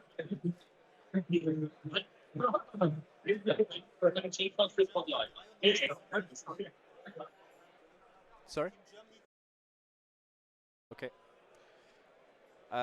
Just for your information, guys, Germany has lost against Poland 39-67.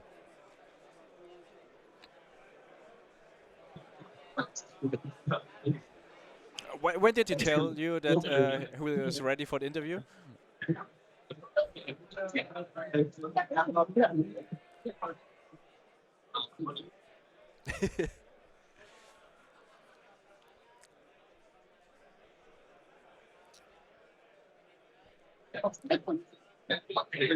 Poland is on a 2-0 streak, that's right. Not quite sure if I can give you an overview currently. I will just reload, and we can see the result for Poland 93, Germany 67, Norway 104-56. Then we have Bulgaria versus Italy, pretty close game, 76-84. Then we have Wales against Scotland, 63-97. Okay. So then, Eloy, thank you very much. It's up to you, and enjoy it.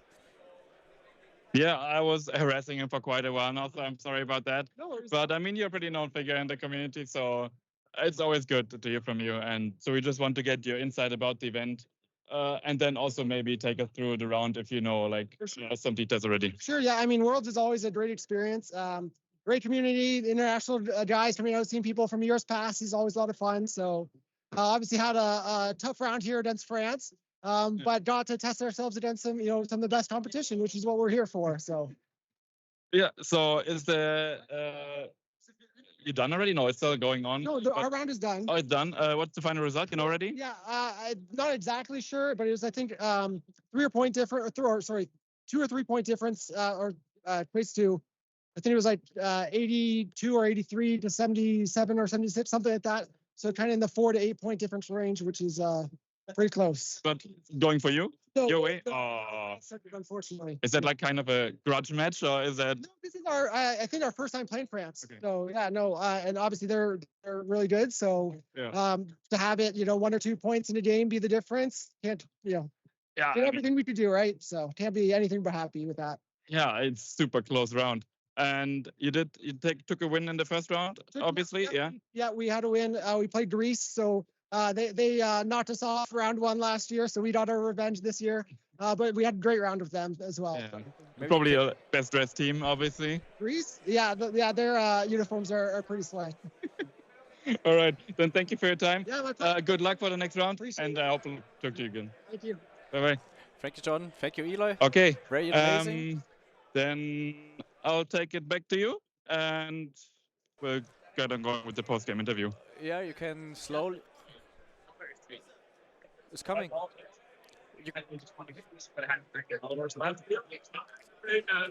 So Dario is collecting the captains for the interview, and you can come here also with the camera. And we need also the captain for Spain. It's working. So this will be one interview for the both captains, and after this we will invite the German guys for the final interview. So just that you know the plans for the next. And I will switch over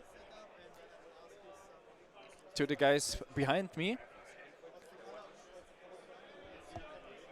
and I will move away.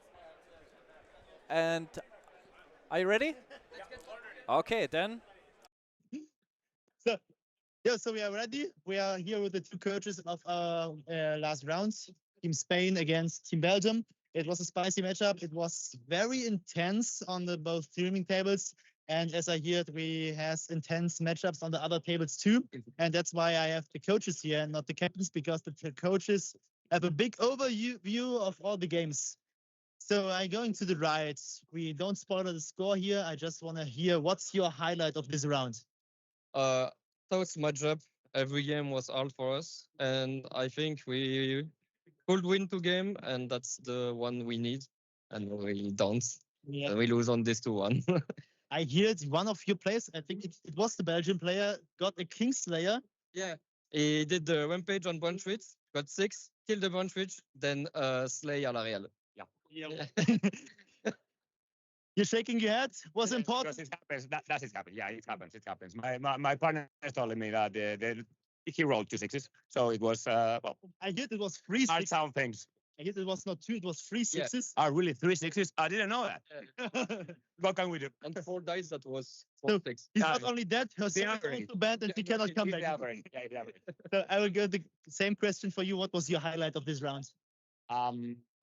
Maybe the highlight of this round could be Git's maybe it would be Git's match because it starts very bad for us. Very, very bad for us. The moon was destroyed first turn.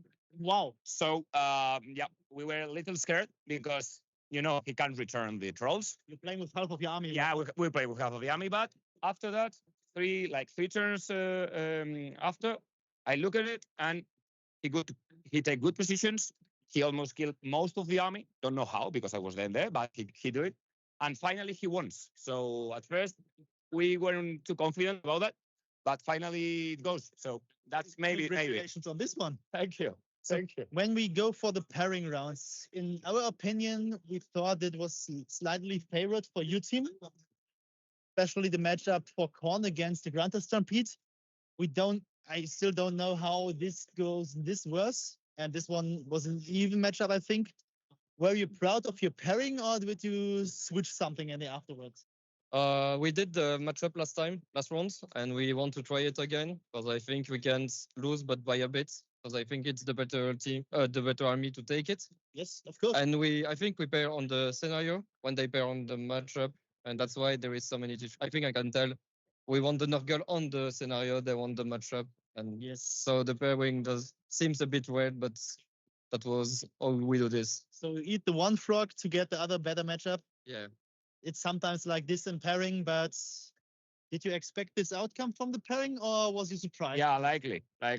We weren't sure about that much, the corner one, because a few points, a lot of minutes, and a lot of wounds. I said the timeout before the game already started. Yeah, because he asked us our opinion about if he starts or not, and the first movement that the pigs can do, where to go. So finally, we decided to let him start, let the corn start. Which I think it's a good point. I think it's the right decision. Yes. Me too. That's why I tell him. and finally, well, it goes better than we thought, if I'm honest. But about this match, about the Nargle one, we weren't too confident neither because a lot of wounds. It says very long, but there was a moment that the potato has like 2 wounds left. He still continued to the last of the match. So wow. I don't know. Things happen like this. Yeah, things happen. But the pains, I think we were almost a draw. I don't know because my captain this, but I think it was almost a draw. Maybe high for you, maybe low for us. Something like this. It was a very close round. I think the final score was 18-8 to 72. 72. That in 8 games, it's a 1-point differential in every game. That's so goddamn close. Yeah. So both of you teams has a win and you has 2 wins, you has 1 loss, but a close loss. So still for top 3 places, everything is possible. Are you excited for the next rounds tomorrow? Yeah, really excited. Because the best we do was 4-2 in Belgium, so 5-1 is still possible. So nice. Really so if you make a wish, what was your favorite matchup for tomorrow? Which nation one you face? Anyone. If they take everyone. That's the answer. That's the right answer. That's the answer. And for you, are you excited? Because now you're still unbeaten. You can do anything that's possible. But now the top matchups will be tough. Yeah. Tomorrow will be a tough day for us. But come on. There's something you want to avoid tomorrow. Not really, because we always want to play with the best. But step by step, not all of them together. So we will see tomorrow the match and we will try our best. Yes. Then I can only say thank you for this awesome round, for this awesome places on the stream. It was a pleasure for me to get the commentary on them. I was totally hyped and thank you so much. I hope you enjoyed it too. And then thank you and best of luck for tomorrow. Also for us. Thank you. It was a pleasure. Thank you for all. Thank you for all. Thank you for being public. I will record this for the future. Thank you. Have a good day. Thank you. So guys, from my perspective, I want to say thank you. Thank you for today's stream. It was It was a pleasure for us. Thank you for today's stream. For us, it was an honor to be here. So we're really looking forward for the next 2 days. I think we have a lot to learn today. We Yes. have experienced a lot. I think we get a lot of better from the first to the second stream. It is, and we have more potential for next days. But I think we have some ideas to make it even more better for you. But I think we're on a good perspective, in a good way, and therefore we want to thank you all. Thank you all for the following, for the subscription, for all the active chats. It makes so much fun to get in contact with you, have some conversations about it. So really enjoy. This is what makes the hobby so beautiful. For everyone who want to stay, we will continue just in German language, because we want to give you something for the German national team, also for the German fans. So therefore, we will be stay here for the next 20 minutes for in German language, and see everyone who's not really looking forward to for the German When does conversation. it start tomorrow? We will be online tomorrow at 8:30 again. Having some interviews in front before we start with the next round. So I some think extra content for you? Yes, and I think the round will start tomorrow at 9 o'clock again. So if you want to have some preparation and some interviews, we'll be here at 8:30 to discuss anything and have looking forward for the matches. Oh yeah. For tomorrow, and then I think this will be very interesting in terms of the. I think it will be not easier to get the good matchups here. We have to decide which one we want to see, because we don't want to show you the same team, the same army all the time, but we try to make it that much excited as we can. Of course. So therefore, thanks all, and enjoy the rest of your day and your evening, and where you are in the world. Maybe you're in the morning, then have a good day. Anyone is in the evening, have a good night, and speak to you tomorrow as well. Really looking forward to have you tomorrow here again, and enjoy the second day of the AoS World. And we need 4 chairs, and we will do the setup now for the German team, and then we will start with our new interview, which is Manuel, and we will start with it now. Bye guys, see you Bye, tomorrow. Spielt gegen die Griechen. So. Wir spielen gegen die Griechen. Das müsste jetzt schon alles funktionieren. Ich würde gerne kurz mit euch einen Mikrofoncheck machen. Rede mal. Jawohl. Hallo, hallo. Rede mal. Hallo, guten Tag. Rede mal. Hallo. Alles klar. Dann rutschen wir mal rein. So, wo sollen wir zusammen und ihr außen? Ihr rahmt uns ein. Ah, meine Waden. Wir probieren es mal. Ist da doch genug Platz für Manuel? Der Manuel ist ja schlank. Oh, dicker Okay. Mensch. Willst du anfangen über Serbien und ich rede dann über Polen? So. Ich muss mir das noch mal ganz kurz angucken, nur von der Lautstärke. Das sieht, glaube ich, gut aus. Henning hört rein. Henning, du gibst mir das am Schaut, wenn irgendwas nicht funktioniert. Okay, kommen wir mal zu Team Deutschland. Ja, endlich mal heute. Endlich mal. Wir hatten ja als gehofft, ihr kommt weiter nach hier vorne. Aber das ist ja noch nicht ganz verloren dafür, dass ihr hier sein könnt. Daher auf jeden Fall. uns sind natürlich die Hände gebunden, aber wir hatten gesagt, für alle deutschen Zuschauer, uns haben sehr viele nach euch gefragt. Wir haben immer versucht, auch hinzulaufen, Updates zu geben. Manuel hat sogar immer eure Punkte alle mitgeschrieben, um auch ein bisschen was auszuwählen. Und das ist ganz cool, deswegen machen wir jeden Tag ein Recap. So hatten wir es auch im Stream angekündigt. Und das wollen wir jetzt quasi auch noch sagen. Und ich soll auf jeden Fall sagen, welcome to Tristans Tabletop Talk. Alles klar. Damit, Manu hat ein bisschen was vorbereitet. Wir wollen ein bisschen von euch, euer Feedback zu eurem Tag ein bisschen haben. Ruhig frei raus, was euch so einfällt. Dann bequatschen wir das mal ein bisschen. Dann, Manu, kannst du gerne mal in die Runde einladen. Genau, kommen wir erstmal zu Spiel 1, Serbien. Habe ich mal die Frage, wie war die Aufregung der neuen Spieler? Hat man das irgendwie gemerkt? Waren die ein bisschen nervös? Oder? Bei den neuen Spielern eigentlich gar nicht. Die haben das super souverän runtergemacht. Die hatten auch alle Spaß.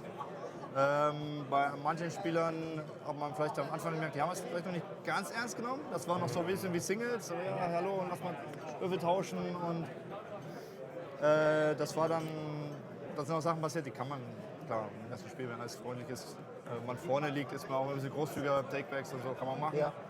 Andere Nationen werden das vielleicht nicht durchgehen lassen, aber da gab es auch dann eine Ansage in der Mittagspause, dass man jetzt auch ein bisschen die Konzentration nochmal häufig und das ist auch gut angekommen. Sehr gut. Vor dem Pairing war natürlich, wir haben gestern in unserer Airbnb alle zusammen den Stream dann auf dem Fernsehen geguckt, alle saßen mit ihrem Teller da und ich erinnere mich, der David von Hammer und Schild saß neben Max und mir und da ging das beiden so die ganze Zeit, wir so hey, alles gut. Und als wir dann Serbien bekommen haben, waren wir natürlich auch sehr zufrieden, sage ich mal. Denn ja, was das reine Listenkonzept anging, bis auf so 1, 2 Listen, waren wir da schon sehr confident. Und Jetzt rein von den Resultaten in den letzten Jahren muss man halt einfach sagen, dass Serbien eher am unteren Ende, am Ende des Turniers stand und wir ja schon eher in der oberen Hälfte. Deswegen war es auch auf jeden Fall ein Pflichtsieg, den wir holen wollten. Wenn man natürlich jetzt das Resultat sieht von Serbien im Spiel 2, sind sie nicht mehr ganz unten, sondern die haben sich anscheinend gemacht. Ne? Aber Auf jeden Fall. Ganz Fall. schön Schub gemacht. Also die spielen auf jeden Fall gut. Das ist jetzt auch gar nicht despektierlich gemeint gewesen. Wir haben aber auch das Pairing gestern durchgespielt. Und für die Battle Plans, die erste Runde gespielt waren und deren Listen, war einfach klar, die haben nicht viele, die auf vielen Zielen spielen wollen. Die haben 3, 4, die wollen eigentlich auf dem Shifting in der Mitte spielen. Und dann weißt du schon, dass die kommen. Und dann konnte man das schon so ein bisschen rauszögern. Und es kam mehr oder weniger auch so, wie wir gedacht haben. Um ein Spiel mal rauszupicken, Marc hat gegen Riesen dann gespielt. Und genau das hat er, glaube ich, eine Stunde mit Porcellino, mir, Matti durchgesprochen, hat alles simuliert, seine Aufstellung nochmal gepreppt, gesagt, was kann denn da passieren. Und dann kam genau das Pairing raus und ich glaube, wir hatten auf jeden Fall 2 Matchups, die genau auf dem Battleplan, genau das Matchup waren. Und dann bist du natürlich top vorbereitet und dann brauchst du auch für deine Aufstellung gefühlt 5 Minuten. Und das stresst dann den Gegner natürlich schon einfach, weil direkt seine Zeit läuft, ne, und er gar keine Zeit hat, in Ruhe zu überlegen. Ja. Aber hat er dann auch viele Punkte geholt? Er hat aus einem eigentlichen Lose einen Win geholt. Okay, gut. Und das, Okay. das Also war das- schon big. Weil ansonsten wäre es ja jetzt irgendwie fast Ja, witzlos, der wenn wir Brod, jetzt der wollte sagen- nicht so gehen, wie Marc wollte, aber irgendwann ist er doch gefahren. Okay. Ja, ist doch schön.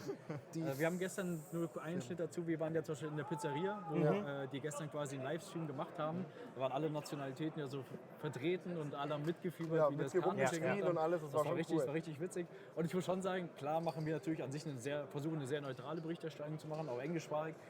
Aber wenn die deutsche Karte umgedreht wird und wir dann auch Serbien haben uns alle angucken, wir so, okay, cool. Also erste Runde können wir sagen, auch wenn es jetzt zwar nicht so war, aber vielleicht lockerer aufatmen, weil wir erstmal jetzt den Kracher bekommen haben, weil ich glaube, du hast das auch im ersten Interview gesagt, ich glaube, wenn du mit dem Sieg in die Worlds startest, gibt dir, glaube ich, von der Grundsortierung her ein besseres Gefühl. Und du fühlst dich irgendwie lockerer, weil wenn du, glaube ich, mit der Nickel da beginnst, dann, glaube ich, wächst so dieser Stress, Druck, weil du irgendwie nachziehen musst. Und ich glaube, das ist dann erstmal für euch, für euer Gewissen, auch wenn es jetzt natürlich Polen war in der zweiten Runde, aber glaube ich, Kommen wir ist was gleich noch anderes. zu. Vor allen Dingen, also wir wären auch gerne da gewesen. Unsere Location ist leider 40 Minuten von Leoben entfernt und dementsprechend. Ja, das war so voll. Das war so voll. Wir haben 2 Stunden auf die Pizza gewartet, das war so voll. Also habt ihr nichts verpasst. Alles klar. Richtig gemacht. Das Pairing hast du ja ein bisschen vorgenommen. Kommen wir mal so, was lief denn gut an sich in den Serbien, in den Spielen? Lief irgendwas? Vielleicht noch mal vor dem Spiel und um das Spiel herum. Ich würde sagen, wir haben ja viele Supporter dieses Jahr. Das war top organisiert. Wir haben Leute gehabt, die haben zugeschaut. Wir haben Leute, die haben Ratten gestapelt. Wir haben Leute gehabt, die haben Getränke Obst geholt. Die haben auch Sachen weggeräumt. Das heißt, die Spieler haben halt viel weniger Stress. Du bist nicht gerade fertig geworden mit dem Spiel. Oh, jetzt muss ich noch meine 500 Ratten einpacken, aber eigentlich will ich zum Mittagessen und gleich das Pairing raus. Ich sage, hier, Spieler gehen zum Mittagessen, wir räumen alles auf, wir machen alles. Perfekt. Wir haben ja auch Noch besser die wie Stockzwillinge akquiriert dieses Jahr. Ich sag besser, kein Urlaub Also mehr wirklich, ohne die. Also, Hammer. Was Wahnsinn. geil in diese Geschichte eingliedern kann man, dass sie gegen Serbien gespielt haben. Bei diesem Beispiel, was Supporter angeht, Serbien hat einen Timeout, oder ihr habt, glaube ich, einen Timeout genommen und der serbische Spieler stand da und hat, ich glaube, mit Max zu ihm gesagt, hier, du darfst auch natürlich mit einem reden, wenn wir einen Timeout haben. Und er so, wir haben keinen, mit dem wir reden sollen. Ja, Und sind hat nur sich 8 Max Spieler, bereit erklärt und mit ihm seinen Timeout genommen und sich mit ihm unterhalten, was ich eine coole Geste fand. Und wir haben dann ein bisschen drüber gesprochen, weil ich stand dann da und habe gesehen, Timeout für Serbien und die beiden unterhalten sich. Sie haben einen Playing Coach und er kann natürlich nicht jedes Timeout wahrnehmen, weil dann kann er sein eigenes Spiel Ich spielen. wollte gerade sagen, erinnere dich an Mailand genau dasselbe gehabt. Wir hatten das, und das ist vor allem blöd dem anderen Gegenspieler gegenüber, weil du rennst halt ständig weg. Ja. Du sagst, sorry, auf meine Zeit, aber der hat eine Frage. Und das passiert halt 7-mal im schlimmsten Fall. Dann kannst du gar nicht mehr Ja, selber aber der kann ja gar nicht alleine spielen. Also Richtig, ja. Das ist blöd, aber sind wir in einer super Position natürlich, dass wir den Support haben. Ja, sehr gut. Dann die Gegenfrage, was lief nicht so gut in der ersten Runde? Ich denke mal, wie Max schon angesprochen hat, diese Execution, weil am Ende des Tages ist halt jeder Punkt, du weißt es auch noch besser, jeder einzelne Punkt ist halt wichtig. Und wenn du es komplett clean spielst, alles weiterhin screens, zum Beispiel Take the Lands am Ende noch verhindern kannst, solche Geschichten, und dann 17-3 holst, ist das big.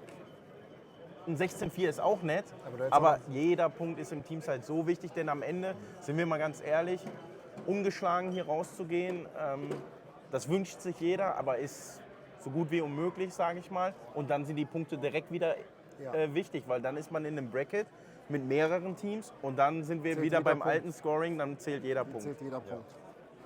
Okay. Sehr gut. Hast du noch was zu spielen? Was war das Endergebnis genau in Serbien? Da haben wir 91. Genau, 91, 69. Das ist ein sehr solider Sieg. Damit waren wir auch zufrieden. Ich glaube, ich hatte zwischendurch Eloy mal gesagt, es kann von 95 vielleicht bis 110 oder so noch swingen. Aber da sind wir dann halt genau beim Thema. Da muss dann halt auch nochmal alles klappen am Schluss. Und, ja. Sehr gut. Ja, passt, wir können gerne zu Spiel noch mal zu Spiel 2 nochmal gehen. Dann haben wir noch ein paar Rückfragen dann, oder Nachfragen nach dem Topic Spiel 2. Gerne Einleitung da. Ja, also Polen ist natürlich ein Top-Contender fürs Podium auf jeden Fall dieses Jahr. Letztes Jahr 4-0 gestartet, haben dann nur gegen Dänemark und England verloren. Also da sieht man, da ist ein richtiger Schub. Wir wussten, das wird nicht leicht. Nichtsdestotrotz waren wir auch vom Pairing her schon zufrieden. Ja. Und vor allen Dingen, ich habe auch mit dem Tomasz, dem polnischen Captain, weil wir uns halt schon was besser kennen, gesprochen. Er fand, dass die deutsche Listenzusammenstellung das schlechteste Matchup für ihr Team sind. Und sie waren dann aber mit dem Pairing auch, haben gesagt, es ist okay. Also sie haben jetzt nicht gesagt, es war ein super Pairing für uns, sondern es ist okay und wir müssen mal gucken, wie die Spiele verlaufen. Und leider Gottes muss man sagen, genauso waren die Spiele. Also zwischenzeitlich sah es auf manchen Spielen, also nicht sehr gut, aber schon winning für uns aus, die dann im Laufe des Spiels wieder gekippt sind, aufgrund von ein, zwei Würfel. Andererseits hatten wir aber auch Spiele, die ganze Zeit sehr eng waren und dann leicht in unseren Favor gegangen sind. Am Ende des Tages hat die Luft hinten raus ein bisschen gefehlt. Die Polen zum Beispiel auch eine Nation, die spielen die Schachuhr, wie ich es liebe, sage ich mal auch, auf so einem Event. Strikt, klar, auch allgemein super faire Sportsmänner, hart aber fair. Das haben wir hier auch schon gesehen auf dem Stream. Und macht einfach Spaß, dazu zu sehen. Aber da merkt man halt, die Jungs sind vorbereitet. Der Tomasz hat da ein echt Bombenteam aufgestellt. Ich habe mich auch so ein bisschen über Preps und Vorbereitungen durchgesprochen. Also da kann man sich auf jeden Fall nochmal eine Scheibe von abschneiden. Ja, was man auch sagen muss, wir hatten ja im Battleplan Device drin, wo du halt hinten raus nochmal richtig aufholen kannst. Und das ist auch passiert in den beiden Spielen, wo Device gespielt wurde. Das am Anfang sieht es gut aus.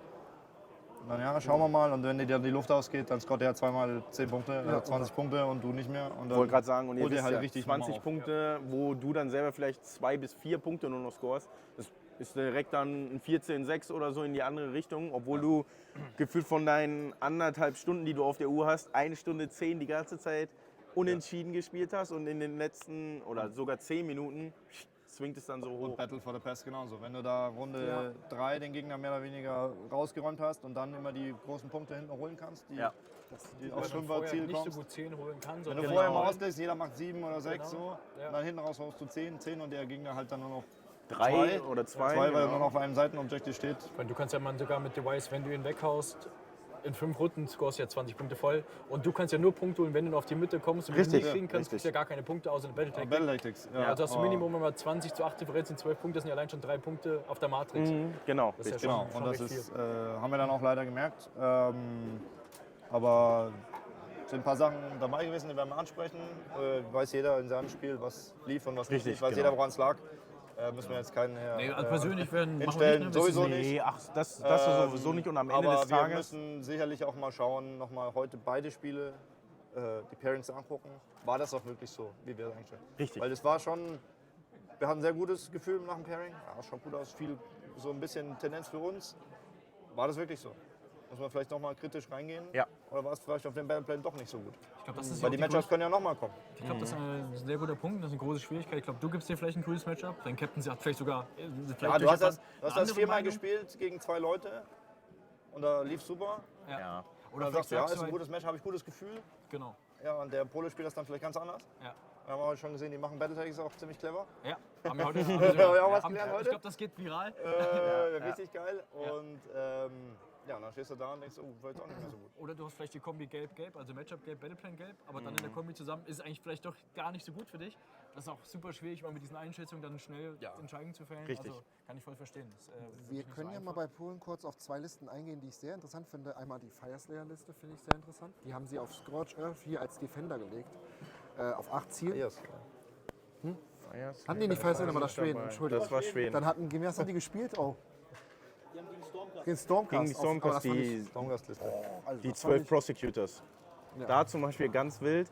Ich laufe die ganze Zeit vorbei, ich sehe nur noch 6 Prosecutors, denke, Sieht ja gut aus. Hat er aber noch nicht mal am Rand der Platte die Modelle gestehen hat, sondern unten in seiner Box in Runde 3 droppt er raus. Ich denke, wo kommen die denn her? Ja, und dann ist es leider in die andere Richtung dann nochmal geswingt. Ja. Okay, krass. Ja, Okay, gehen wir auf die zweite Liste ein, aber die stimmt. Das sind die 3 Kühe. Ja. Sehr interessant Liste. Wenig Modelle, Luminet. Ja. Aber Alter, der hat ihn ja hier vorgeführt auf dem Stream, 50 Punkte geholt gegen Stormcast. Wer hat bei euch gegen Luminet gespielt? Also bei uns hat der Pascal mit Oger, also auch große Modelle dagegen gespielt und er gewinnt dann die Prio zu Turn 2, nimmt das Timeout und wir sprechen darüber, ob er den Zug nimmt oder abgibt. Das Problem an sich an der Sache war, die haben Limited Resources gespielt, ist erstmal ein wilder Battleplan und 2 Kühe hätten auf jeden Fall reingehen können und 2 Kühe können auch 2 Oger rausnehmen mit Spells und alles, was da noch so kommt. Das heißt, Pascal sagt, er nimmt ihn und wird Druck aufbauen. Kriegt natürlich aufgrund des Kalligraphen, kriegt Kuba den Endless Spell raus, die Brücke, bester Screen im Bridge. Pascal failt den Bann und das ist dann halt big. Zum Screen natürlich super. Das heißt, Pascal kriegt 2 von seinen Kühen, Mammuts in eine Kuh auf jeder Seite. Die Avalanor bleibt mit 5 Lebenspunkten stehen. Bei den anderen wirft er komplett und macht nur 3 Schaden. Und dann tut es natürlich weh, wenn du so ein Commitment eingehst. Wenn die Kuh zuhaut, dann ist die Honor Guard. Ja. Nicht gebracketet, und bloß ein Hit. Ja, und am Ende des Tages geht es 8-12 aus noch, aus unserer Sicht. Versöhnlich, sage ich mal. Aber das kann halt auch noch, also es kann auch viel höher in unsere Richtung dann swingen. Ne? Ja, du hast halt auch im Battleplan 6 Ziele wieder. Willst du eigentlich mit Rover nicht so gerne spielen, weil du willst ja kein Rover abstellen, um ein Ziel irgendwie zu schützen. Der hat auch nicht viele Modelle, aber der hat Kleinscheiß, der beweglich ist. Ja, der hat den Helden, der hat die Riverblades, die rumhüpfen. Da hat er einen kleinen Vorteil und der bunkert erstmal, dann ist Pascal halt einfach abgeprallt, muss man sagen. Ja. Und dann hinten raus hat es wehgetan. Und Kuba selber hat zum Beispiel gesagt, ist ein schlechtes Matchup für ihn. Ne? Auf dem Papier eigentlich schon. Ja. Das heißt, die Mortals Mortals und Richtig, die genau. die tun weh, aber wenn du das Gelände hast und die Bridge nutzt, den du machen kannst, um eine Bester große Screen. Fläche aufzubauen. wo ist keine das Bridge Screen und auch das Drüberfliegen vom Frostlord, das kannst du immer zustellen mit kleinen Modellen irgendwo dazwischen, dem Schrein. Dann landet da auch keiner mehr. Ja. Gut gespielt, auf jeden Fall. Okay, wie war da? Hast du noch was zu Spiel 2? Ich würde das Endergebnis noch mal kurz trotzdem erfragen. Ja, wir haben 87 Punkte am Ende. 87 so noch? 67, Entschuldigung. Okay. 67 Punkte gescored, das heißt 93 für Polen. Ja. Gut, also da können wir kurz sagen, also erstes Spiel Serbien, unerwartet doch stärker Gegner als geplant. Gutes Spiel, 91-69 Polen, wahrscheinlich einer der Top-Favoriten. Habt ihr in Runde 2 abbekommen. Ich immer noch. Man holt dafür quasi, egalisiert quasi Spiel 1 so ein bisschen, steht damit jetzt quasi mit 1-1, mit ungefähr gleichen Punkten drauf. Im Mittelfeld, ja. Klassisch wie im letzten Jahr. Genau. Das heißt, ihr erstmal morgen trefft ihr auf einen Gegner, der auch einen Win hat. Das können wir ja gleich noch mal drüber Wir sprechen. wissen tatsächlich sogar schon. Das heißt, Pairing ist ja schon draußen. Okay, ist schon. Wer ist es morgen? Deutschland 2. Griechenland. Griechenland. Oh, okay, die haben nämlich im ersten Spiel, glaube ich, auch gegen Kanal verloren. Richtig, da wurden die gecapped. Da haben die richtig. Aber dann haben sie ja jetzt auch hoch gewonnen. Die haben jetzt gegen Slowenien gespielt? Genau. Slowenien neu. Slowenien das erste Mal dabei.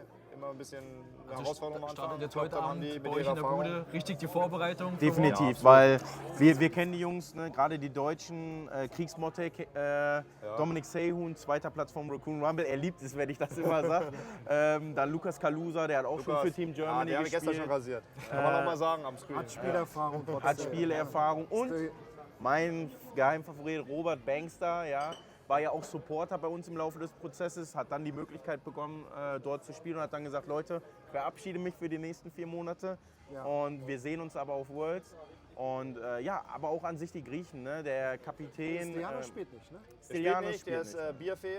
Der hat mich schon versucht abzufüllen vorhin. Und er bringt wirklich aber der hat ja die Erfahrung. an andere, hab ich schon gesehen, steht einfach mit einem Bier neben dir. Ja, aber der hat ja die Erfahrung, der kennt sich aus, auch bekannt in der deutschen Community, Stylianos, mein Nemesis.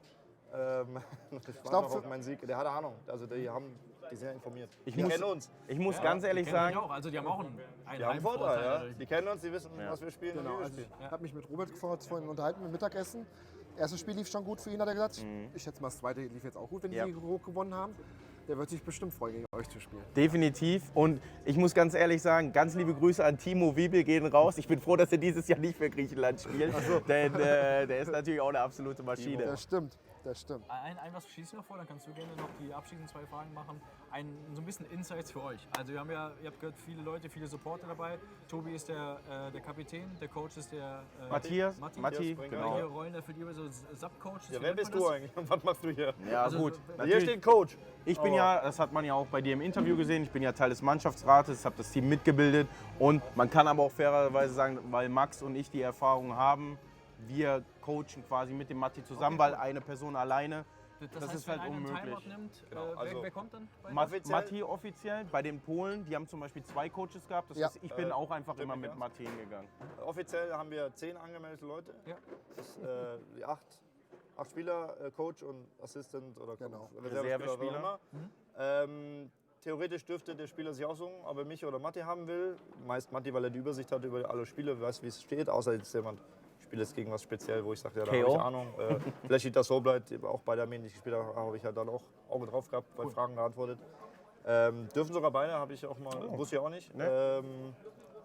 Aber genau, und wir haben natürlich alle so ein bisschen Auge drauf, weil wir stehen nicht direkt am Tisch. Wir gucken immer mal, ich schaue mal, dass ich da gucke, wo Matti gerade nicht ist. So ein bisschen ihn aufschlauen kann, weil der hat ja keine Augen im Hinterkopf, der kann ja nicht 8 Tische gleichzeitig überwachen, ein bisschen Feedback geben. Genau, das Wichtige ist aber auch, ganz gut, wenn jemand krank wird, muss Max einspringen, das heißt, Max muss eigentlich alle 8 Listen können. Okay, du bist ja eigentlich auch von Anfang an dabei gewesen. Das heißt, du bringst ja auch die meiste Erfahrung mit, was das Ganze drumherum angeht. Wichtig auch ist ja auch die Stimmung, dass man sowas alles macht. Deswegen finde ich das auch ganz cool, dass ihr quasi in so einem Kollektiv das auch zusammen macht. Und ich glaube auch, das ist ein Vorteil gegenüber vielen anderen Mannschaften, die nicht so ein Auftreten zusammen haben. Also wo es vielleicht ein bisschen weniger Leute dabei sind. Ich glaube schon, dass man es unterschätzt, wie viel Mehrwert es bringen kann, verschiedene Leute zu haben, die unterschiedliche Erfahrungen mitbringen. Deswegen finde ich es auch ganz cool, die Rolle, die er zusammen da erfüllt, kann man klar sagen. hervorhoben. Ja, also muss man auch sagen, klar, ich hätte natürlich auch gern gespielt. Aber ich fände es schon entspannt, wenn man dann nur zugucken muss und gerade keinen Druck hat, hier sein Spiel zu spielen. Obwohl die Zeit aber ist, glaube ich. Ne? Dann andererseits auch wieder stressig. Ja. Du siehst, also, du kannst nichts machen, du kannst nicht eingreifen, du darfst ja nicht sagen, mach alles. Aber wird auch super angenommen, muss ich sagen, vom Team, dass sie das Feedback mitnehmen. Und ja, mit Manu und Tobi damals in Mailand. Das war was. Man will in so einem Bahnhof bei gefühlt 100 Grad im Dunkeln. Und Corona-Zeiten gefühlt noch. Wenn ich draußen in die Sonne schaue, denke ich immer, Marius. Ja, Grüße gehen nach Hause, Marius. Der saß immer schnell draußen mit dem Riesen. Und ja, das ist einfach auch gewachsen. Und man sieht aber auch, kannst du sicher bestätigen, wie viel professioneller es geworden ist. Ja. Wie sind wir da hingefahren am Anfang? Ja, kein Helfer, kein Coach, kein Helfer, kein Coach, wilde Listen. Pairing haben wir in der Mittagspause mit abgerissenen Zetteln gemacht. Und bis in die Nacht, ich und Tobi und alle haben schon in die geschlafen. Nacht. Und mittlerweile haben wir Tabellen und du hast Einschätzungen, du hast geübt. Und bist auf jeden Fall wir haben für jede Liste, die es gibt einen Ordner und so. Letzte Frage? Okay, ich habe noch 2 Fragen. Was sagst du zur Location? Du kennst ja schon mehrere jetzt. Ja, wobei ich sagen muss, ich war nie hier, sondern immer auf den kleineren Turnieren in der Turnhalle in der Stadt. Und was sagt ihr hierzu zu den anderen? Also ich muss sagen, top ist die Akustik. Wegen dem Tennisboden. Super, ja, finde ich auch. Es ist überhaupt nicht laut, du musst nicht schreien. Ja. Die Luft ist gut, weil es sehr hoch ist. Und du hast die 2 großen Türen am Ende. Das war auch schon beim Singles, habe ich immer gesagt, ich spiele ja Single-Turnier mit 100 Leuten. Ich komme mir vor wie auf dem Scheunenrangeln mit 30 Leuten. Ist lauter super, weil es super entspannt ist. Ne? Du hast keinen Stress, du hast Platz an den Tischen, du hast Luft. Deswegen daher super. Top organisiert für Kevin, was der ja immer abgefeiert bei jedem Alpine Cup. Ja, und was halt wichtig ist, im Gegensatz zu den anderen Worlds, es gibt eine Area für die Teams, da sind Tische, da kannst du deine Sachen parken. Das haben wir du hast, schon richtig du hast einen Meetingpunkt. Genau, das ist richtig cool. Du hast das.